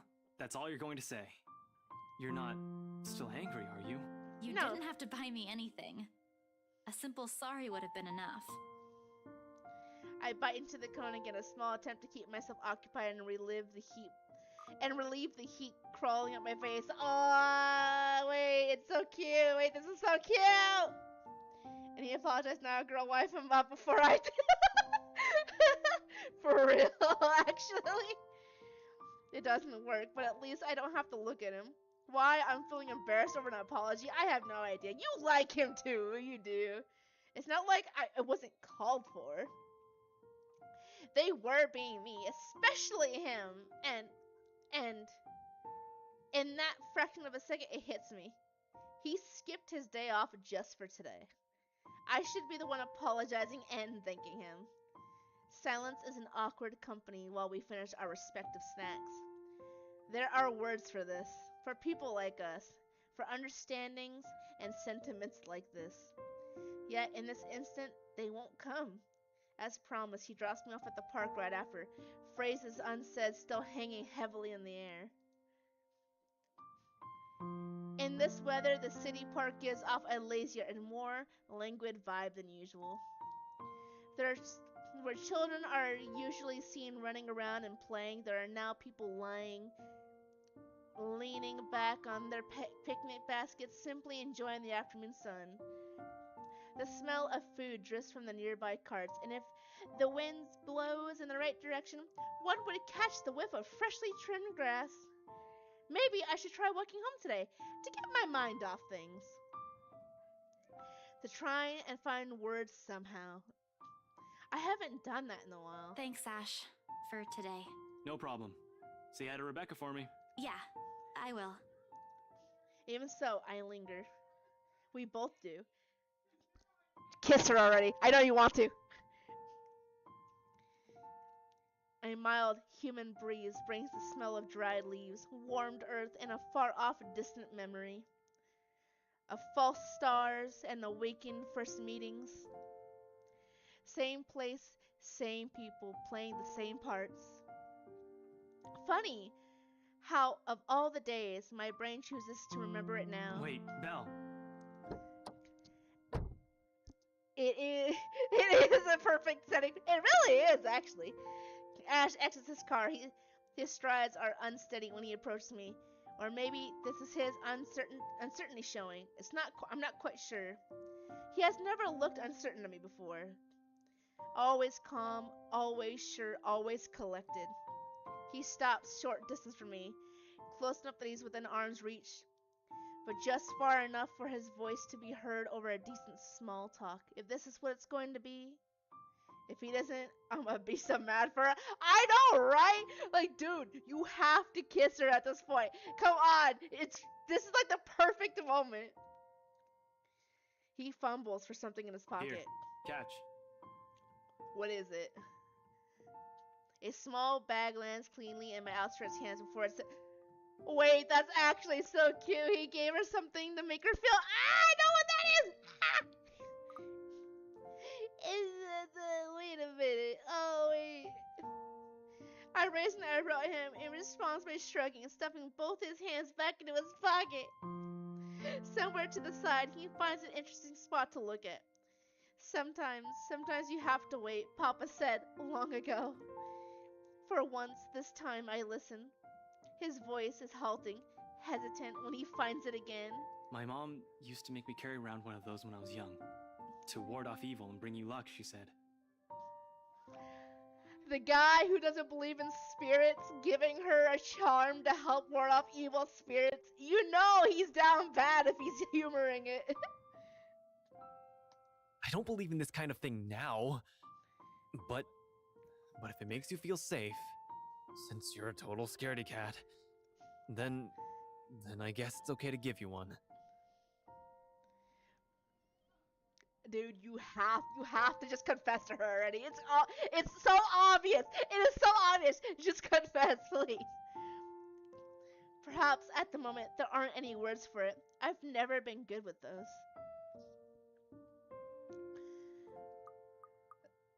Save. You gotta save. You're not bad after all. You could be nice when you're trying. Oh god, I feel like both these are kind of not very good. I don't want my relationship to go down, but I feel like either one of these is gonna cause that. You can be nice when you're trying. You're not bad after all. Let's do this one. I choose the short distance separating us. Oh, you close the short distance separating us. Oh my god, our relationship's almost at max with him already. Holy shit. And lightly, in place of phrases one couldn't spend together or answers too early to seek out, I lean over. Oh, she did it! It's on the cheek, but she still did it! Ah! And give a little peck on the cheek. Oh my god, this is so cute. Wait a minute, they're so cute. Ah! Oh my god, they're adorable.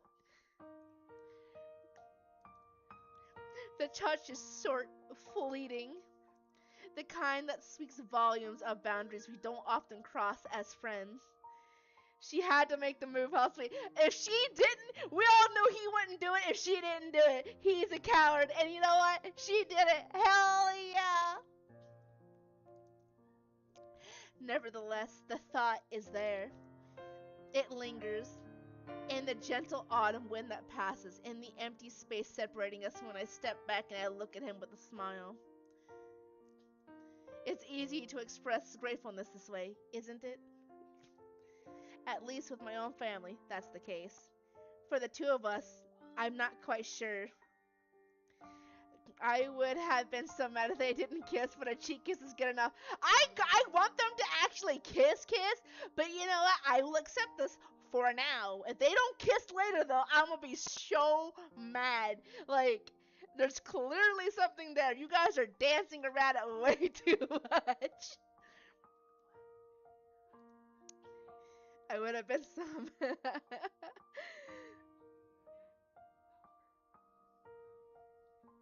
Did he understand? After all, gratitude is considerably harder to put into words when you've spent the latter half of your friendship teetering between good-natured jests and ruffling each other's feathers. Seconds pass before he clears his throat. Right. They have to. Like, come on. His face has gone remarkably red, whether from the heat or something else. I can't quite tell. What is this?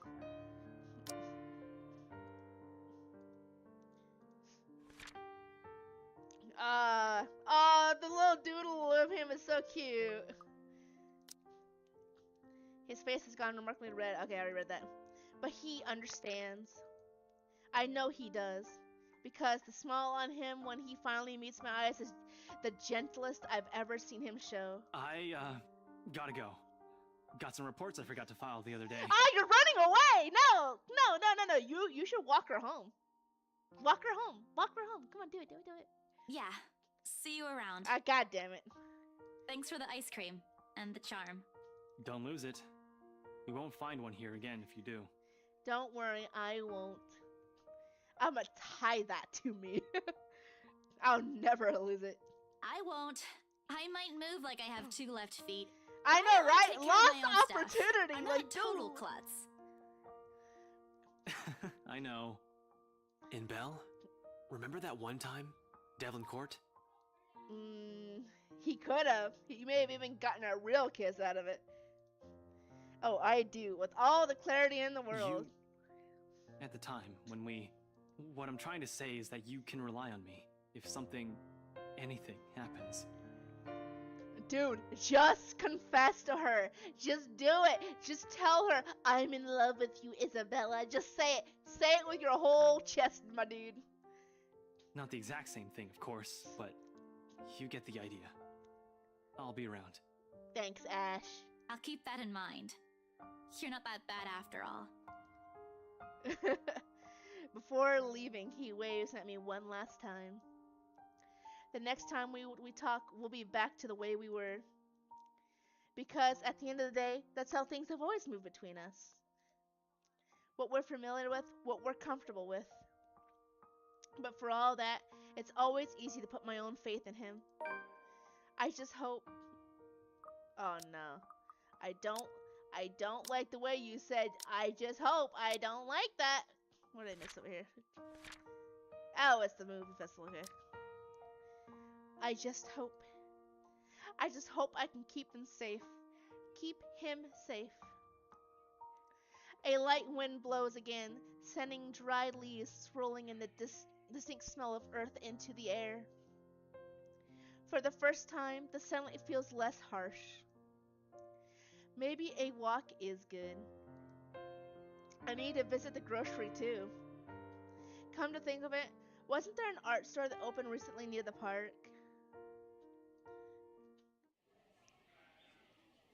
The cat's name is Beruthiel? Or at least that's what his collar says. Kitty! It's an odd name to give a cat, in my opinion. But it speaks grace, much like the one that carries it.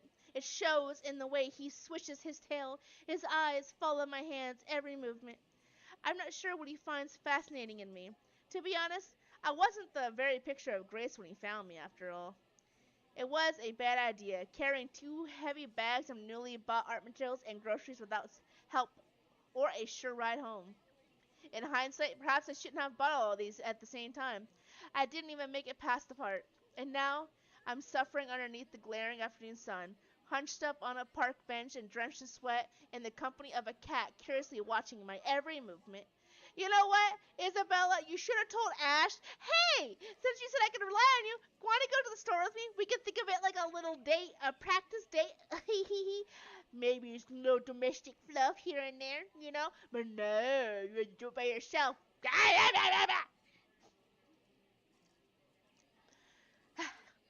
I hope it stays where it is. It's just a black cat, but back at home, they're considered girl. It's a cat. Black cats are not ill omens. Black cats are beautiful creatures. Black cats are amazing. I had 2 black cats growing up. One was named Patty, and the other one was named Raven, and they were the best kitties I could ever have asked for. Both sweeties. Don't look at me like that. I can act graceful as well if I want to. Not that I've ever acted graceful in my life, of course. Growing up with rowdy younger brothers and a sister does that. Or maybe it's the opposite. Mama used to call me a little troublemaker before. Well, graceful or not, there's no use moping. A short breather and then I'm off home. Besides, it isn't like the company's bad, even if it's a cat. As long as it doesn't bite or crosses my path. Well, where's your owner anyway? He has one, doesn't he? An owner? That's what the collar's for, isn't it? A bandage is wrapped on one of its paws, though. I wonder what happened to it. Did he run away? Well, if you don't have one, I won't be able to take you in. My apartment doesn't allow pets. I tried to bring one home before, a cat. Not black, of course. And Rebecca threw a fit before the landlady could. That's when you just sneak it in anyways. I take a small pack of sweets from one of the bags beside me and pop it open. As I'm about to put one in my mouth, he meows. My hand stops. Do you want one? No, cats cannot have sweets. He doesn't meow again as I'm expecting him to, but I take his unblinking gaze as a yes. I shift a piece of my palm and hold it out to him warily. He sniffs it once, twice before... Oh, it's you! Like a good, properly trained pet, Beruthiel responds as soon as he's called. Recognition comes as soon as my head snaps in the direction of the voice. Miss McCullough, hard to miss with that, what with her height. I'm sorry. Did my cat hurt you? Nope, he was a good kitty. Miss Santos, was it? I'm surprised to see you here. Bro, that's a lot of groceries you got, actually. You could carry that home by yourself. Nice to meet you again, Miss McCullough. Were you harmed in any way? No. I'm sorry. Bruthiel's not exactly fond of other people. Even ran away from the veterinarian right now. Oh no, he was just sniffing my hand earlier. My Bruthiel's a she. Oh. She. All this time I thought the pause in conversation is this, if this can be called one, is uncomfortable. We're merely two people working different jobs for the same client. Frankly, meetings like this don't happen a lot, and if it does, a simple nodding of heads is enough. Let's talk about her job. I'm just curious about your work. What about it? There's something guarded in her expression of mention of work, but I pushed through it with my question. I just want to know how it is to work on a house like the Ermengarde Mansion. Is it hard? I guess she wasn't expecting a question like that.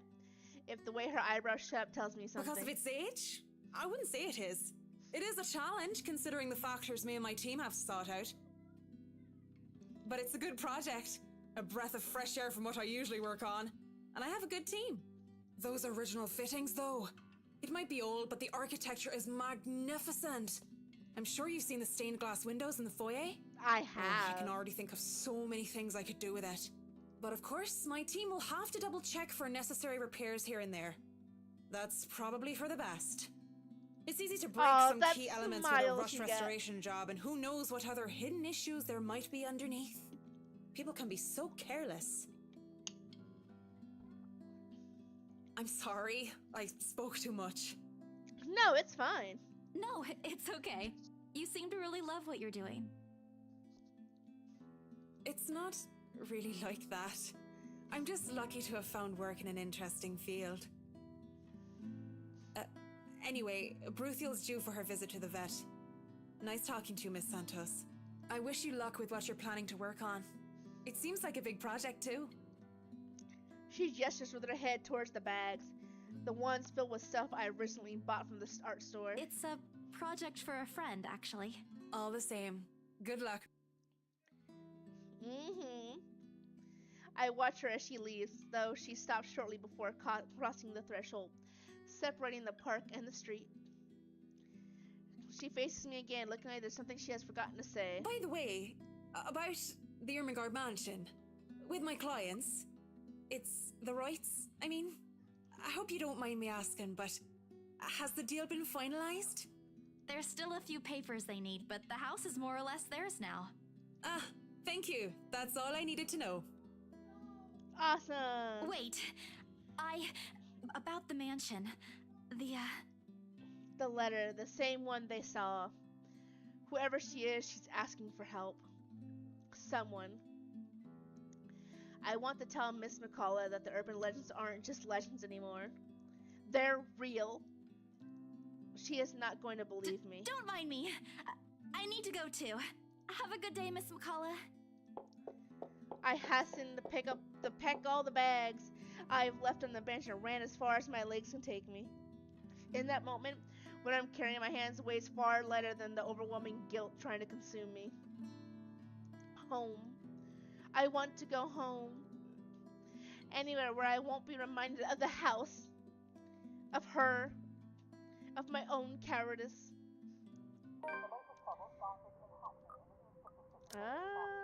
October 23rd. Kitty!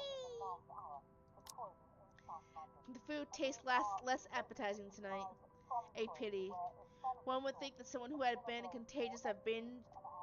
who had continuous binge of instant noodles would find home-cooked meals enjoyable. But it isn't. Hunger isn't what's gnawing at me tonight. Neither are my sore muscles. The TV runs loudly in the background, but what it says barely registers in my brain. It's hard when the things you're trying to forget keep returning to the forefront of your mind. It distracts you, eats at you, devours you. I wish this would stop. I wish I wasn't the one who picked it up. I wish it was somebody else. In other local news, a woman was found dead in her home. Huh? Luxbourne police officials are currently investigating the crime scene, but has classified the case as homicide. Huh? The victim, identified as Rose Pamela Rose? Cooper, 33 years old, working as a real estate agent. Rose? Discovered lying in a pool of blood in her two-bedroom flat with the words "Help me" repeatedly written on the walls.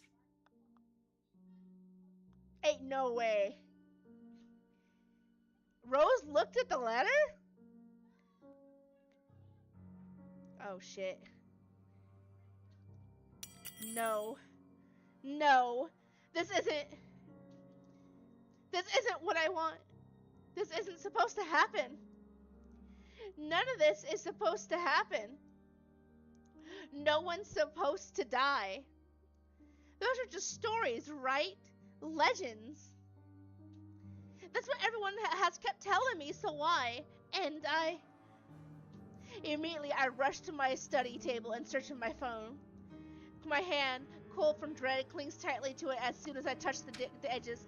A piece of folded paper, the letter lying unassumingly beside it, slips to the floor when I pick up the device.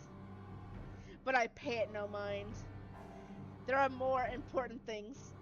Right now, I need to call her. I need to call her. I was with her. I was just with her not too long ago. She was okay. No. It isn't Rose. I'm sure of it. I just talked to her and... A sob escapes me. Hot tears begin to blur my vision. One after another, they trickle down, weighted by the very same guilt I refuse to admit I've been carrying from the start. The same one I've been hiding from. The same one that has put the people I care about in danger. My hands shake as I navigate to Rose's number on my contacts list.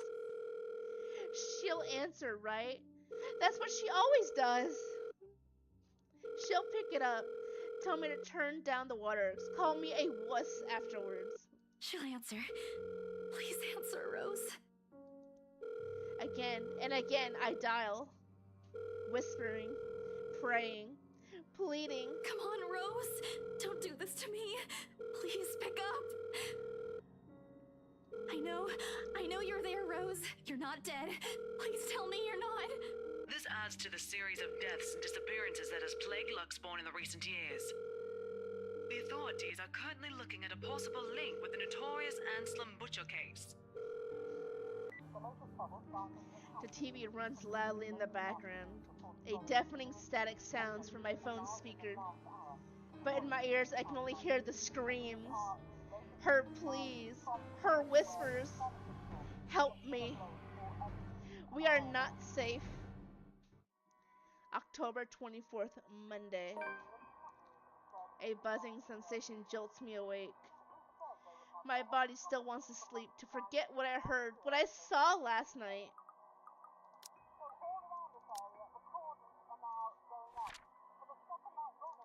There ain't no way Rose is actually... Damn, I can't believe Rose is fucking dead. But isn't there nudging, prodding at me? Slowly I become aware of how awkward my position is, and the aches that accompany sleeping in a curled up position the night before. If I even slept at all. The memories are impossible to forget now that Rose is gone. They say it's easier when you say it out loud. Instead, the words weigh heavier on me each time. She's gone. Not because of me. Gone because of one letter I was too curious to look at. I should have been more careful. I should have just kept my mouth shut. I should have destroyed it before anyone else had gotten involved. I should have... The notification light on my laptop blinks incessantly, mockingly when I look at it, as if it's calling me back to a sense of normalcy. To all BRC employees, in light of recent events, there will be an all-staff emergency meeting from 1 p.m. to 2 p.m. Attendance is a must.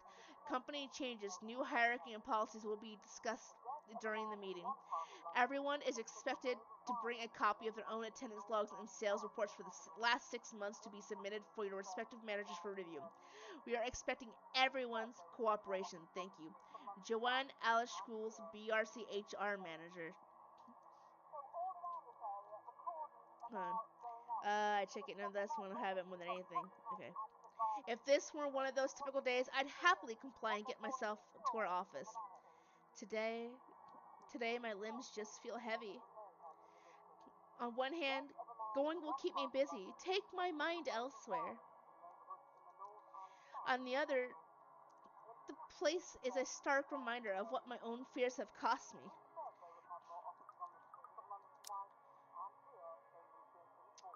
I should just, you know, girl, go to work. Keep your mind occupied. Moping won't get me anywhere. This is just like one of those things, isn't it? You deal with a smile. You deal with it with a smile, no matter how bad things get, and hope for the best. Although my whole body feels like lead and my limbs are sore, I push myself away from the chair and head for the shower. The letter I dropped on the floor last night flutters open as I pass by, unfolding for no one else but me to see. Every word written on it glares back at me. They sneer. They ridicule. Like living beings fully aware of what they've done. With a huff, I pick it up and shove it in my bag, perhaps with more anger and frustration than I'm used to showing. This too, I'll deal with. Somehow, I'll find a way to make things right. I have to. Before it takes more people from me. Even if I must do it on my own. Papers rustling, telephones ringing, feet shuffling. Overall, today looks like a typical working day at Briar Realty Corporation. Except, it isn't. The air is thick with tension and unspoken questions. No doubt everyone present has already heard about Rose. If they missed last night's report, they'd likely see it in the morning news, in the papers, or on various news sites on the internet. Everywhere is a bitter reminder. In fact, everyone's giving me a wide berth, as though the mere mention of Rose would be enough to trigger something in me. It's appreciated, but it only serves to create a bigger hole in the place Rose has left. After lunch, my boss calls for a meeting. I don't have to look up from my work to know what it's about. He's in a strange, pensive mood today, probably out of respect for a dead colleague. Oddly, I'd appreciate it more if he just shouted at me today. Anything is better. I'm sure you've all heard of what happened to Miss Cooper. She was a valued member of our team and she will be missed. There's no date for a funeral yet, but those who wish to attend, kindly speak with your respective supervisors. By the way, has anyone heard about our still AWOL staff? None? HR, you know what to do. Santos, a word? In my office? Yes, sir. At the end of it, I've been given the entirety of Rose's workload, including finalizing the rights papers, and have been promised an ample compensation for my efforts. I think he's expecting me to be happy about it.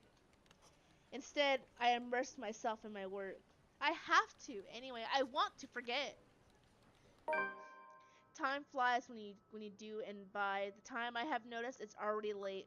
Journal. No. Poor. Imagine having a sweet moment with a guy you're totally not crushing on, who's totally not crushing on you. You meet a friend, see a cute little kitty, only to find out that your work friend, the one who trained you, one of the first few friends you've had, is dead. And it's... Ugh. Wow. That sucks. Time flies when you do, and by the time I give notice, it's already late. Everyone's already gone, leaving me in the company of a radio and a member of our janitorial staff. I don't even know his name. Rose likely does. She remembers people easily like that. The Luxbourne Police Department continues its search for the following reported missing people. The radio blares one name after another. Hold on a second. Missing? Aren't they? Still, I have to check. Frantic, I turn back to my desktop. The loud tapping my fingers against the keys fills the office for the better part of my shift as I look through everything. The background about the place, its history from the current owners, and list of employees hired under BRC. And I'm right. Of course I am! BRC may have a lot of staff and may have a lot of agents hired, but I remember those names anywhere. After all, they're also part of the crew who worked with us in preparing the mansion for the open house. Then the letters... No, that can't be. I hope it's not what I'm thinking. But Rose is... Something snaps into place in the fraction of a moment. Those people, Rose, the letter... I need to... No, if it's like this, they still won't believe me. I have to make sure of it first. Evidence doesn't lie. That's what Ash often says, right? If I have proof, then maybe. I don't want to get my hopes up yet. There's still a way I can save them. The letter, my phones, papers, anything that will be useful, I grab all of them and stuff them in my bag. I can't stay here. There's something I need to do. There's something. Those people should... The noise cut sharply through the room, stopping my hand short of cramming a pen into my bag. Uh-oh. Hello? Anyone there? Uh-oh. Someone must have left their printer open again. I may be in a hurry, but if I don't turn it off, another person is certainly going to have a fit tomorrow over wasted company resources. Most of the time, it's Rose who does the nagging, but... The clicking of my pen in my hand is a welcome distraction as I search for the said object. Each stride my feet takes also echoes throughout the empty workplace. I've lost sight of the janitor minutes ago, and with me being the only one left, the tapping of my feet against the wooden floor is something I soon learned to appreciate. It doesn't take me long to find it. By the time I turn it off, 5 pages are already strewn out on the ground, the paper tray having also been left ajar. Sighing, I pick up each of it to put up.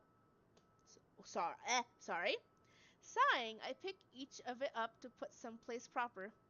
But the page that greets me next makes my blood run cold. Copies? Really? Of this? The chill that makes its way up my spine is as numbing as the day in the attic. The sheets crinkle in my tense grip. All I can hear is my breathing as it rasps through gritted teeth. But before I can even gather myself, take the first step out of here, total darkness suddenly envelops me. Sorry, I need a water. Oh, oh hell no! What the? No, I'm good. As if hearing every horrid thought running inside my head right now, something snaps. One second. I need to...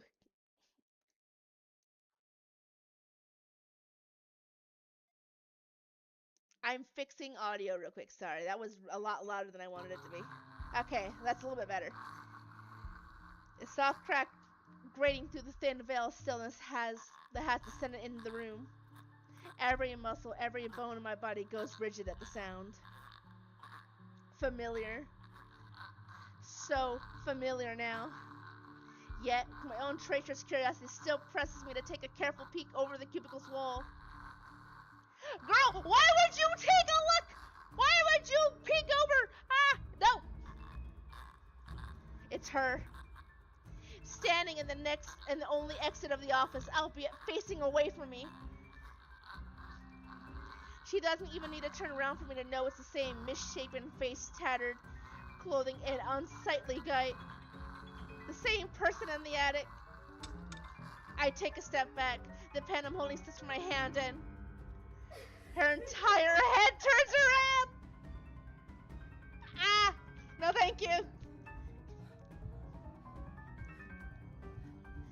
A scream almost escapes my mouth and I duck under my table as quickly as I can. My heart is pounding hard against my chest. I can hear the bone-chilling sounds of her walk, the weird clicking that follows her, and the telltale squelch of something wet as she walks towards me. Nearer and nearer.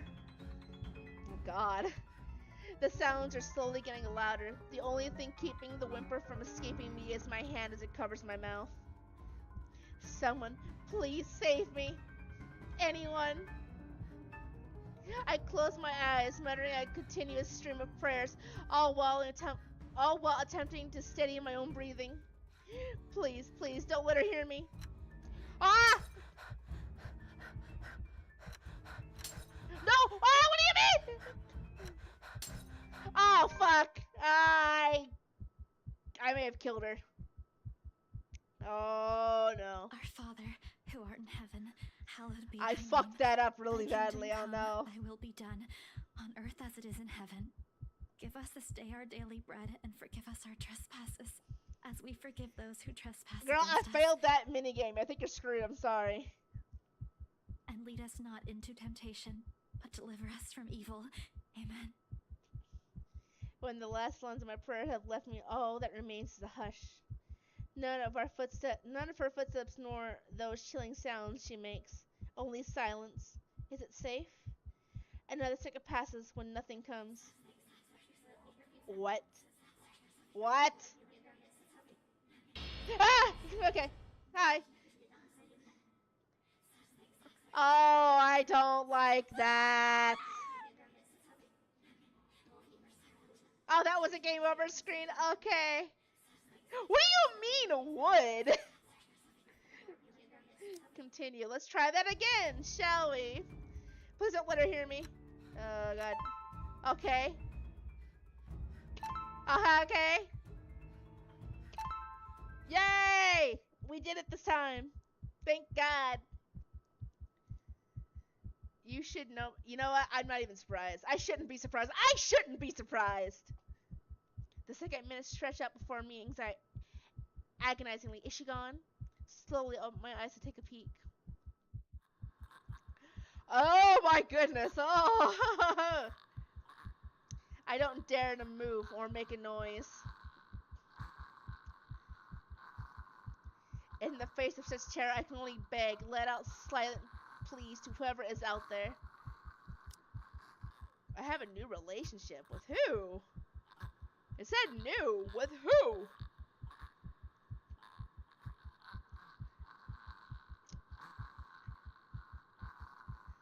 Please. Please don't let her notice. I want to live. Hannah.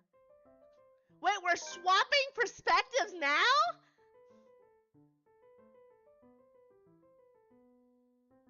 What?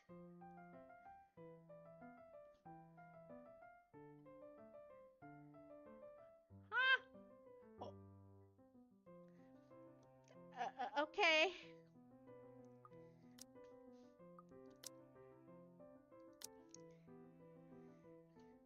Hannah Wright. 26. Damn, she's young. Okay. They're both really young, but it is far too easy to get them to pay attention. Enraptured.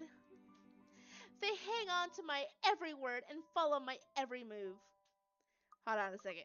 I'm gonna save real quick, and I need like a 5-minute. I need like 5 minutes, so give me just a little bit.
Okay, I'm back.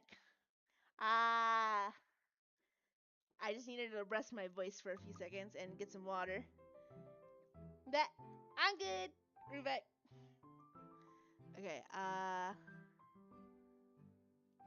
they hang on to every word and follow my every move. Wait. Okay, no, I am unmuted. For a second I was worried I was muted stuff.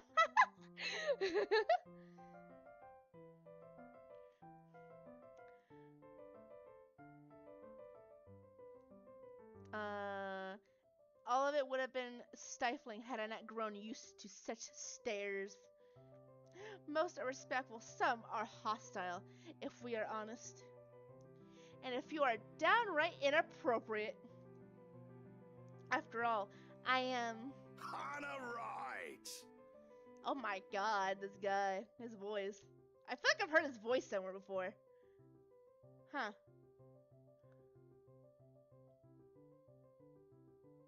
Do I need to fix the audio again?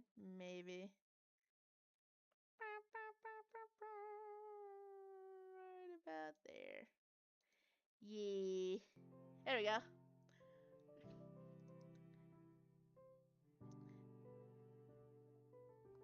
There's a moment of agitation as a familiar but less welcome face approaches me with a suggestive smirk on his face. So we're playing as Hannah now. Got it.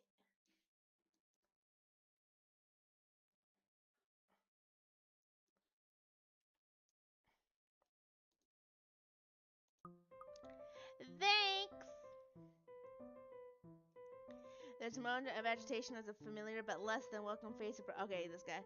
What is he, the chief officer? He looks like it. Of course I have to keep a malevolent smile and greet him as I greet any other friend.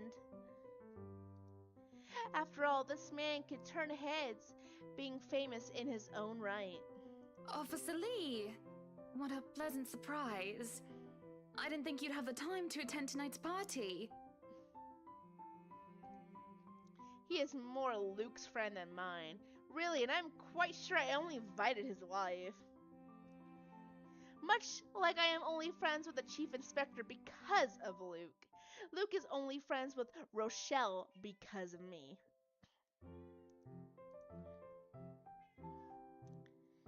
Unlike how I treated Lee, however, Luke never hid his animosity for the Lee matriarch.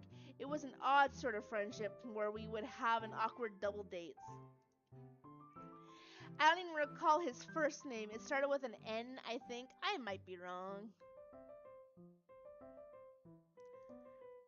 Aside from the chief inspector of Luxbourne Police, his wife Rochelle Lee what is that? I'll just say Nee. It's fine. Or Nah. I'm not sure which one it is. You know what? Lee Vance. That's what we're gonna call it. Just Lee Vance. Screw it. Owns a General Electric company, fridge and freezers mostly. Oh, I always have time for my favorite socialite couple. Might I say, you look positively ravishing tonight.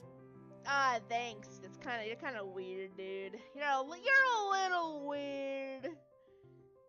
I see the husband isn't with ya. Don't talk to me like that. Oh my god. The way he eyes me up is enough to make my skin crawl. I just wish Luke is here to fend off the more unseemly of our peers. You know, the ones. Men who are just a bit too friendly, staring too long at my assets, getting closer just because my husband is not here.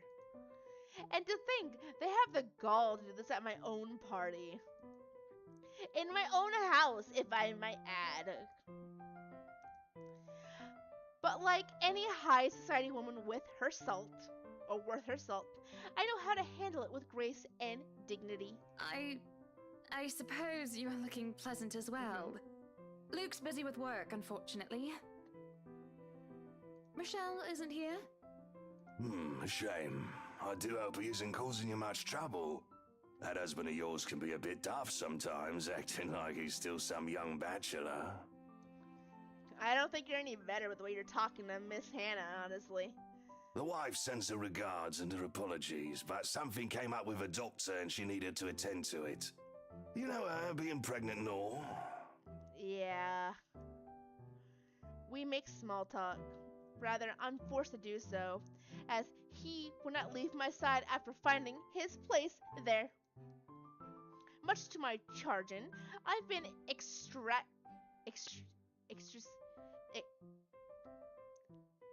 extricated from the few who flock in hopes of flattering, for I can tolerate them far better than Lee. He is a nice enough person, and I adore his wife, who is obviously the brains behind the two.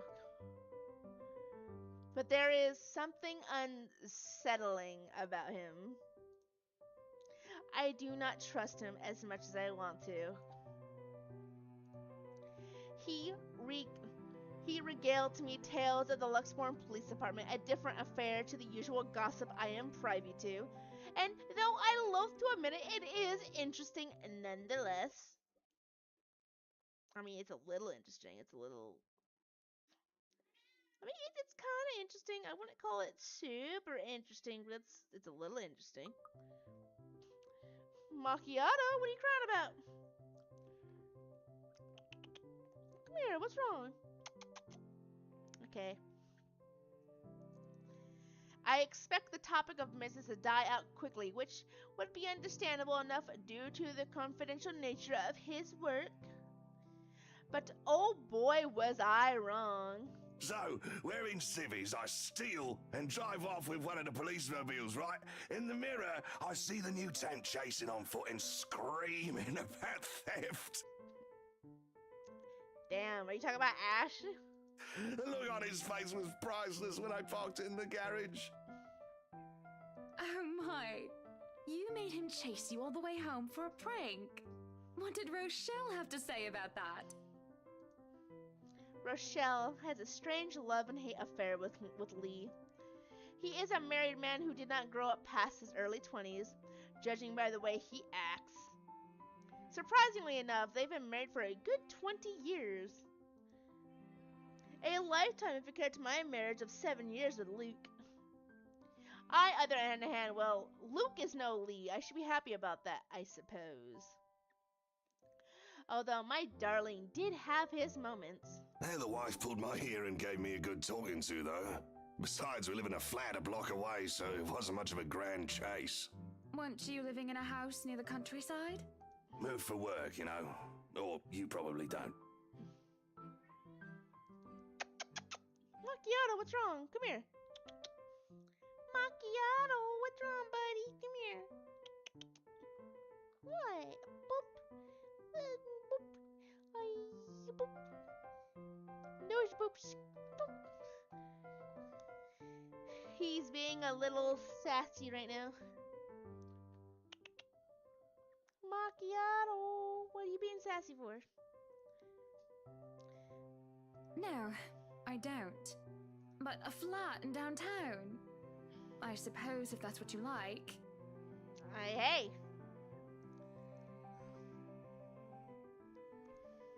Oh, it's sorry. Hate that tiny place, no matter how convenient it can be for work. 55 square yards are not enough when you need to get away from the wife.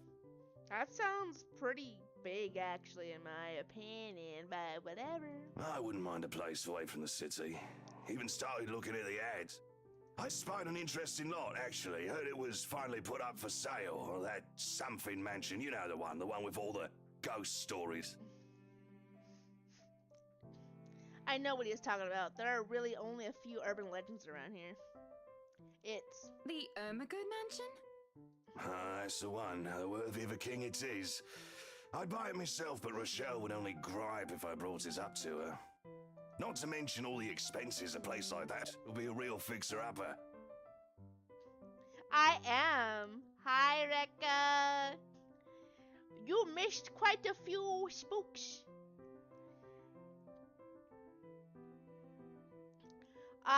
We are at a point where we finally swap perspectives. We were on Isabella's perspective for like, I don't know, a good couple hours, I'd say.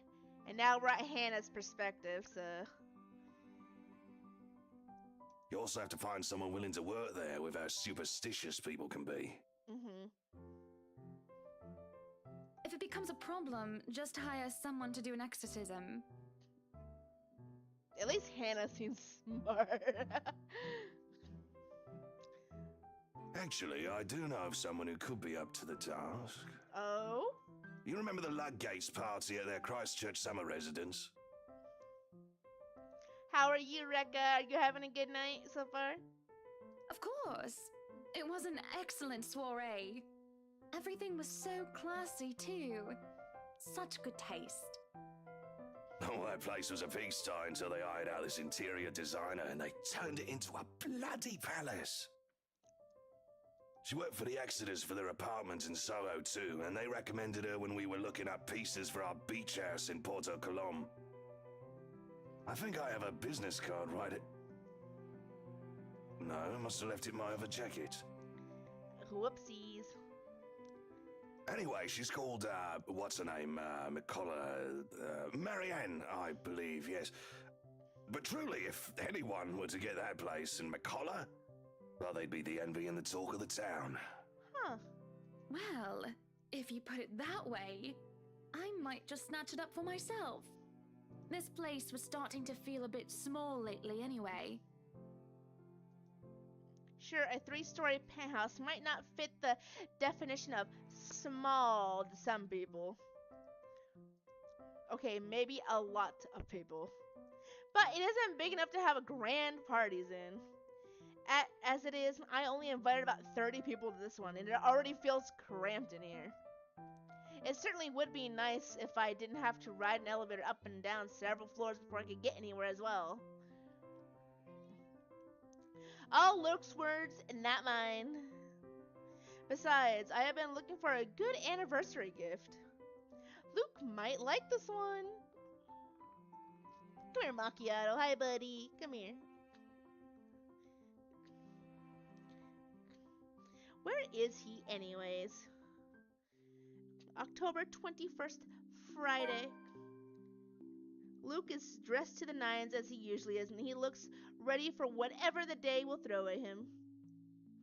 His butler and valet wait at his side just in case he isn't ready as ready as he looks. Hey, Macchiato, what are you doing? Ow. Hey, okay, bye.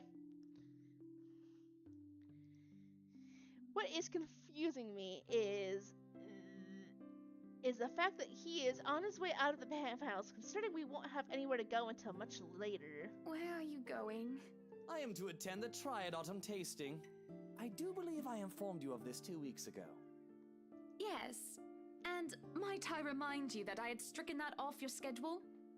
Because 1, the doctor told you to stop consuming so much alcohol. And 2, I informed you a few days ago about the open house we are going to attend in its place. I've even found this marvelous interior designer, Mary Ann McCullough.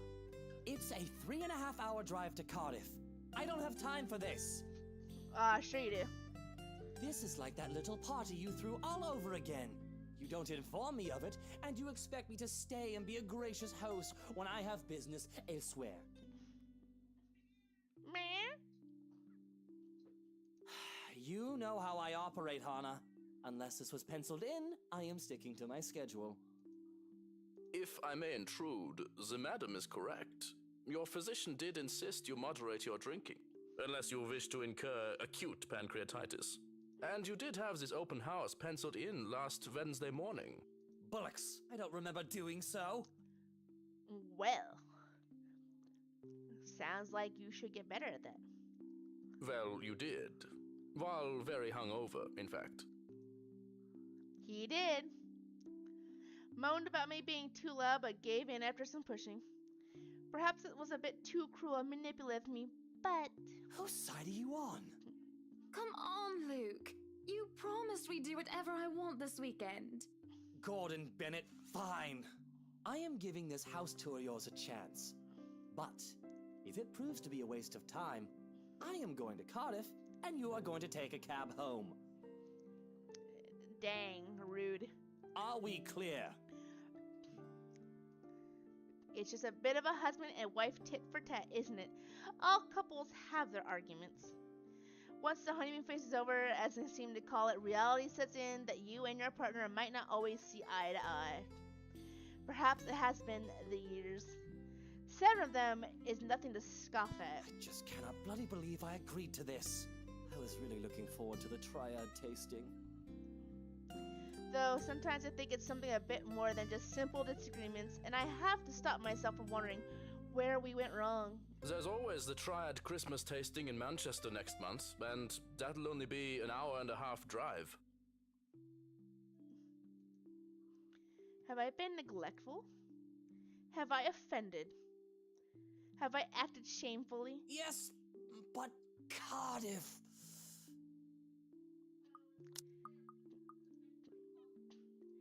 Man, poor Hannah. Certainly, any problem can be discussed. As long as he doesn't turn me away. Well, there goes my good mood. Are you happy now, Hannah?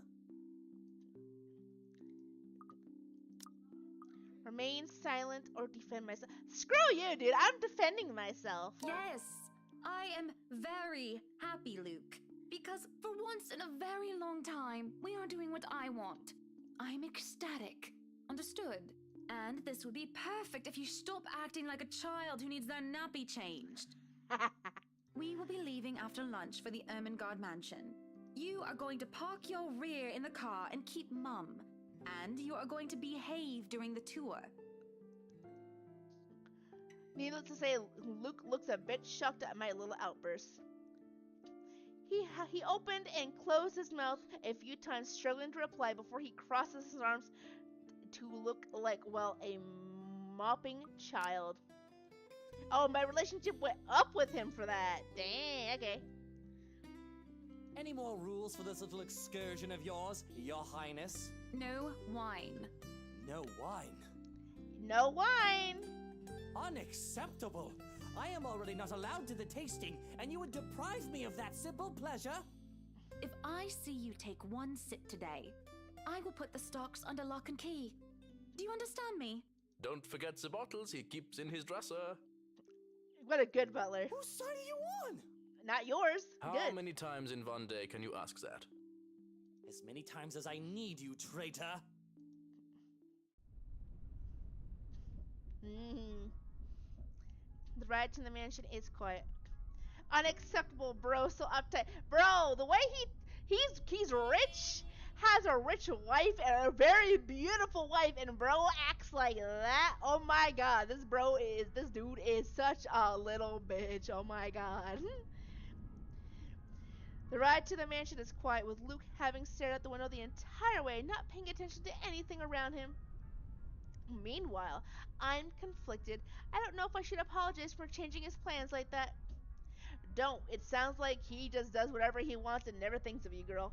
Do not apologize. He deserves it. He fully deserves it. But by the time we arrive at the mansion, I see his light up in genuine interest. Apologizing is the last thing on my mind. The whole affair with the Ermengarde mansion is certainly an interesting experience. The place had been renovated and restored by the owners to what they claimed to be acceptable standards. The mansion itself looks something befitting a fairy tale or a period piece.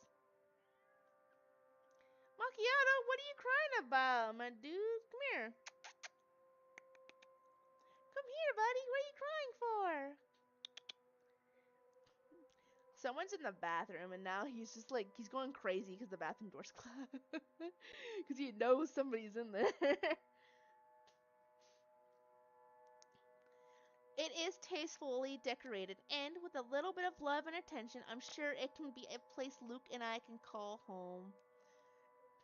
And the number of other... Meow! Meow! Hi, thanks for yelling at me. Come here. Come here. Come here, little baby.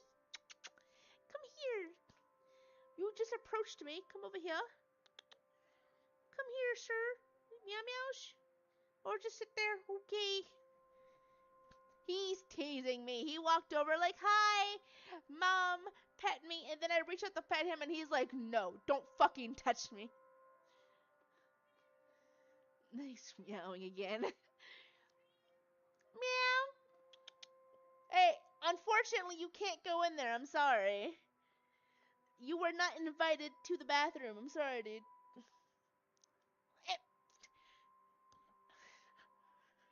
Meow.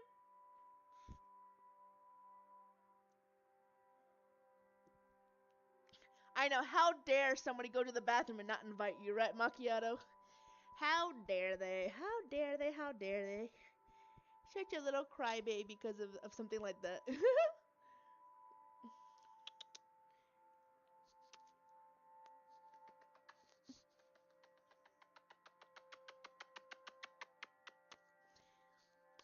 Kisses for Macchiato.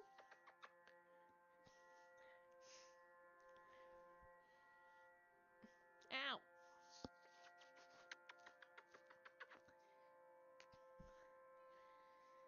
Meow. Meow. Meow.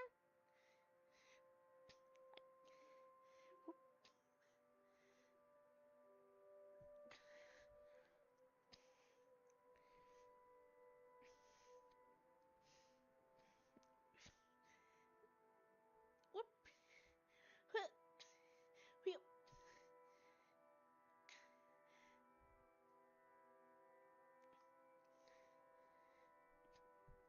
You got your fish. Okay.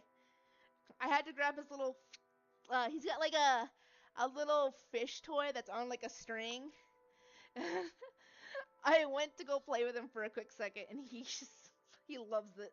That's his favorite toy. He loves that little fish. He's got quite a few toys too, but that's like his ultimate favorite one. It's really beat up. He's had it since he was a kitten. It was his first toy ever. And the number of the prospective buyers that have come from the powerful and wealthy of Luxborn certainly did not disappoint, making this estate as prime property.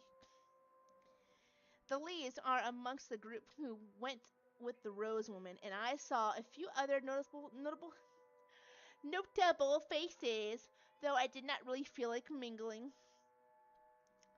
Unfortunately for every one of them, the Wrights have interest in buying. What's been bugging my mind, however, is that Isabelle. What is her problem? I still don't quite understand what is happening. One moment she is scrambling to give us the paperwork to finalize the sale, then she is panicking over some sort of prank letter or another. Dear me, is Isabelle alright? It is apparent that the way she shakes and by the pallor of her skin, something has really shaken her up. Isabella, do you need me to call that ambulance? I'm so sad that Rose is dead, man. Seeing her is like just feels so. I know it's just another perspective, but man, I am worried. But it will be best if she is attended by someone more familiar to her, like her partner. But even then, the girl refuses Rose's offered drink and looks just about ready to make a run for it. No, I'm just feeling a bit out of it. I know. Look, Rose died in. I can't believe she's dead, man. Isabella's perspective was pretty heartbreaking, actually, about it. Excuse me. I'll be back. I just need to catch my breath.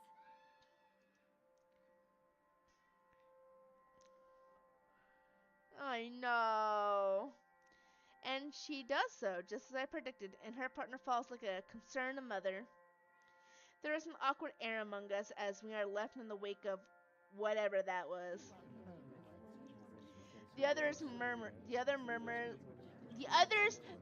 and gossip with each other, speaking of the poor deaf girl and telling the tale of whoever was not audience in the act in the first place. It doesn't take long for the woman Rose to return, pull us aside into the study for what I rightfully assume is damage control. Rose invites Marianne in too, hoping to apologize to her as well. But the woman refuses, saying she is not of her clients anyway. That leaves myself, Rose, and Luke. The last the last all too eager to make himself comfortable in a study he is no doubt already claimed as his own. I can't apologize enough about what just happened. Please forgive Isabella. She's been under a lot of pressure lately. She's young, and all those rumors about this being haunted just got to her head.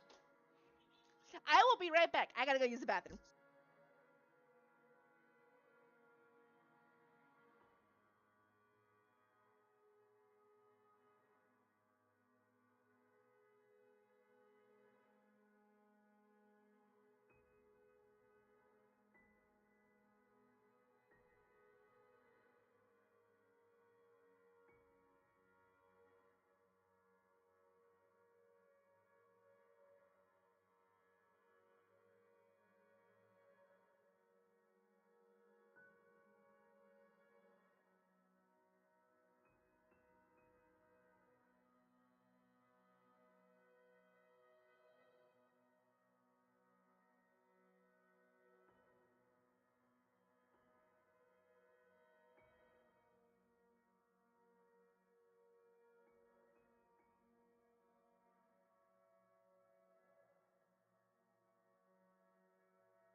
Alright. Sorry.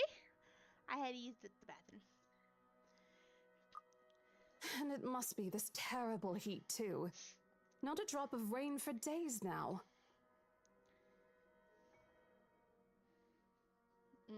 Are you sure it is wise to just let her go like that?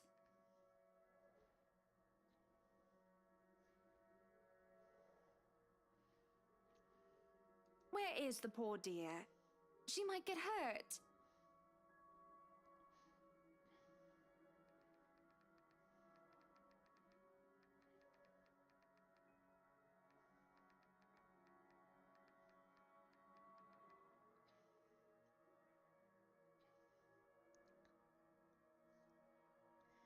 Let's hope she didn't get hurt. I didn't fall in. I just Listen, I just went to use the bathroom and I played with my cat for a little bit when I got back. She's more likely to hurt somebody else, given what just happened. Why would you say that?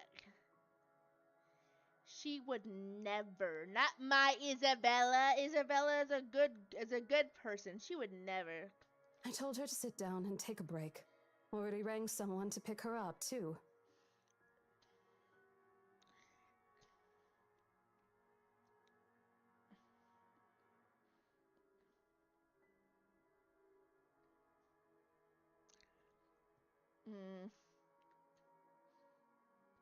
That might be for the best, dear.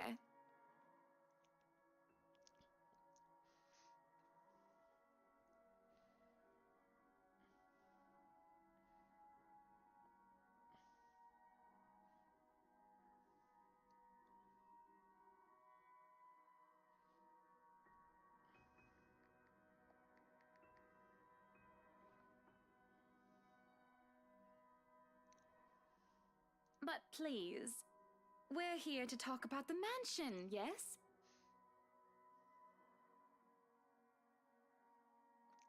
I mean, you're not wrong, but still.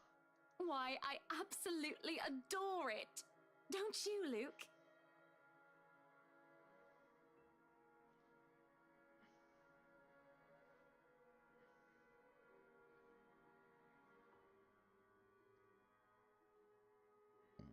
Oh, excuse me.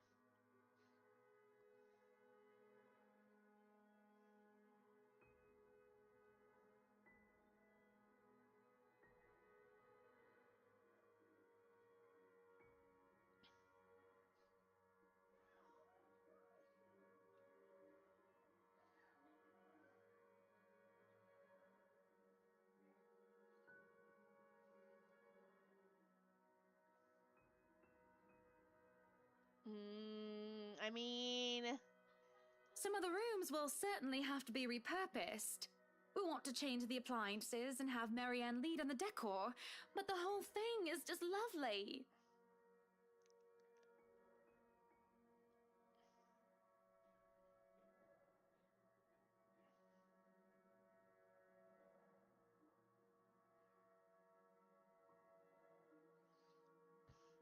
I guess. It's certainly a lot roomier than our penthouse.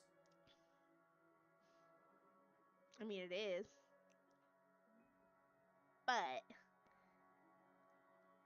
Exactly! Lots of space for guests, parties, a lot of room for little ones to run around too. Oh, Hannah wants kids. Oh no. I don't think you want to have kids with this guy. I'm gonna be so honest. I wouldn't want to. Let's not discuss that right now, Buttercup. Anyway, I do think it would be a shame to let this mansion slip past us. But you haven't even finished touring the house. Well, we like what we've seen. I am making her job easier for her, am I not? No need for loans or long price negotiations. We can just sign a contract and close the deal. Really, you'd think the woman will be more happy about an easy sale. I know how these estate agents worked. How long they had to wait, how much they had to spend even just for a single sale. Why, she should be jumping for joy by now. I'm sure the commission on the mansion is nothing to sneeze at, even if she has to split it with that Isabel girl. Do you think we could have horses here? Yes, those do sound nice, love. Anyway, if anyone else is interested in buying this property, I assure you that I'm able and willing to give a better offer. A vineyard would be nice.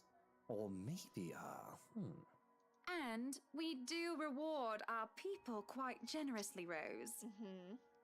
So, if I were you, I would start on that paperwork. Helicopter pad. Helicopter pad, oh my god. I pause. And there's a small moment of complete silence where Rose and I just stare incredulously at Luke. It is an unspoken understanding, a rule between the two of us that we have to put on an act. With our social standing, where image matters, it is also important to avoid making enemies. and to follow this role is an easy feat for me. From youth, I have been the well-trained social butterfly, gracious and grateful. Oh, graceful, sorry. Luke, on the other hand. Oh, wait, what, Luke? No, what? Whatever would we need a helipad for? Well, he likes to play the fool sometimes, even if he is anything but. As he throws me a wry smile, I shake my head and beckon Rose over. This is to be our home, and there is nothing she or anyone else can do to change my mind. This is a place that speaks of power, importance, and, at the same time, a safety and comfort. Perhaps we can have our family here. There's definitely no better gift than this for our special date. Why, everything here is absolutely wonderful. Well, except for this ugly painting in the study. Oh my god. That is... something. It looks like a bad fake on an Edvard Munch painting. Here's the deal. I'm willing to pay 10% higher than your listing price. If anyone tries to outbid us, just add another 5%. I doubt anyone can, of course. Or, you know what? Just add 15% to the listing price, and we can sign all the paperwork now. I guess, if that's what you want. That won't be any trouble. I don't have all the papers now. Didn't think this would be a quick sell. Right. I'll have copies sent to you so you can look over them. And if you'd still like to finish the rest of the tour with Isabella's group, you're more than welcome to. No, I think we're good here. We'd appreciate a private tour of the place a lot more, I think. All right. Should I let Marianne in, then? Marianne? Oh, right. She's been waiting outside the study the whole time, hasn't she? I need to have a little chat with her to move this little mansion project forward. Please do. There is a look of apprehension when the other woman enters the study. Yet, like a professional, I see the moment she steels herself and masks her worry. Admirable. We have this project, then? Of course. Will you be needing anything from us? Having the floor plans would be a great start, just so that I can look at them beforehand. Mm-hmm. And if you could tell me when you're available for a meeting so that I can include it in my calendar? Oh, is a meeting really all that necessary, Marianne? I guess we can send Johans to help you out. You two can start by getting rid of this ugly painting. That's a bit more than a painting, I think. A hush falls upon the room at my request. What painting? Oh, and there it starts. And lo and behold, the painting is gone. In its place, a mirror stands, which leaves me to look at my own confused expression. Odd. Well, no matter. You did read the note, I guess. Back to the topic at hand. Marianne, dear, we are simply far too busy to meet up. You know what? Let's free up our schedule. But I guess we can free up a day to meet with you. Yay, relationship bonus. I don't really need another Maudlin Monday reading about Maury anyway. The book club can function without me for one day. Yes, they can. What time shall we be seeing each other? How does lunch sound? Besides, my house has a higher priority over book club. Why, we can hold the next meeting in this place. Surely the beauty and grandeur of it all will inspire spirited and lively debates about whether modern day writers can match up to the classics. I might as well clear up the rest of my week to handle whatever affairs buying this mansion requires of me. Any social activity can be put off until or whether the Wrights Mansion great debut. I'll have my fill of great parties and gatherings, especially when I organize them myself. That sounds good. Although, with a project of this scope, we might need most of the day to tackle your concerns. That's fine. We'll work it out. A more thorough inspection of the place is also preferable. Breakfast then. It's a date. All right. It's really not. Ooh, Marianne, do you like the girls? I don't blame you. Girls are nice. Girls are pretty. All right. Monday, 10 o'clock sharp. We'll see you then. Actually, Marianne suggested that we meet at 9, but who was even awake at that unholy hour? I was lucky enough to wake up this morning before Luke went all the way to Cardiff. We say our goodbye, shake hands, and make it clear without outright saying it that we now own this house. By the time we left the mansion grounds, sunset is already upon us. So, you really want to buy this place then? Yeah. That's a bit of a big impulse buy, even coming from you. Not that I'm complaining. Shut up, you evil looking dude, that's apparently Miss Hannah's husband. I feel elation when I hear those words from him. It's not every day one is able to please someone like Luke. He gives away false flattery to sway those who starve for his attention and approval. But in the privacy of closed doors, he would often express his grievances. He neither censored himself in front of me nor spared me from his criticism. You have been saying the penthouse was getting a bit too small for you. Happy anniversary! Oh, that time of the year already? Did you forget? Oh, you're a terrible husband. He forgot about it last year too. I understand that he's a busy man, but... Is that why you want to buy it? Yes. You don't like it? I do. But I remember you used to talk about how you wanted to live next to the beach. Botany Bay, Kent. I remember the sea, water that stretched on for miles and miles as far as the eyes can see. As a kid, I loved our beach trips, swimming all day as much as I ever wanted. I was a well-behaved child, and the only time I was ever truly difficult was when I refused to get out of the waters, even when my fingers had gone all wrinkly. And even when they managed to pull me out of the water, there was always sand castles. The day before we married, I told Luke that I wanted a beach and a dog. And a kid or two. And none of those came true, even 7 years later. That was a childish dream. Living next to the beach is so impractical if you really think about it. I don't know. It's not a bad thought to see you in a bathing suit every day. What a pervert.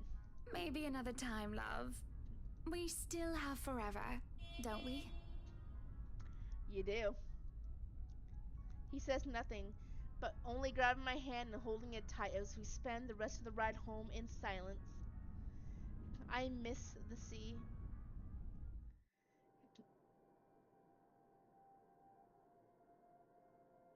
Sick and hovering over the loo at 3 in the morning, the picture I paint right now is hardly glamorous.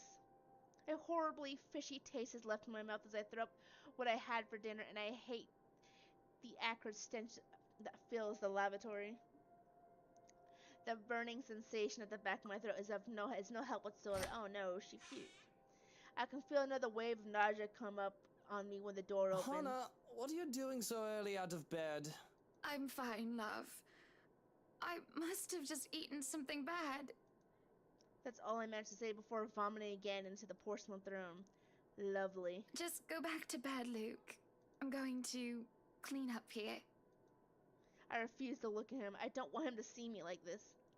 The last time I had a horrible morning retching into a toilet was during my college years, being the life of the party. Thoughtless and shameless, I had thrown away months of frivolous merriment and pointless hookups.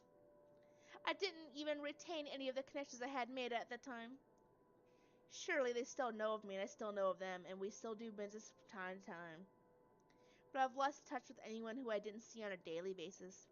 I hardly have any friends. I hardly have any of the friends I had when I was still Hannah Evans. Teachers, fellow university students, drinking buddies, and old conquests like Jack. No, don't touch me, sweetie. It's disgusting. At least he's trying to be there for you. I like how getting out of bed, he's still in a suit, though. No pajamas for this guy, I guess. I'm disgusting. No, you're not. You're, like, really pretty.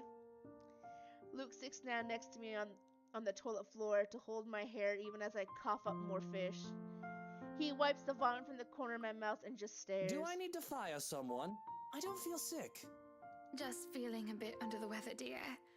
It's been unbearably hot as of late, hasn't it? I do wish it would rain. Are you sure it wasn't those sweets? I told you not to eat those sweets. Maybe. Well, don't laugh. Well, I can't help if you make that sort of face. He starts chuckling, and soon enough, he's in a fit of laughter. The scene happening next to a loo filled with sick just makes the whole thing bizarre, and it nearly makes me start giggling as well. I try to stifle it though, as I smack him on the shoulder. I'm not making a face, Luke. Stop laughing. Shut up. When he would not stop laughing, I let my go as laughter bubbles from my own throat and I forget whatever ill feelings plagued me. We are just husband and wife, laughing together at a funny face, the little things in life. I let myself go because I know that these moments will not last forever. But if I just know that, oh my god, but if I just know the terrible things that are to come for us, I would have wished with everything I have then and there that the laughter stayed. October 26th. Hiya! Come on now!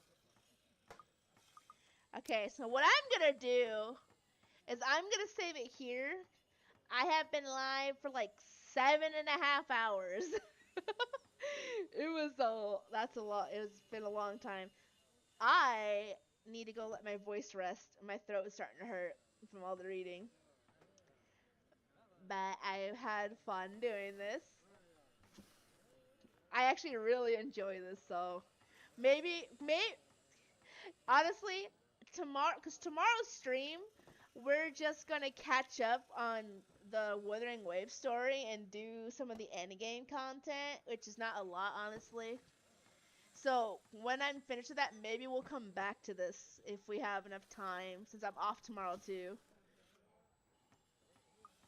And then, remember, right now it's scheduled for the 30th, but I think if it actually launches the 29th, we have the NTE launch stream too soon. Excited for that. But I had fun. We got really far, like really, really far. Further than I thought we would. But yeah, I need to go rest my voice. I had fun. Thank you for sticking with me. And yeah. I will see you guys tomorrow. Yeah, I'm glad the stream was enjoyed. Alright. Thank you. You guys all have a good night too. Alright, I shall be back tomorrow. Bye bye.